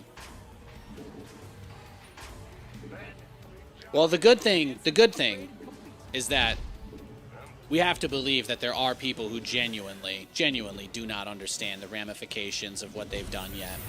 You have to leave the door open for people to come back in some capacity. People really are just busy and don't understand, I think, on a decent scale. But they're gonna learn. That's for sure. They're certainly gonna learn. That's why I only buy Canadian liquor.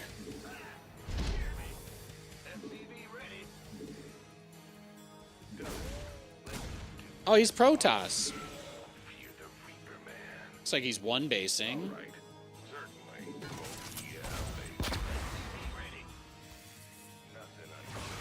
Dance your probes, dance them. Dance them.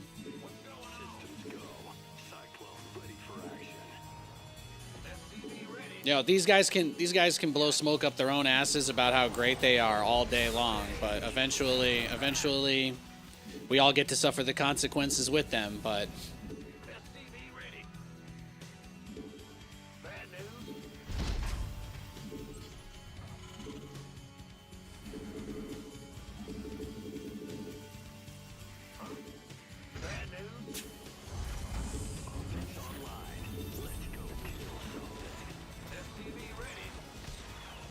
oh.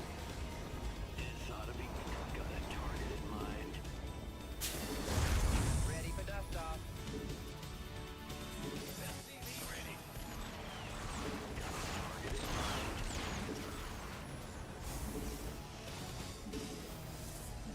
SCVs didn't sign up to fight. SCV ready. You didn't build your base just for it to get blown up, did you?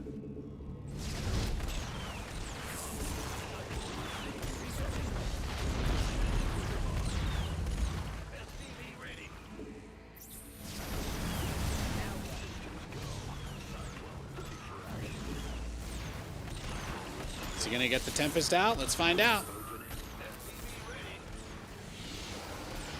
Almost.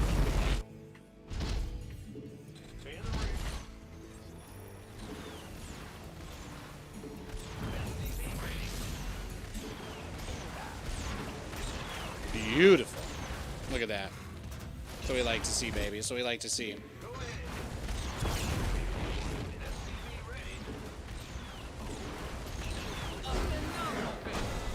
Hell yeah.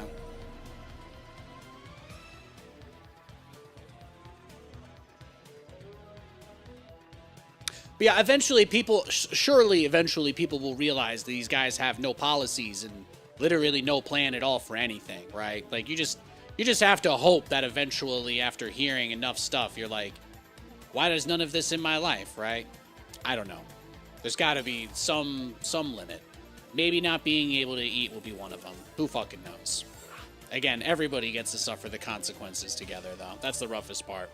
A lot of folks who don't deserve to be dealing with this shit, having their lives completely upended, is truly horrific.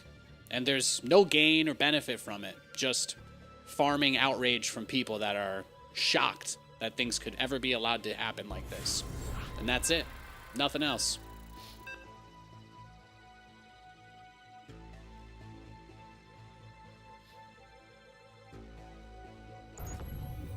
It's crazy. Crazy times.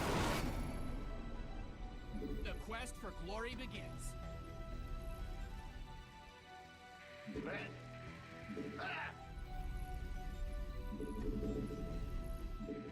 What's SCV ready? Big job, huh?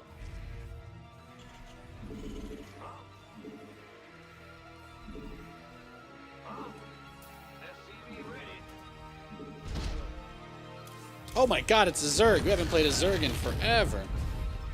We haven't played a Zerg in forever. SCV ready?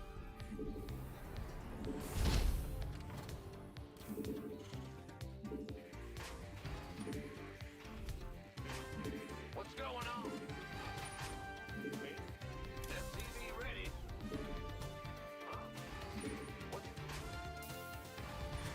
What's going on? What's going on? SCV ready?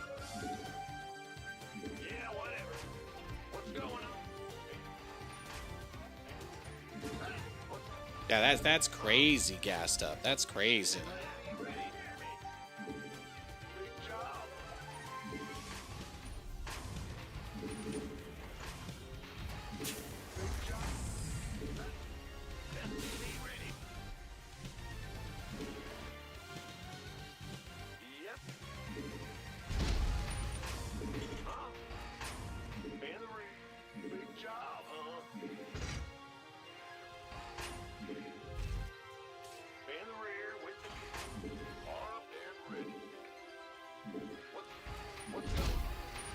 Your command center's got some new toys. Your SCVs are under attack. Go ahead. Ba-boom. You drop this, King.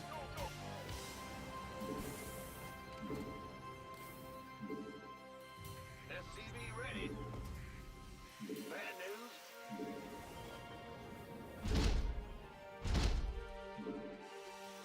Battery.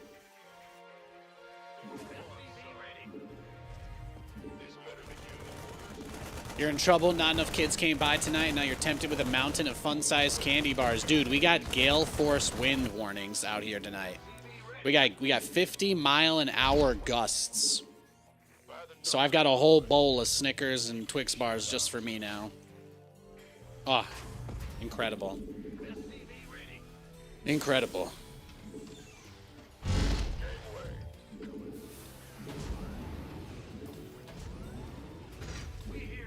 Avoid raise. Yeah, he was trying. He was trying.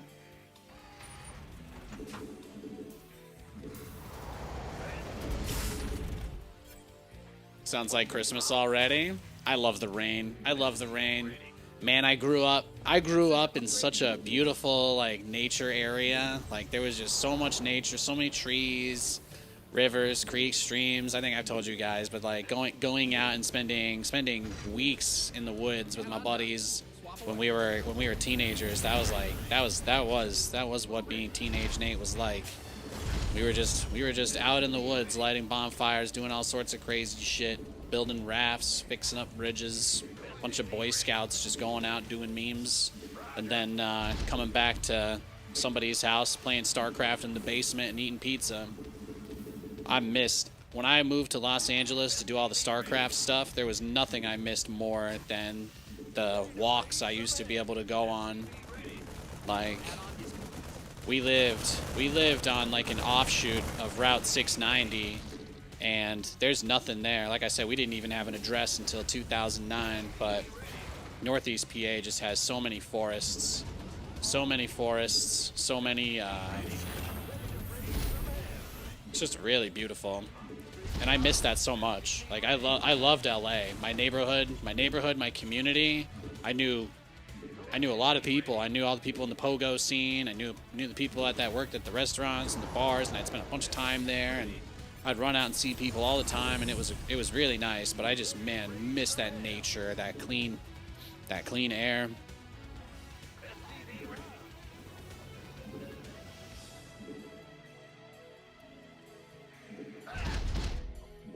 Are you ready for this?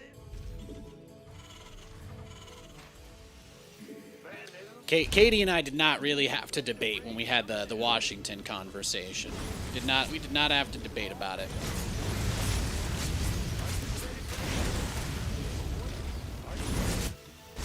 Although between you and me, I did want to put Colorado up as an option since I knew people there. I knew people in Washington and Colorado. I don't know people in Washington anymore, but oh shit, we get roach cheesed. All right, GG, let's go next. Your friend was the guy trying to proxy Tempest. We thought you were hacking. Oh, that's the highest praise you could give. Thank you.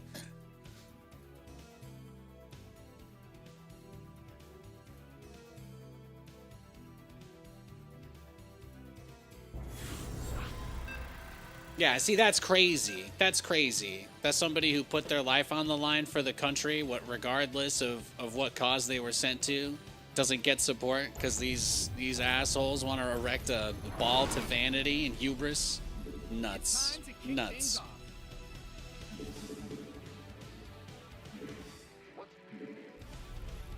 I'd say the insurance thing is a bigger one, but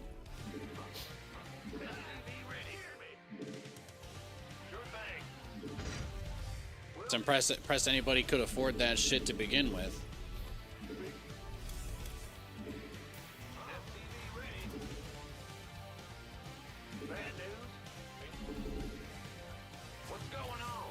Oh, it's the same guy. Okay, okay.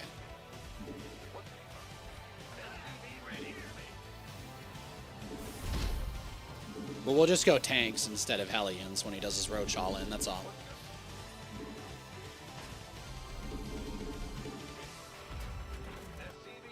How do I do rapid fire right clicks? You can bind attack to a key.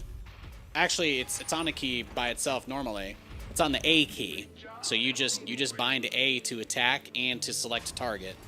That's all. Same way you set up any other rapid fire key. Where are the Madden clips streamer? Oh my god, I made this dude rage quit so hard. I made this guy rage quit so hard yesterday. I actually did go get Madden clips last night. I have a sick one for you, okay? I'm gonna put that one up after the stream tonight, okay? I want you to know that. I had two pretty filthy runs with Brees Hall. My energy, my Madden drive kind of, you know, like my sex drive, right? It depends on external factors. So the Jets were 0-7, and I was having performance problems, right? It was hard for me to get in the headspace to play Madden with our team being so truly horrible. But then the Jets finally won a game, and oh my god. And now, you know, Jets fans are exactly the types of people to celebrate finally being 1-7. So yeah, I actually went on. I cracked some bitches up. No problem. It was good. We had some really good matches. I do have at least 2 clips I need to put up. Oh my god, dude! Actually, it's so sick. I had a really gnarly user pick against a Cowboys player who was like trying to force it to Judy in double coverage too many times. So I oh my god, yeah. I don't want to spoil it. I have at least 2 really good clips. I have 2 at least really good clips, but yeah, I've never made sweeter love to Madden until now. Exactly. So I know, it's like every year I do Madden stuff and it's like, wow, Nate, you're a top ranked player and you're so good. Why did you just stop playing all of a sudden? And I'm like, well, Aaron Rodgers tearing his Achilles ruined the Madden streams one year. That completely broke me. Aaron Rodgers tearing his Achilles was just like one of the worst things that ever happened to me probably in my adult life. And then beyond that, yeah, just their general terribleness usually ruined it.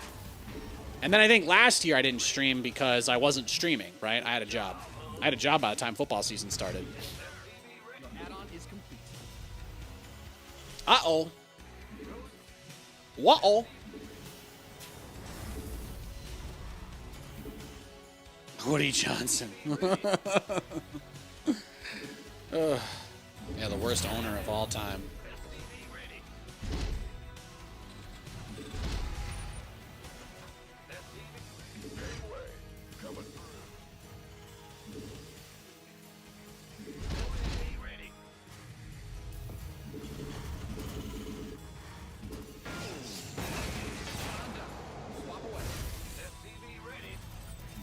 Lower level Terran? I don't know what you're talking about.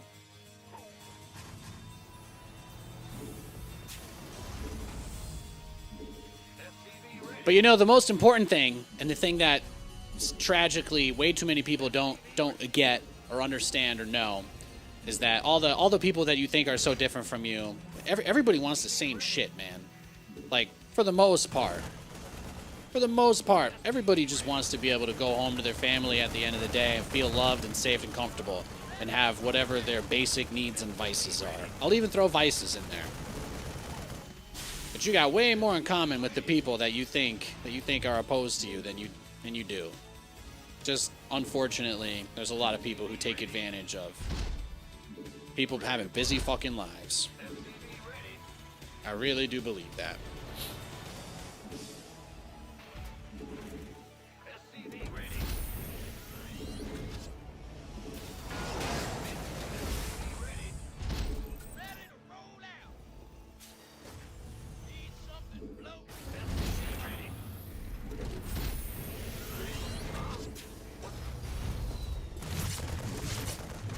Oh, there's the spines. He's got his turtle formation activating. He's got his turtle formation online.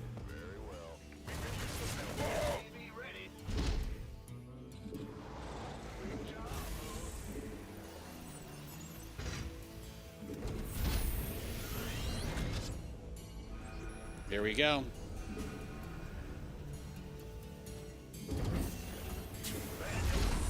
Add-ons finished.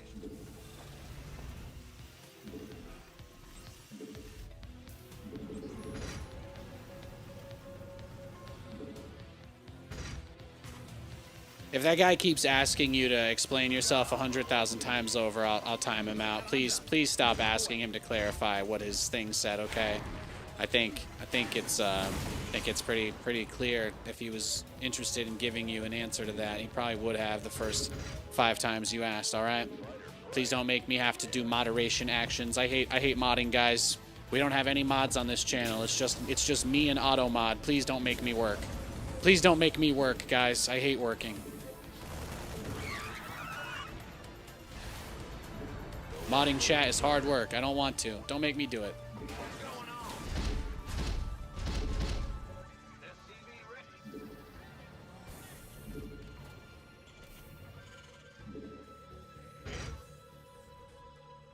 What you got?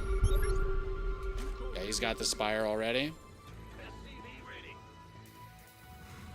This is what happens, guys. See, you guys want to know why Nathanias doesn't build battle cruisers? This right here. It's people are always ready for it. They're always ready for it, no matter what I do. People are simply always ready for battle cruisers when they play against me. So, I mean, this is the first game I've battle cruiser rushed against Zerg probably in, I don't know, maybe a month or two, right? But this guy, he's got that Spire. He's ready to rock and roll. He ain't giving me shit.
Done.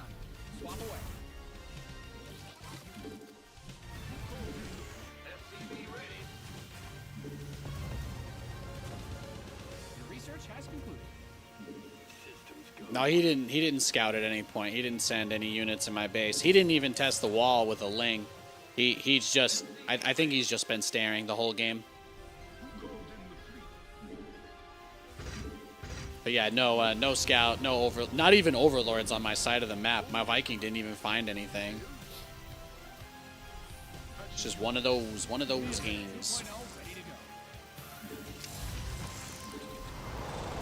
I'm assuming he's waiting for me to move the battle cruisers out before he does anything else. Your base is getting blasted. Yep, there it is.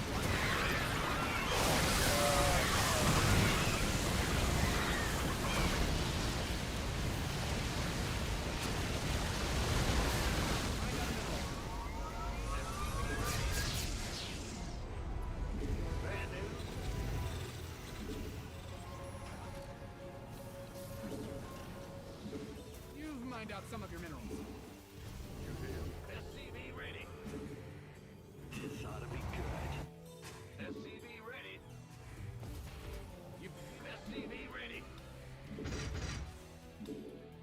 SCV ready.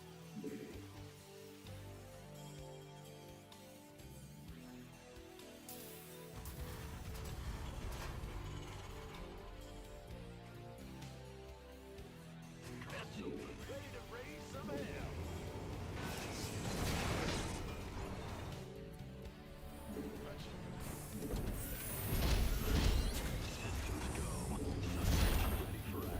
The nice thing is we can still transition into our regular setup from here.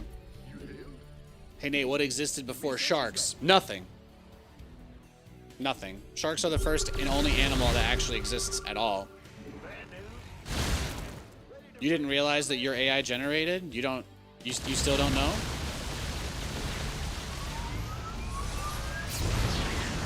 I got a mineral field. Good thing you've got more of those, right? What's going on? Nothing'll stop me. Moving, huh? Channel's clear. You got coordinates or what? SCVs are being liberated and local add-on is Yeah, no, this is Uber. We're Uber boned. Yeah, I'm just gonna go next. I think he's trolling us. I do. Has he played other games? No, he just got on after. He hasn't played in 7 days. He got on to play us, so. I'm going to take 1 minute. I'm going to go pee, guys. Grab myself a snack, and then we'll get back on the ladder. Give him time to get into another hour-long match against somebody else.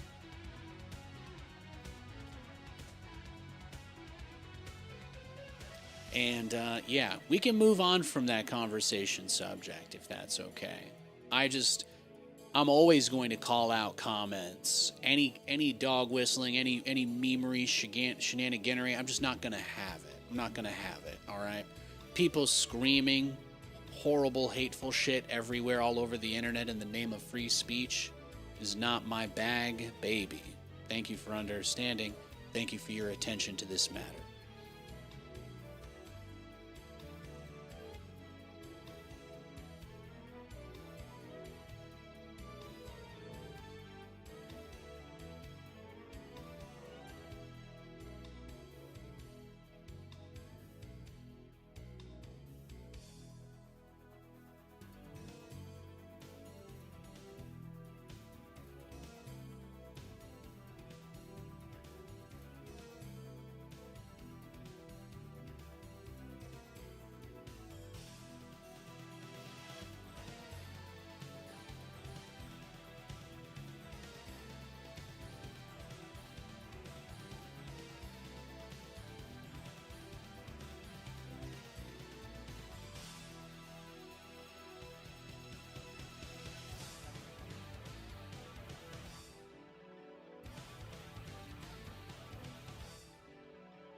Am I still on the Sparking Zero side hustle? You know, I haven't played it in a little bit.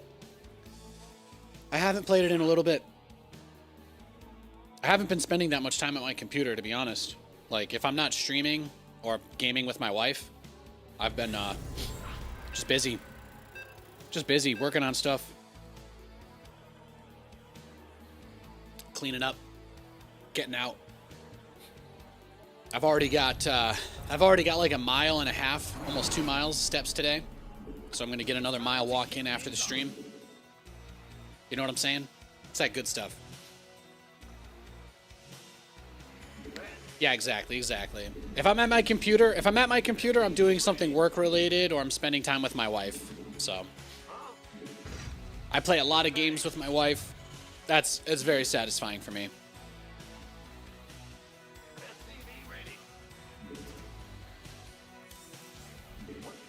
We've been playing mostly the same stuff. I won another Squid game the other day, so that was great.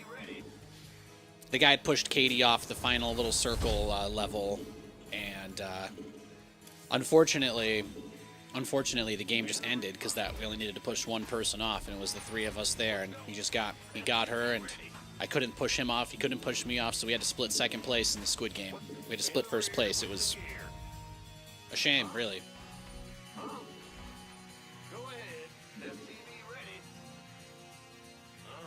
Yeah, they put the arena augments on ARAM now, so that's what they've been doing as the test mode. It's been really good.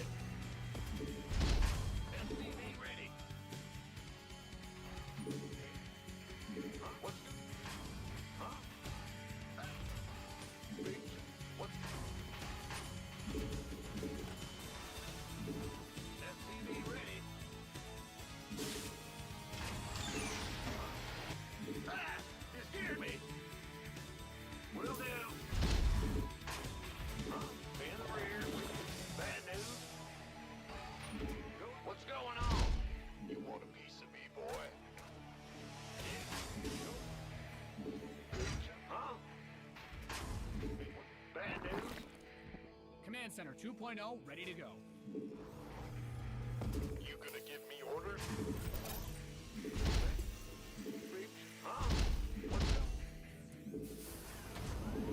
This better be good. SCV ready.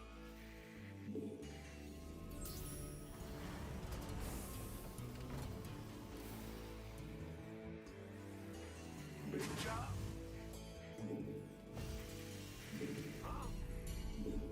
SCV ready.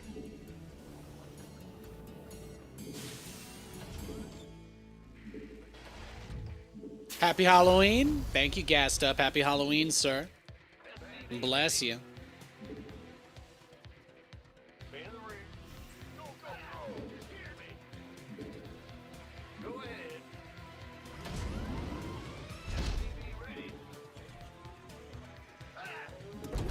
Command Center upgrade complete.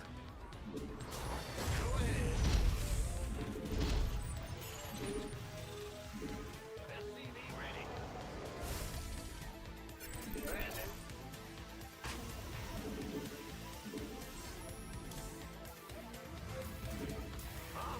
SCV ready. SCV ready. Big job. What's going on? SCV ready. SCV ready. Add-ons finished. Uh-oh, you get nothing. Ready. SCV ready. What's going on? SCV ready. Bad news. SCV ready.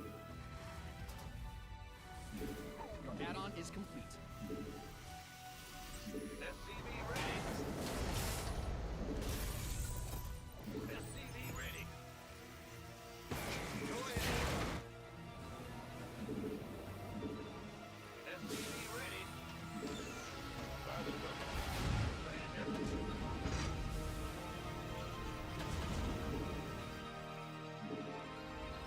SCV ready. crazy ideas. I've got crazy ideas. SCV ready. You're good, Goaters. You're good. Ready. Your command center Asking people personal questions, you know, we try to limit that kind of stuff. Just as a tip for the future, if you ask someone a question and they don't respond, and you ask again and they don't respond, usually after 2 tries, you should probably just give up. That's all. That's how you avoid that situation in the future. I got you. I don't want anybody coming into my chat feeling like they can't talk about stuff because they're gonna get asked a million follow-up questions. I don't want that. I gotta protect the people who are willing to talk to me in my stream. That's all. All right. That's you. You can tell I'm crazy. All right. I'm one of those insane people that thinks kids should eat in school. So I know there's not many people who relate to me out here. I gotta find my tribe where I can.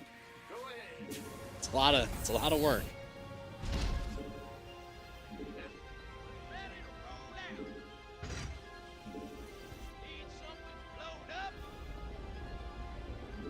This better be good.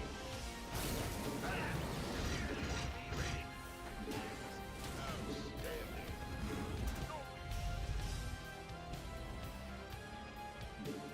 What's going on? Reporting for action. Armed and ready.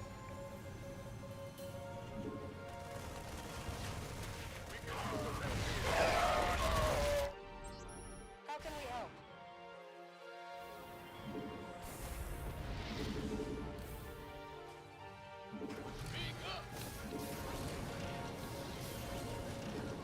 Can't hold them alone.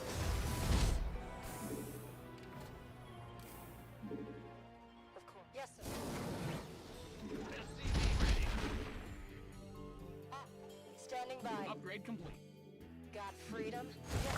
Attention. Ready to go. We're returning fire. Perfect.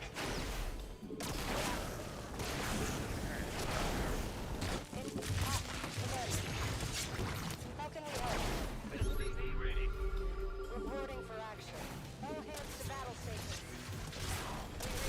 Beautiful. Finish. Standing by. As you say. SCV ready. Of course. Yes, sir.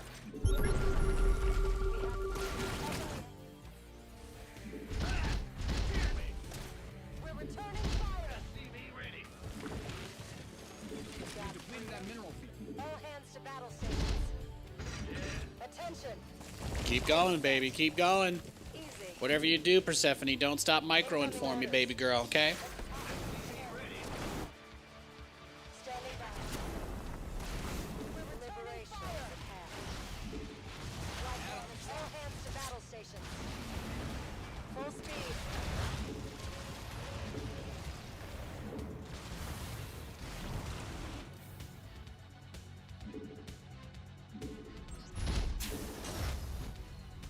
Big jump. Go ahead. Add-on done.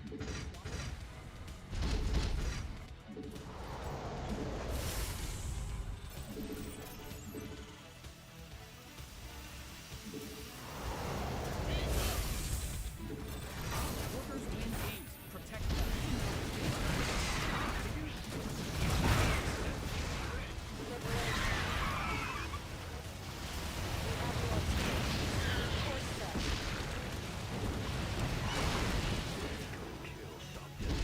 SCV ready.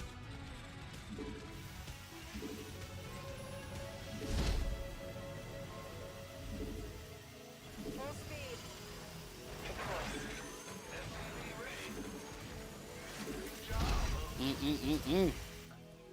Your add-on is complete. Ready to raise some hell.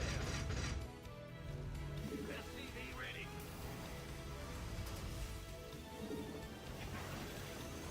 Reporting for action. The other box. Add-on's finished. In the rear.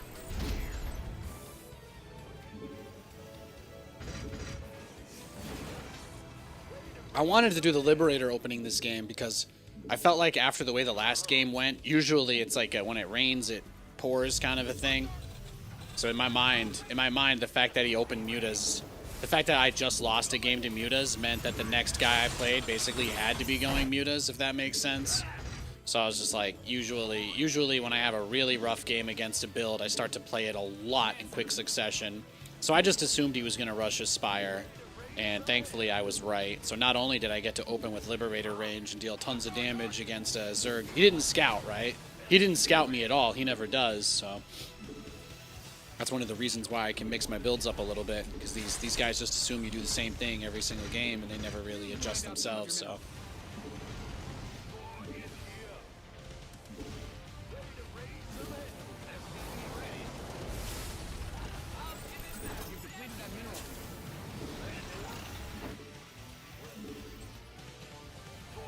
Liberation is at hand.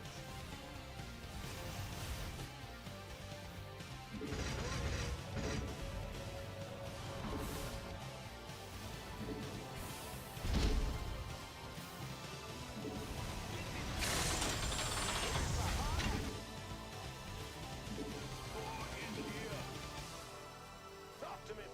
Standing Upgrade by. ready. More. Reporting for action. Your command center's got some new toys. Ready to raise some hell. Daylight's burning.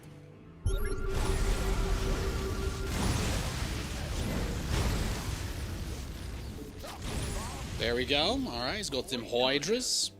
Daylight's Now this is what this guy always does. Like, this is exactly what we expect. This is exactly what we expect here. The Persephone dude, he always does the same thing here. The mutas were definitely an interesting touch, but he usually just turtles with Hydras to Ultra. He usually does the turtle to Ultra thing. I guess the Zergs I'm getting matched up against are getting angsty that I call them that. But you know, I wouldn't if they weren't. So it's kind of one of those things. Incoming orders. Reporting for action. Course set. Flight plan is locked. Commander.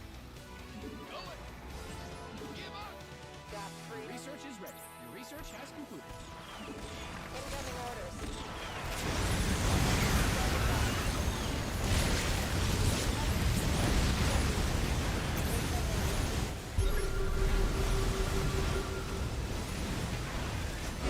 There it is.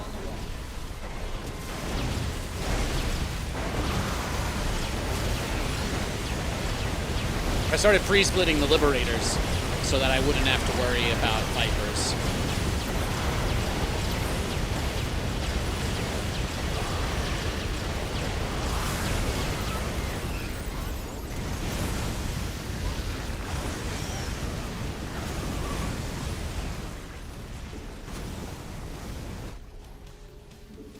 metal to the metal.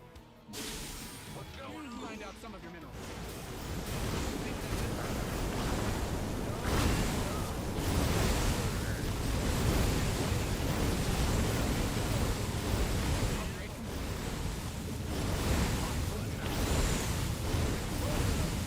Beautiful.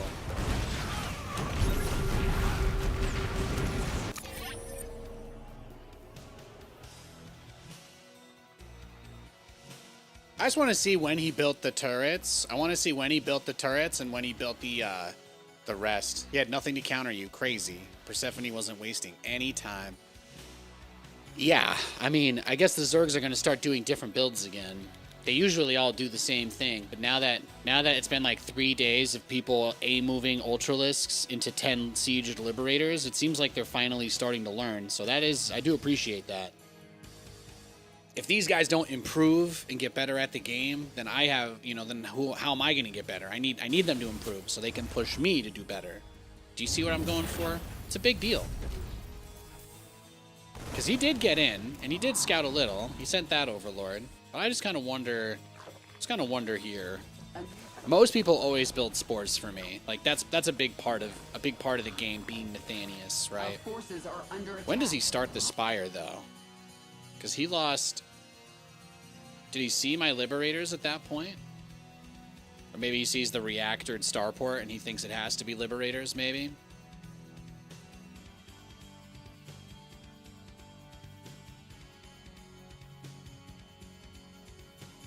Yeah, I'm not sure. You easily killed 20, 30 drones at one point. Yeah, let's actually see. How much damage did we do? Because the Spire still ended up being late, obviously, but it builds faster and it's cheaper than it used to be. So it's not as punishing for Zerg to get caught here. What really got my attention was this, right? When I showed up to his base, he had 2 spores at every expansion. And I'm like, man, people really, really refuse to let me ever build battlecruisers again. This guy didn't even see. I guess he saw the fusion core. Well, yeah, that'll do it. That'll do it, Nathan.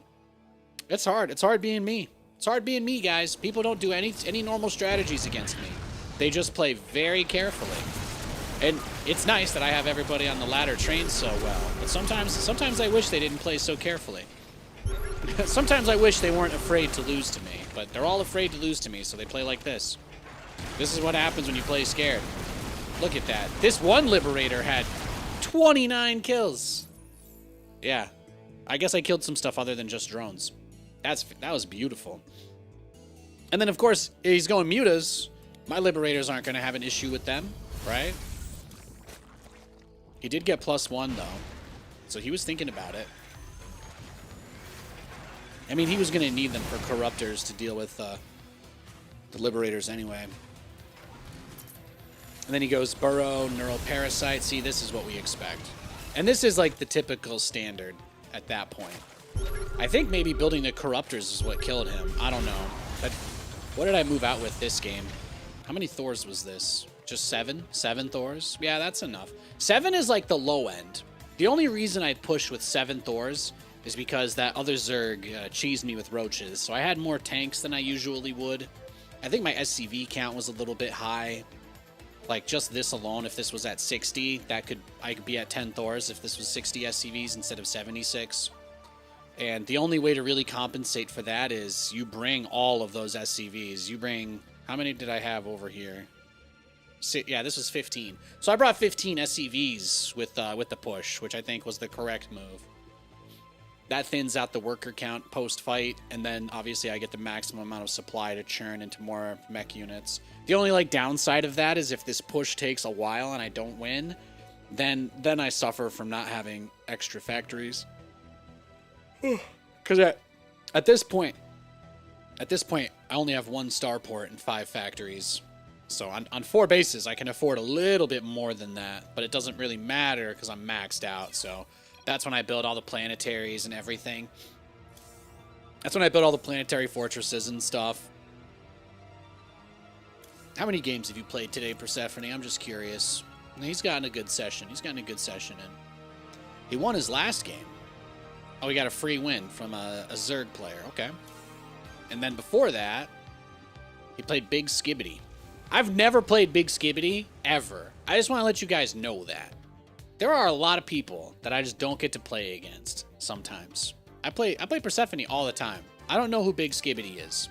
I've never played him, though. It looks like he came back from a break. Okay, I guess he's another... There are a lot of returning players to StarCraft. Look at that. 3 months, 4 months. He last played 4 months ago, and then... I guess it looks like he was grinding 4 months ago. It does go all the way down. But he looks like he came back in the last 3 days. Okay, so maybe we'll play Big Skibbity this week, then. That's good to know. Who else does he play against? He also lost to Big Skibbity. Friendo. Have I? See, I'm like, I don't think I've played Friendo before. I'm like, who is this? 2 days, 3 days. No, it looks like he plays every day. He's a Protoss player. He got a few games. He lost most of his games today. He just won a game. He won a game against Apple Hero. I haven't played Apple Hero. I don't know who that guy is. You know? So I'm looking forward to hopefully running into more different varieties of people. Like, that's obviously a huge factor for me in playing StarCraft and enjoying it. Has just been people have been getting excited about the game. People have been coming back to the game. Yeah, I haven't played against anybody that he's played against. I haven't played the 7 Warrior guy. I haven't played Moses Hooves. What the fuck does that even mean? So I'm like, it's exciting to think that I might get matched against some of these guys at some point.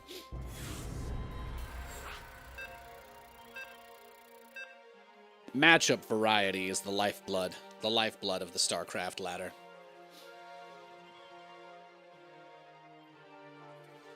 You remember Liberators did a lot of splash damage. Is it still the case? Liberators don't do damage, and then they reach a tipping point where they kill everything. That's all you really need to know.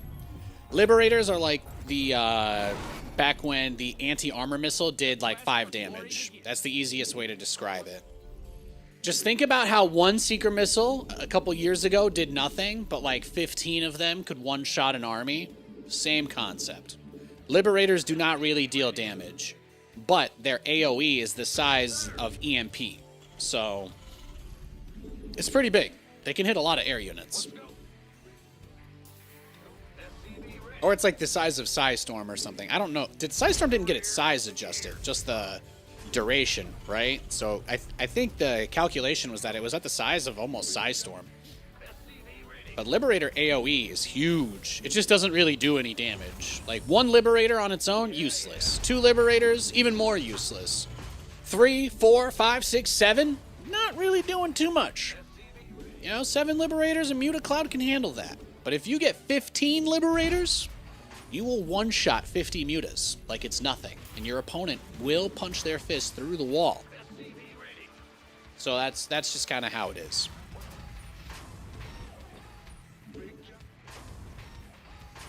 But yeah, Liberators, they don't really deal damage. They just have a crazy big splash. So you can use them as anti-air, but you need to have enough that it doesn't matter. It's like killing the best example, it's like killing roaches with Hellions.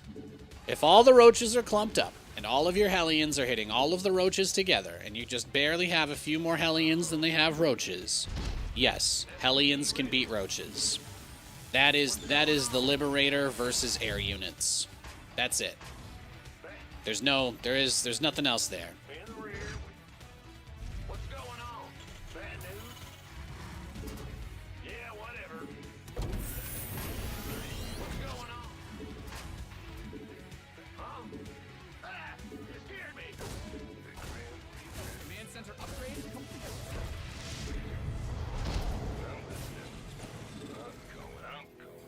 Every Protoss I've played today has proxy gated me, so I'm gonna kind of go in with the expectation that there should be a gateway somewhere outside of my base. I'm done. Swap away. SCV ready. What's it worth? What? You want Back in the day, Liberators used to do double damage to air units, though. They used to do double damage to, like, Mutas. It was crazy. They were sick. They were really sick. Back then, a few Liberators was enough to keep Mutas away. And that was considered to be a big part about why Mutas are no longer viable. And it's one of the reasons why the Liberator is such a toxic unit in StarCraft. Like, it's another unit that really suffers from over-tuning. The Liberator is another unit that really heavily suffers from over-tuning, because even though, like, think about it this way, even though they nerfed the shit out of its anti-air, it is still so broken that you can't build mutas against them. Like, even though they were specifically nerfed for no reason other than to bring mutas back in the game, mutas still can't be used against them. You know, because whoever made the decision about what was going to happen to the Liberator just couldn't see, I guess, the ramifications of their actions far enough in advance. I don't know. But they're like, well, if we get rid of the bonus versus light, then people just, you know, then mutas will be fine against them. And that just was never the case. So that was literally never the case, because the AoE is the same size as Psystorm, which it also should never have been the case, if you ask me. There was no reason for the Liberator splash to be the size of Psystorm.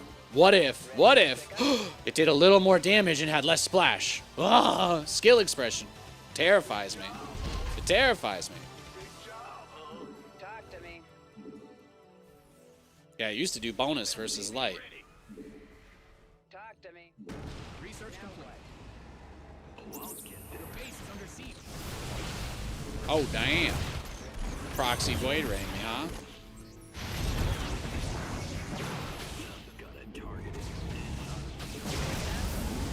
Light's here.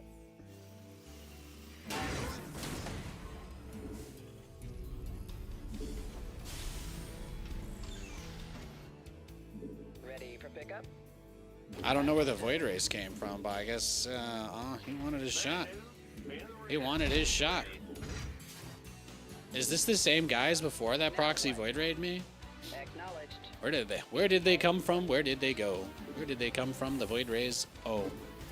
Command Center 2.0 ready to go. Oh, well, I think that's game, right? What could I possibly do here? Let's go next. I did look for a proxy Stargate. I just didn't find it.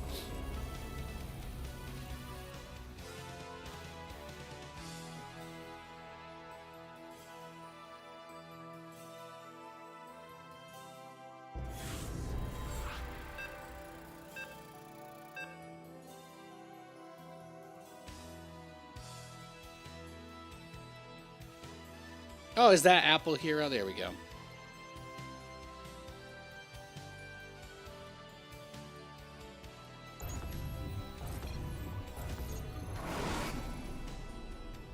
The quest for glory begins. You got gifted a sub. Congratulations, my dude.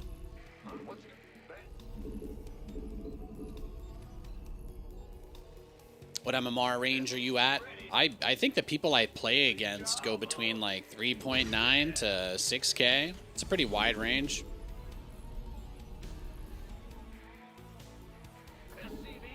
When you play unranked, you still have MMR, and you still play against people who are queuing ranked. You just don't see your own MMR. But it does expand the range of opponents that you can get. Like, when you play ranked, it tries to find you people that are really close to your skill. When you play unranked, it just tries to find whoever the fastest matchup would be. Which is one of the reasons why I like unranked, because as a streamer, it makes it easier for me to find games. And in ways, by having more people I can get matched against, it makes it harder for people to snipe me, so...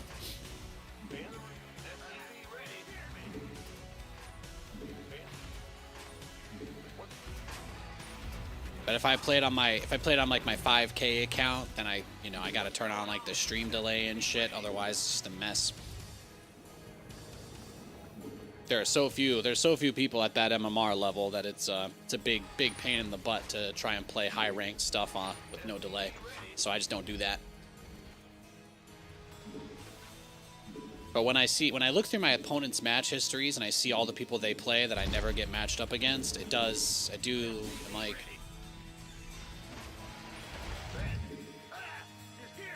What could have been, huh?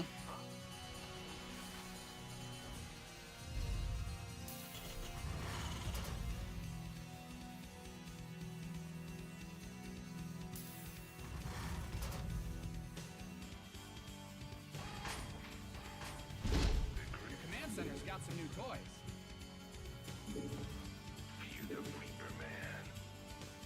Do I enjoy team games at all? Like team games in StarCraft? I used to like playing them. The queues for those modes are even worse than 1v1 though, so. Add-on done. Got something for me to kill.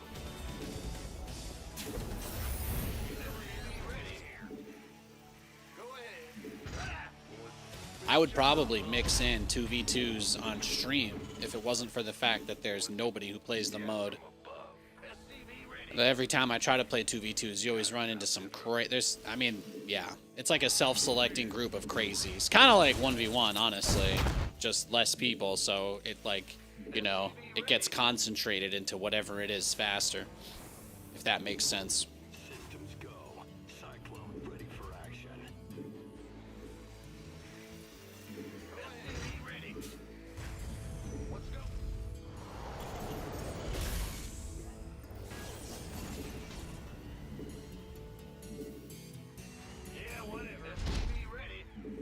One of my favorite things I ever did professionally in StarCraft was I ran like a $5,000 2v2 tournament once. That was pretty sweet. That was a very fun event.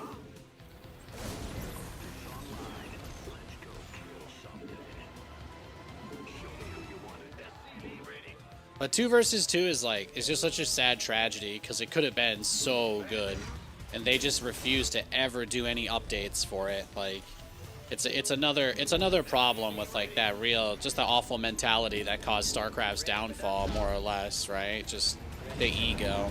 Now what? I shit you not, guys. The lead developer of StarCraft, the actual head director of the game back in like 2012 or 2011, literally said that because 2 versus 2 can't be balanced, there's no reason to do any specific updates for it. Waiting on you. I mean, some people with their heads deep up inside their asses. Real deep. Now what?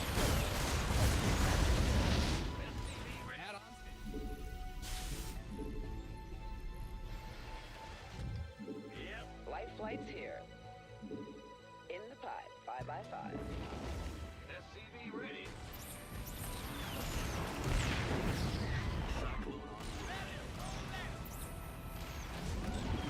Uh-oh.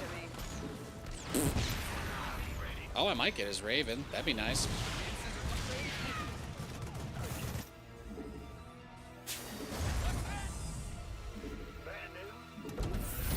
But yeah, when your developers don't even care about the people who play those modes, how can you expect them to do well?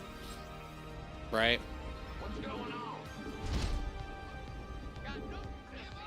Those people were sipping the esports Kool-Aid super hard.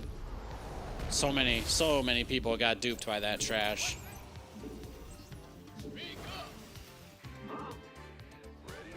Not esports being trash, but that attitude. That attitude is a big reason why. It's a big reason why StarCraft's not as popular as it could be.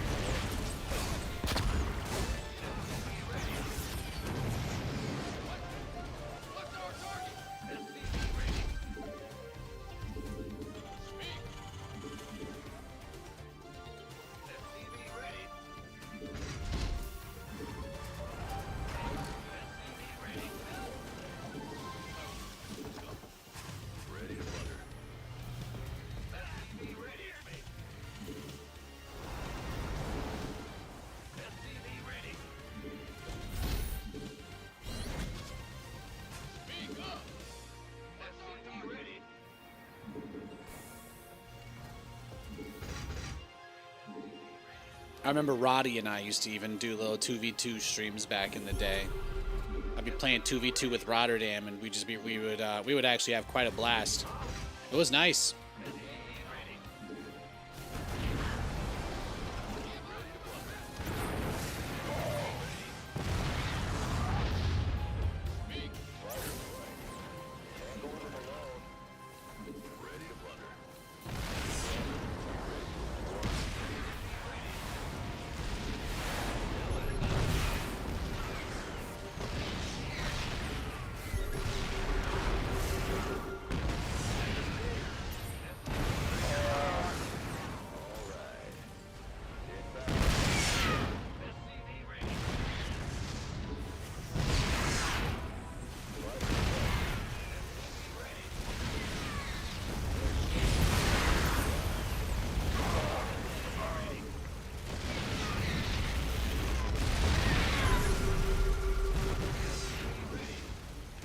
Oh, here we go. Here it comes.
Do you dress up tonight? Nah. Katie's working.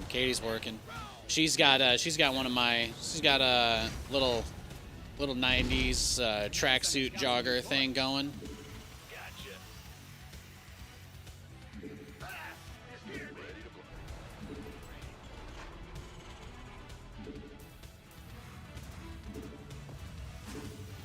Bad news. Give up.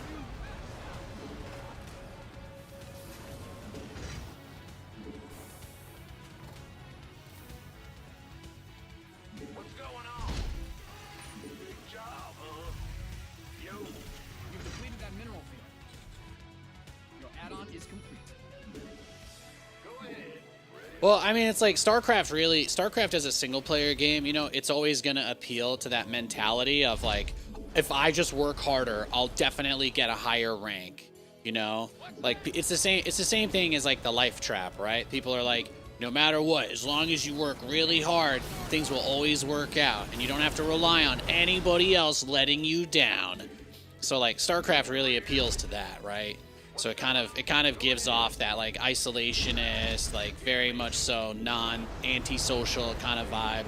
And there are people who play StarCraft that are social, of course, but those people usually get hated on by, you know, the super hardcore types.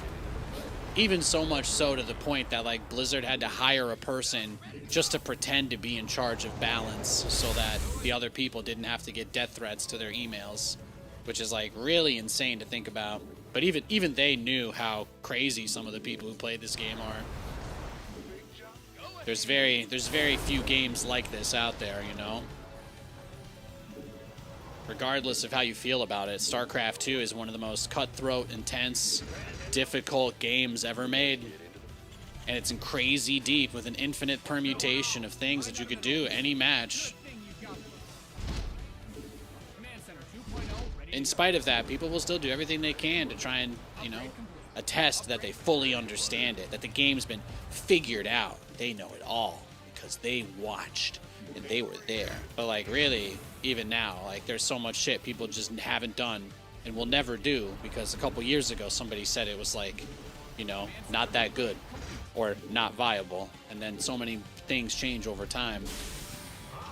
But you can see how it happens. I mean, getting impressionable young men, you know, into a game like this, very, very easy. Very, very easy. Don't have any friends, don't have anybody that wants to hang out with you, play games with you, come play this game and talk shit about all those other games. It's a big part. It's a big part of what makes StarCraft what it is. Your command center's got some new toys. Ready to plunder. It's the only game I've ever played. It's the only game I've ever played where people have asserted as a legitimate argument that things like smurfing and barcoding aren't problems because it's a 1v1 game.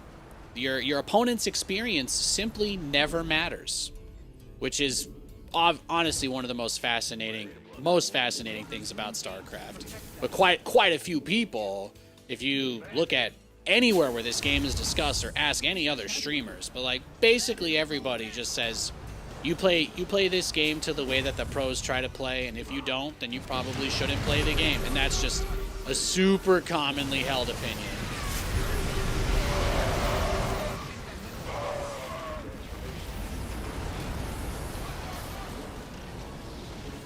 Mine out some of your minerals. What are you gonna do? Command Center 2.0 ready to go.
Yeah, that's what I thought. That's what I thought. Wham, wham, wham. Nobody ever slapped your ass and told you good job after the game, huh? Poor baby. But you get a lot of guys like this, right? Very, very, very common. Super antisocial. Super antisocial. As soon as they don't get what they want, instant temper tantrum. Like, yeah, you can farm a lot of like 1-star common stereotypical dudes in this game for that reason. Oh yeah. For a lot of guys, winning this game is like the only way they can ever think that they're above somebody else too. So it drives a lot of that really toxic mentality. Then they project all their problems onto the game, and never ends well. Never ends well. Got freedom. Initiating. Perfect. As you say. GG. In 2v2, can you control your teammates' units? Only if they disconnect. Like they have to lag out, or their game crashes, or they leave. If you load into a 2 versus 2 and your opponent's game like crashes in the loading screen, you'll just get all their stuff. Like you'll be able to control everything that they have. You just won't be able to see what their available supply is or their resources. But the resources are shared in 2v2, so yeah, you get all their money actually. So the resources are pretty straightforward, but the hardest thing about controlling your teammate in 2v2 or like any team game is you can't see what their supply is. So if you get the Nexus and you get the probes, if you get the Nexus and the probes, right, when they disconnect, you just won't be able to see like how many what their supply is. That's all. So if you get supply blocked, you won't really be able to see that. You can also share control. Yeah, that's like a manual setting if they're in the game as well. You can share control intentionally. I wasn't sure if he was talking about like take control of all of their stuff, but yeah. I think when you do the regular shared control, you can't. The only thing you can't do is spend their money. So yeah, you can't use their resources in that instance. But yes, that is definitely a thing. Sorry guys, I'm starting my multi-battle over here. It's a big deal. You know how it goes. You know how it goes. Boom.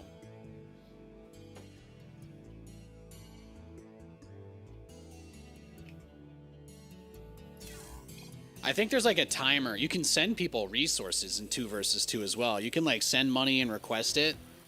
If you request it, like a little pop-up appears for all your teammates, and they can just see like, hey, this guy needs $10 for a Domino's pizza, and then they can just press that button. It'll send it instantly. But that's one way to do it.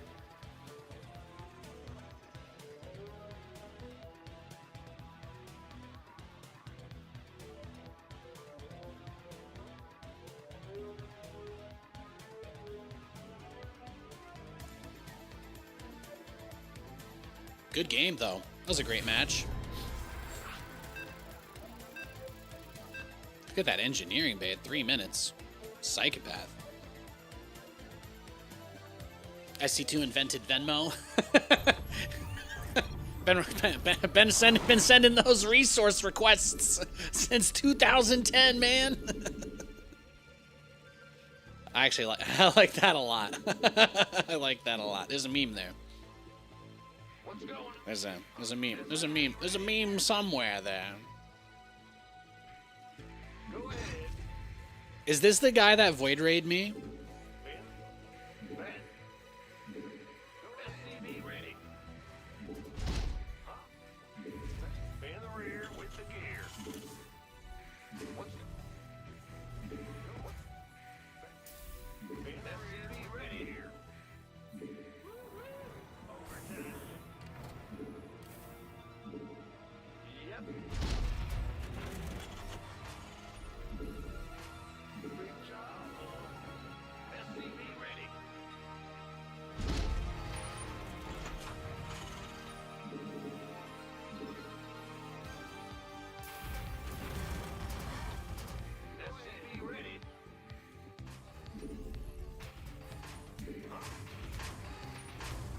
You think a hybrid build order is possible in lower league with bio plus mech?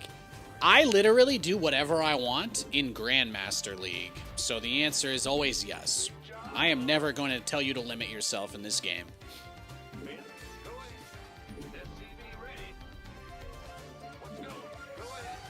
I've been a Grandmaster Terran player for over 10 years, literally doing whatever builds I want without any regard for the state of balance or the meta.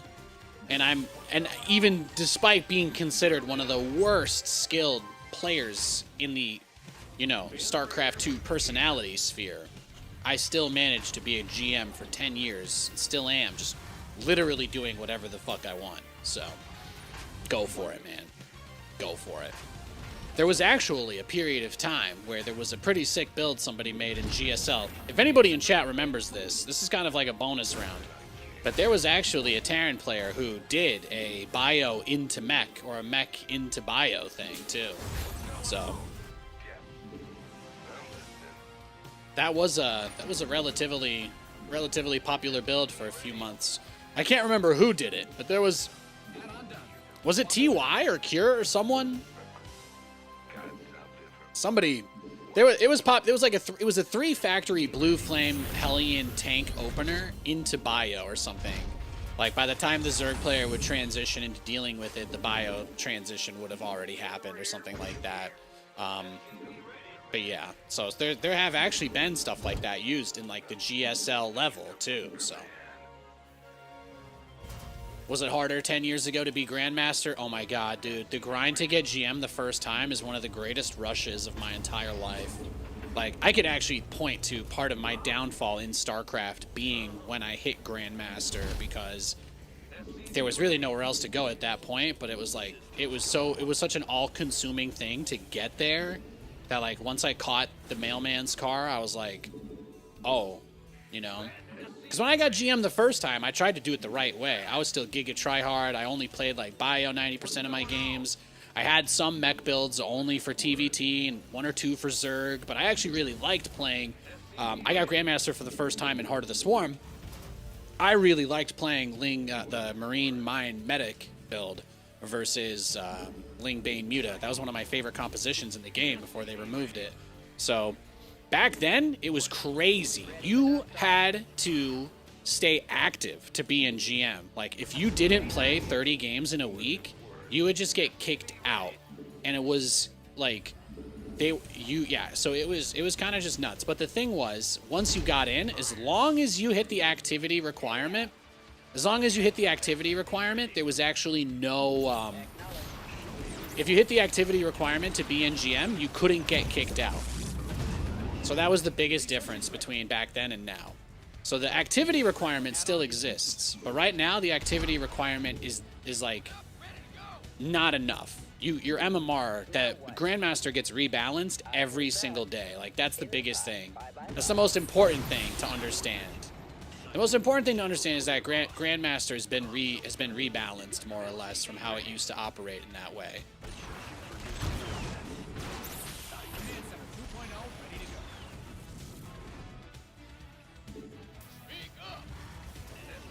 But yeah, it was crazy. It was crazy because there would be people who actually had like Diamond League MMR in Grandmaster, because back then you never got kicked out once you made it in. Like, it did not matter what your win rate was, what your MMR was. If you got put in Grandmaster, you were there until the end of the season, as long as you played and stayed active. That was it. So because of that, once GM opened and filled, it was almost impossible to get in. Like, getting in when the season started was considered significantly easier than getting in mid-season. Whereas now, you get in, if you have enough MMR, you're in same day. It gets rebalanced every day. Grandmaster ladder gets completely rebalanced every single day now. So they filter out like the top or bottom 20 guys, and it's a lot more fair. It really is a lot more fair to people that want to get into that point. But obviously, if you're in the bottom 20, then yes, you're also much more likely to have it taken away from you than you would have been back then too. So there were drawbacks to it. I actually had a lot of seasons that I did not finish in Grandmaster for no real reason other than the fact that I had I hit the activity requirement several times. I blew that because we would always have, the season would usually end during the competitive season for like WCS, and then WCS would always, you know, I'd fly to another country for a week from California, so it'd be like a 10-day trip, and I would never hit the activity requirement. And then one day I got really psyched out because some fucking guy posted on Reddit, wow, Nathanias queued into me and left 5 games in a row to keep his Grandmaster spot. And you know what? I just let all that shit bother me so much over the years. I really did, way too much. But like, I got upset because some guy was like, I just can't believe I couldn't get GM because Nathanias took up this spot that he shouldn't have had because he wasn't actually there and he just quit these games to keep his activity. And I'm like, I'm literally in a hotel room, like getting baked as fuck with Tasteless. Please let me keep my Grandmaster rank for my very small penis. My ego needs it. And yeah. So I have a lot of seasons I didn't finish in GM for basically that reason. But it was that cutthroat. If you had to get on and play every day. You had to get on and play damn near every day. So it was brutal. Brutal. Yeah, it was super, super, super tough. SCV ready.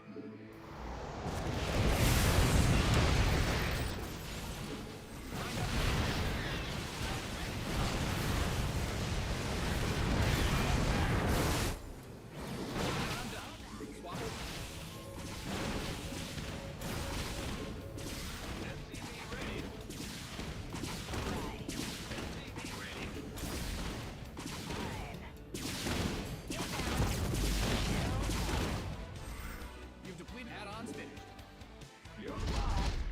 Beautiful. What's going on? In the rear, huh? Good job.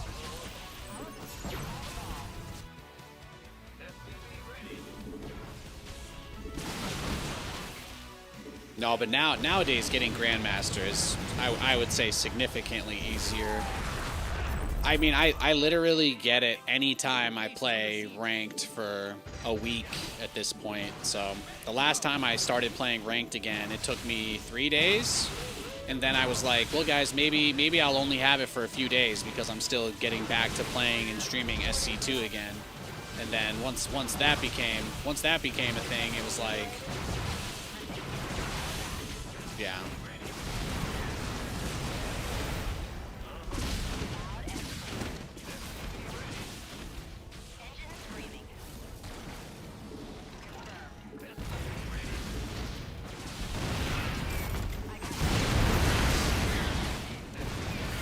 All right.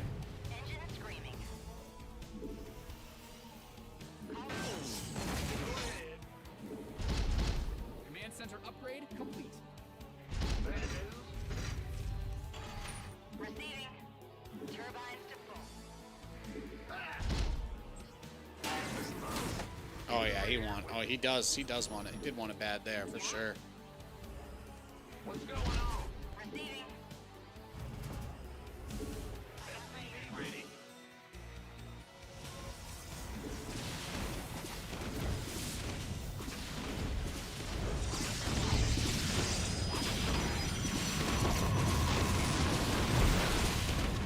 Engine screaming. Perfect. Initiate. Loud and clear. Confirmed. Right.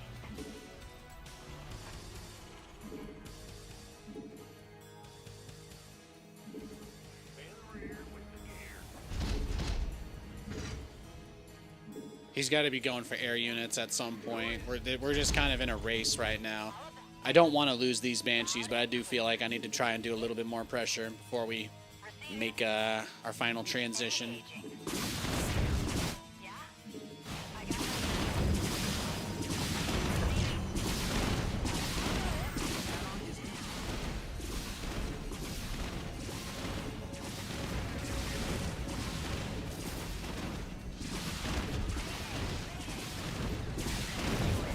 Liberation is upon. Add-on to mine down the middle. Good thing you've got more of those, right?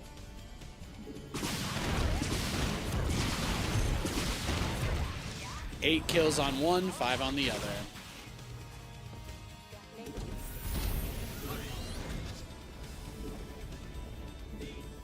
What's going on? Your research is ready. Sure thing. Beautiful. Go ahead. I got attention. Easy.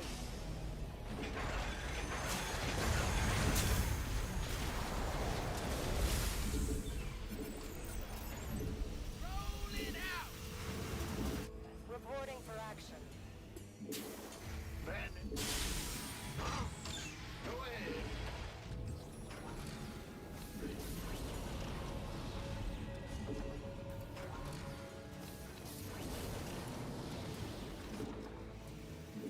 Liberation is at hand. How can we help? Upgrade with command center's got some new toys. Right down is locked. Full speed. Big job. At some point, right? There's really not much he can do other than go air, so Bandit. now we just prepare. Bandit.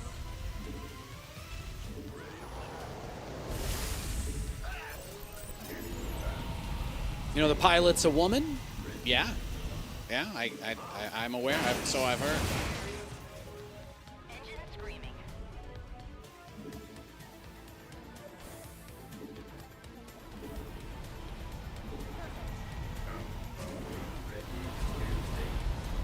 Bandit. Reporting for action. In the rear with the gear. Go ahead.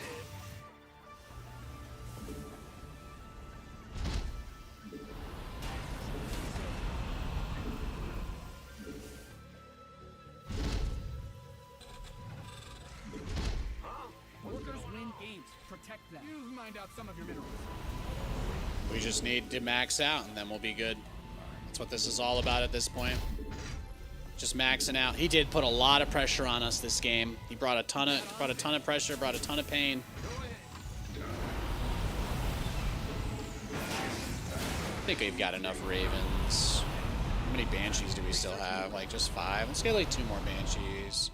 2 more Banshees, 2 more Ravens, and then the rest Vikings.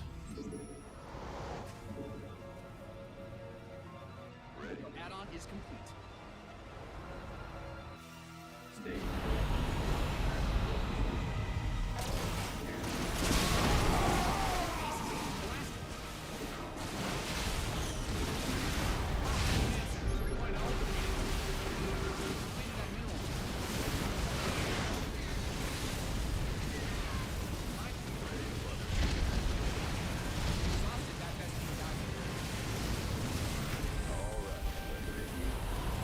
Yeah, see, we got so much damage done. So much damage done. Let's fix them up, and then I think we can push. What's going on?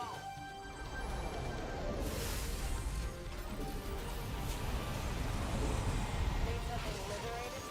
Ready. We'll let the planet dry. Bandit. Big job, huh? Scanning back. Contact. Course. Awaiting orders. Standing. Ready. Scanning engine. State your Upgrade complete. Scanning. Ready. State of engine. You mined out some of your minerals.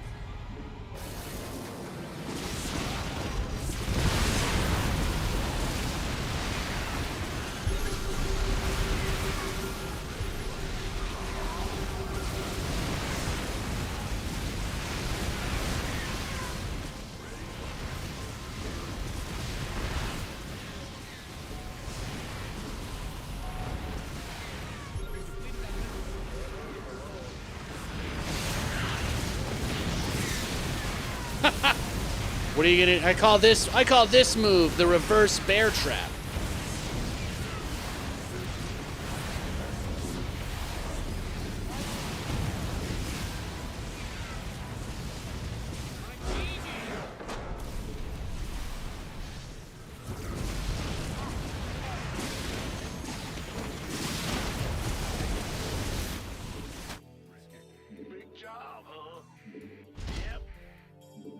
Bro, what the fuck? This comp looks sick.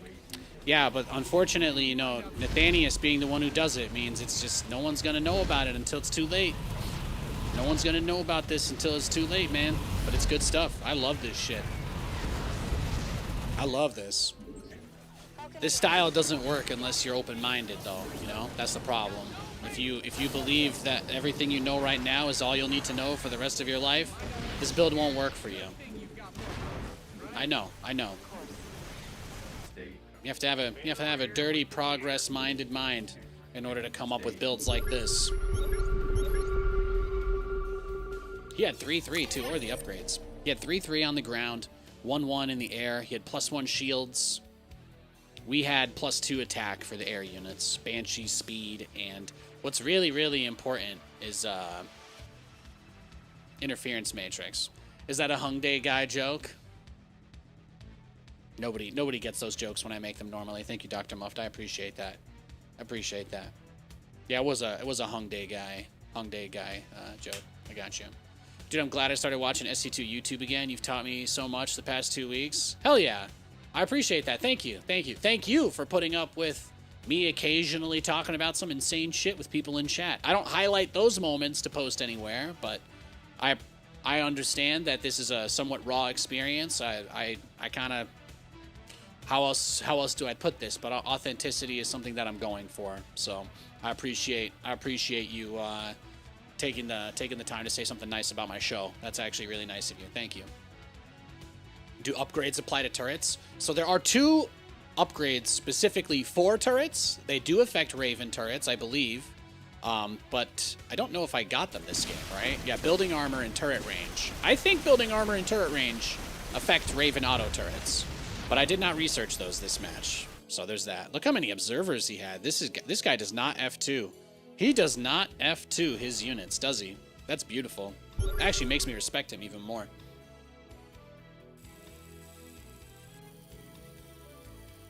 That makes me respect him. He did not F2 any of his observers the whole game.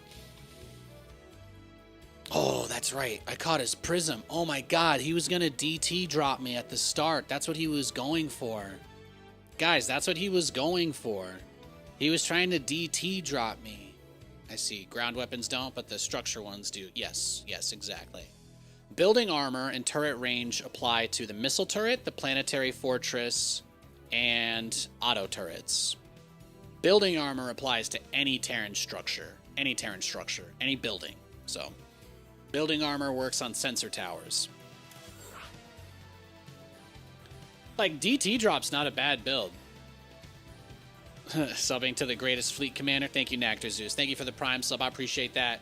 If you guys got primes, if you guys hold your money in a currency other than USD, those Twitch sub conversion rates are getting better every day. So, if it's still too pricey to sub, just wait a few more months. I'm sure the dollars keep heading down, so it'll get cheaper.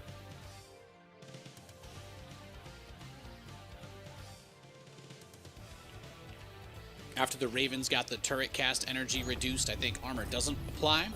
Well, I don't know that the energy was really changed for them, but I remember there being some weird, overly tuned kind of update specifically to the auto turret. I don't know if the auto turret gets building armor anymore, but it did for a very long time. It might just be one of those random things that they kind of just changed out of nowhere. I must admit, I don't really stare at it that much. Your opener 4 Cyclone, 1 Raven, and a 3 CC, counter blinking DTs, right? I actually don't like that opener anymore because it doesn't give me enough aggressive potential at the start. I like the Cyclone drop more. I think you can deal with a lot with the 4 Cyclone Raven build, but you have to understand as a streamer, any strategy that I do too much, people will just start to really hard counter. So sometimes I make changes to what I'm doing for no reason other than to make it harder for people to expect what I'm gonna do. You saw what happened the one game I made a fusion core today. What do you expect?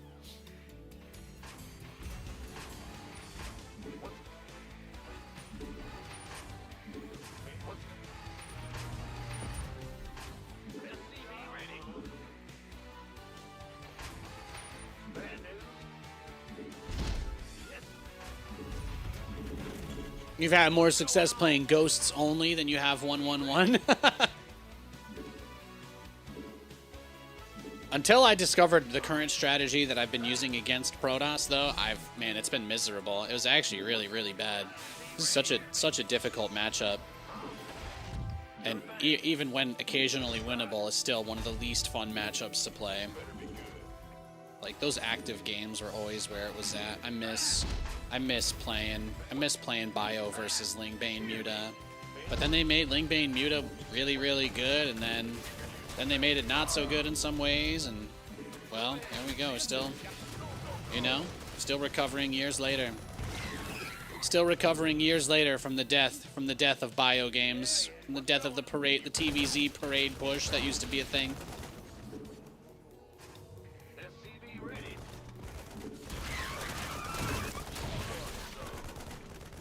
Bad news. In the rear with SCV ready. Big job, huh? SCVs didn't sign up to fight. Go ahead. Oh, he's cheesing us, huh? All right, let's just go next. I think that game was going to be over no matter what, win or lose, so it looked like, yeah, he was one basing. He was just one basing. Look at that, 12, 12, 12. Crazy. Crazy.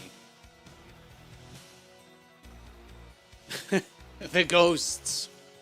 I can't, it like blows my mind that people enjoy playing with ghosts. It blows my mind. That now I know why Terran players are so angry, because they make themselves do dumb shit that's horrible, and then they lose, and then they're like, it's not fair. I'm like, look, man, it may not be fair that the Ghost was turned into the only good unit for late game, but also the fact that you don't even try anything else really says more. I do not understand what people enjoy about the Ghost in its current iteration. I just don't get it. There's really nothing enjoyable about the unit. It is probably one of the least interesting things in the game. SCV ready. Yes, sir. Well,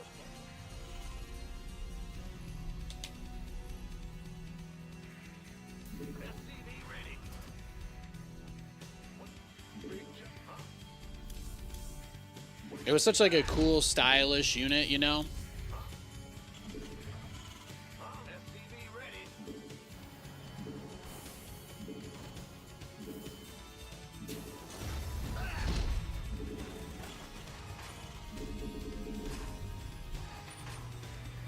SCV ready.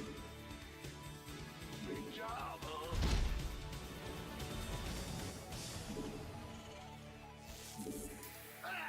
Hear me. In the rear. SCV ready. Huh? Go ahead. SCV ready. Big job, huh? What's going on? Go ahead. What's ready? Got him.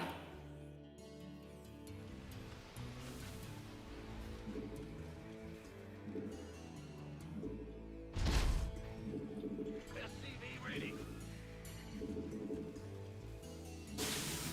Yeah, the fact that they need like a whole second and a half to charge up to attack.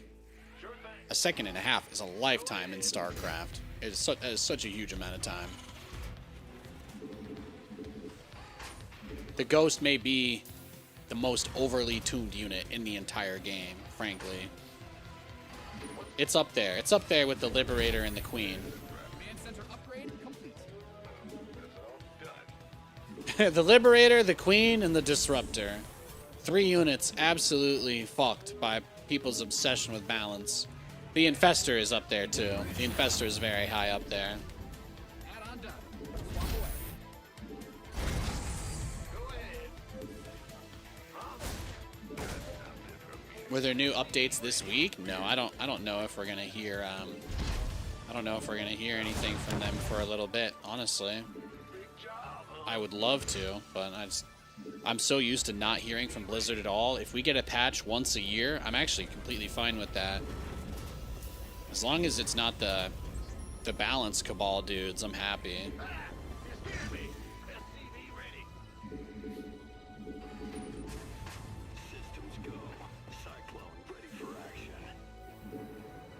But how sick would it be if there was like another patch this year? That would be insane. That would be well beyond my expectations. Like if I had to guess, the next EWC Saudi Cup thing is gonna probably be in what? Most likely September next year. They usually do this thing where they like rage bait the entire StarCraft scene into thinking they might not run StarCraft, and then they do anyway. So I think, you know, they're gonna probably edge the StarCraft community all the way until the final moment again, and then they'll probably try to get a patch out before that tournament, because there's really only one premier event the whole entire year for StarCraft now. So I would just guess that that's what they're up to. So.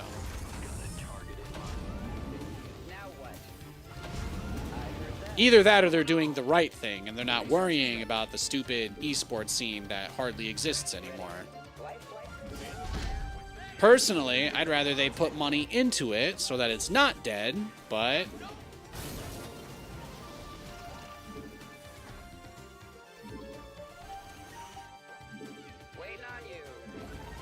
Yeah, they're launching a Warhammer competitor for StarCraft. I think that's kind of a big thing that they're pushing it for.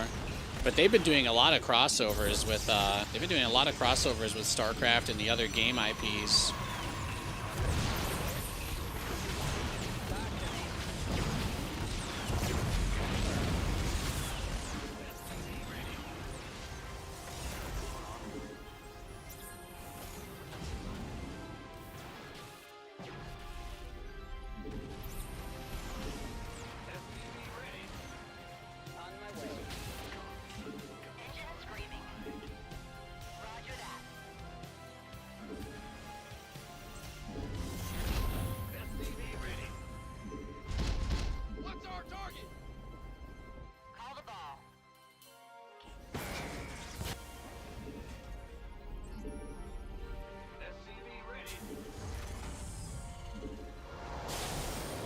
Take Zen Natural.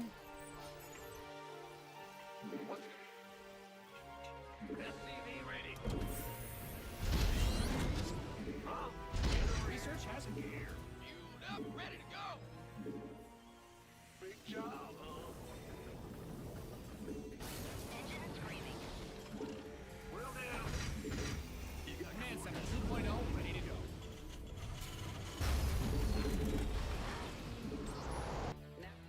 Taking out, dropping off.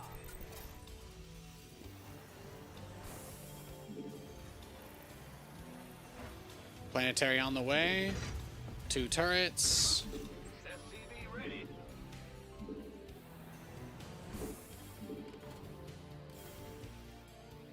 Receiving. Ready to roll out. SCV ready. Yeah, there's like a StarCraft miniature set coming out, right? I think that's a pretty big deal for them. I think they know there's a lot of like Warhammer fans in StarCraft, and I think that they see the opportunity of like trying to capitalize on that market. Command Center's got some new toys.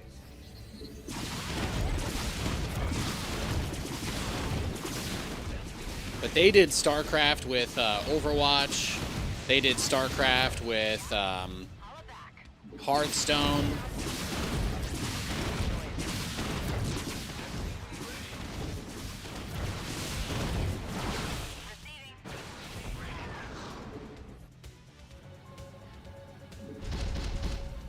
Mind out of middle.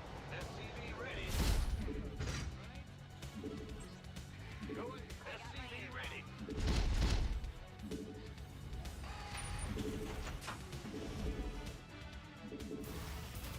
Your research is But like, as far as what Microsoft is going to end up doing next, I have no idea.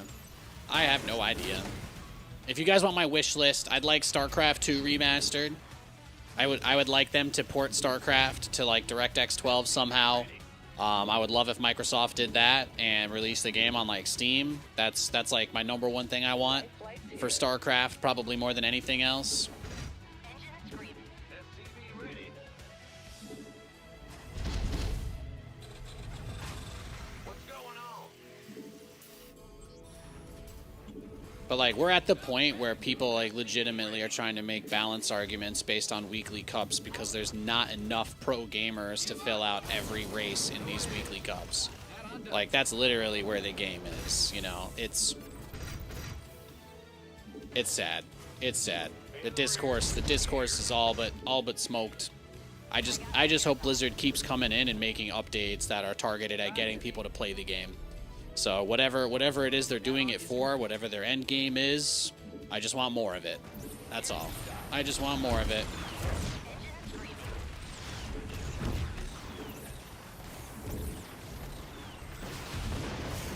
But that's the level of cope that we're at. It's the level of cope that we're at. Is people writing books trying to argue why the fact that there's like literally 3 Zergs who can even make money professionally playing this game somehow means that Zerg is underpowered. It's wild. While the same people argue that Protoss obviously only didn't win stuff because the best players retired and there's no high-level Protoss anymore. Like it's the lowest. It's like the lowest possible quality discourse left anymore.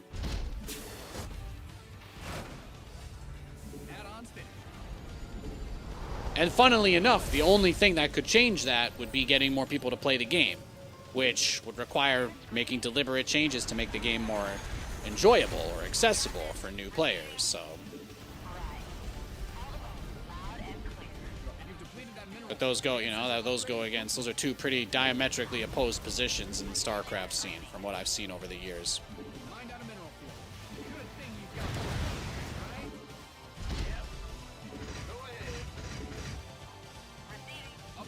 The OBS change was the opposite of accessible.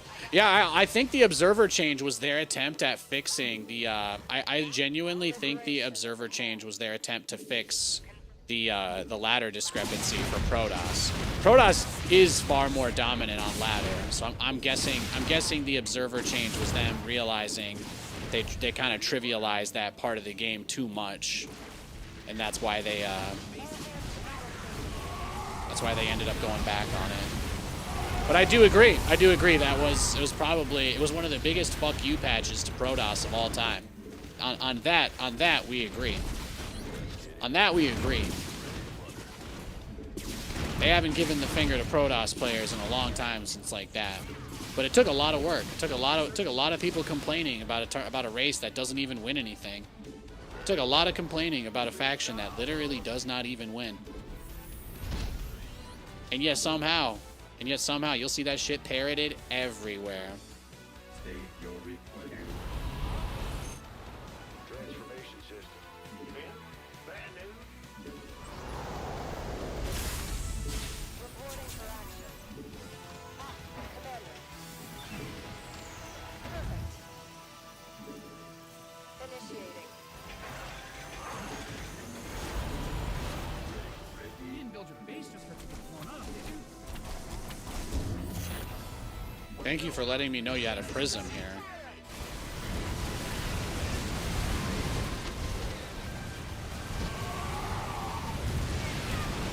Damn, look at that.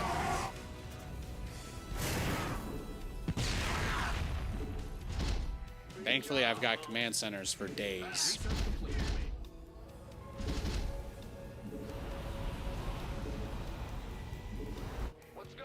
The prism would be the bigger issue if it got in, so it's like, you know, it's not great that we have to trade like this, but it's not the worst thing either. Play ball here. Add-ons finished. But it's like, people could also just accept that this is the state of the game and that new people that come up are going to play the most accessible factions. Protoss is easily one of the most accessible factions. Especially for a new player. Like, you really, you know, people make jokes about learn one build and see how far it'll carry you, but there are so many really good Protoss cheese builds that's like, Protoss is absolutely the most fun race to learn the game if you want to cheese your way through it. And a lot of people just don't really understand that. But none of these guys do well in actual real tournaments because they're not playing anonymous best of ones, which is why the ladder has such a huge drop-off. Same reason why all those weekly cups have all those random-ass 5K MMR Protoss players drop off at the same point, too. Ready to blunder. Ready to blunder. Engine screaming. Upgrade complete. You've depleted that mineral field. But I do think they were probably feeling like the observer change was too much. So the siege observers were definitely one of the biggest buffs Protoss ever received. So losing it is equally heavy the other way. I don't disagree there. Yeah, I mean that was the only thing I was worried about was a prism coming into my base. So. Here, give me your ops. Beautiful. Beautiful.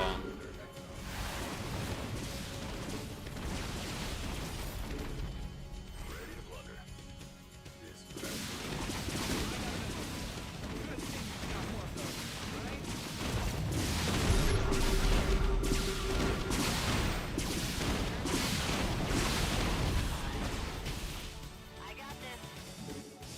Roger that. Yeah? Done and done. Receiving. Well, Nate, don't give him too much to go off of before it's too late. You know, we still got a lot of game left here potentially. You've mined out some of your minerals. Proxy Robo versus Proxy 3 racks. What brings a guy further? When I play Protoss to ladder for fun, I just Proxy Robo every game and I'm Masters, so it's rather easy. All you have to do is just macro out the robotics facility outside their base, and the vast majority of players have absolutely no idea what to do because it's stupidly good. It's like an extremely powerful strategy that requires a very specific response. And most normal openers automatically lose to it, so stuff like that is why playing Terran vs Protoss is so hard. It's why I have to do all these super boring ass strategies that no one likes, because otherwise if I just make Marines and step out on the map, you just die. So this guy would have 500,000 zealots crashing into me. Attention.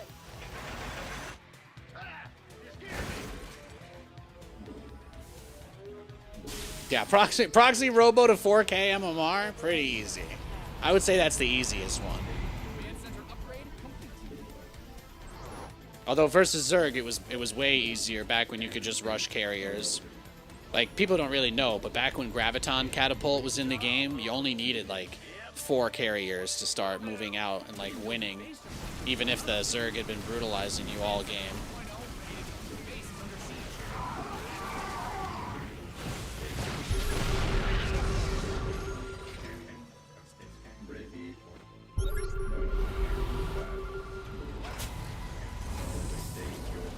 Ready to blunder. Standing by. Big job, In the rear. All right, it's time. Ready to blunder.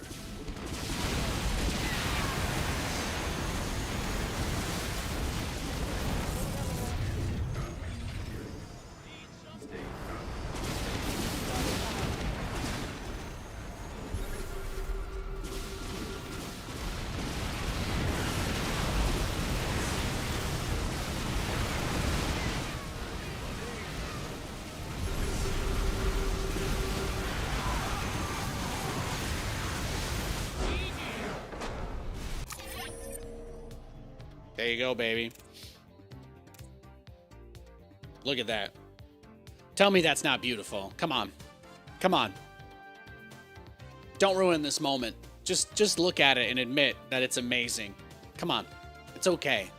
Let yourself feel that childlike sense of wonder once again, back when you believed anything was possible and that you didn't know the answer to every question. What a game. I thought his Robo was in his main for some reason. I thought his Robo was in his main, but I actually got like right on top of this. Box art? Oh my god, you're right. Hang on, let me just zoom in and take a screenshot for it. Get our YouTube thumbnail game going here. Alright, let me just...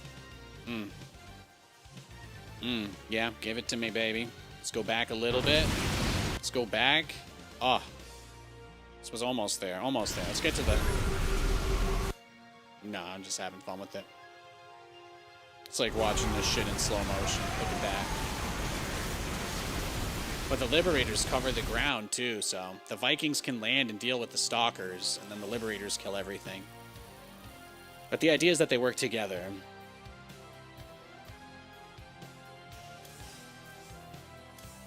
That was a nice one. He did go 2 gates. Wow, he went 2 gateway. I need to look at the replay. Did he proxy me?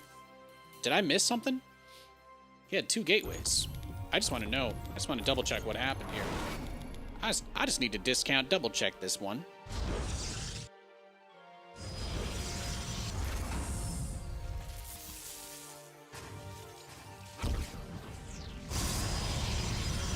Yeah, he built 2 in his main base. All right.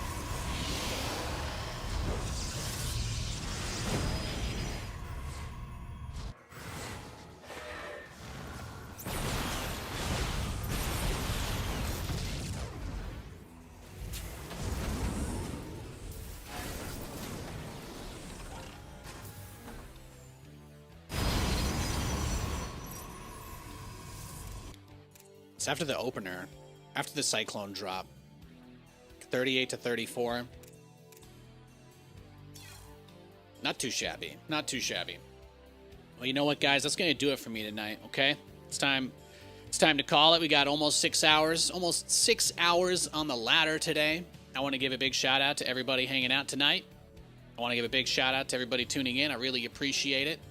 I will be back on tomorrow. Katie is opening tomorrow, so I'll be on a little bit earlier. Probably streaming. I'll probably be live closer to 11. Probably closer to 11 or 12, depending on what I end up getting up to. And then Sunday, I think she's opening as well. So we're going to have more middle of the day streams for Saturday and Sunday this week. And then I don't know what days she has off next week yet, so we'll see. But it'll either be day off. I'll probably not be streaming on either like Tuesday and Thursday again, or the Wednesday and Thursday like this week. So big thanks to everybody watching. Make sure you're subbed to the YouTube if you haven't already. Make sure you're following the Twitch if you haven't already.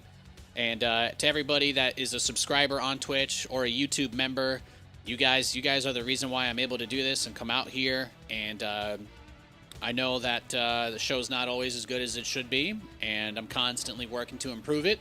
And I appreciate everybody that sticks with it. So, yeah. God bless you guys. Have a great night. Take care of yourselves, and happy Halloween.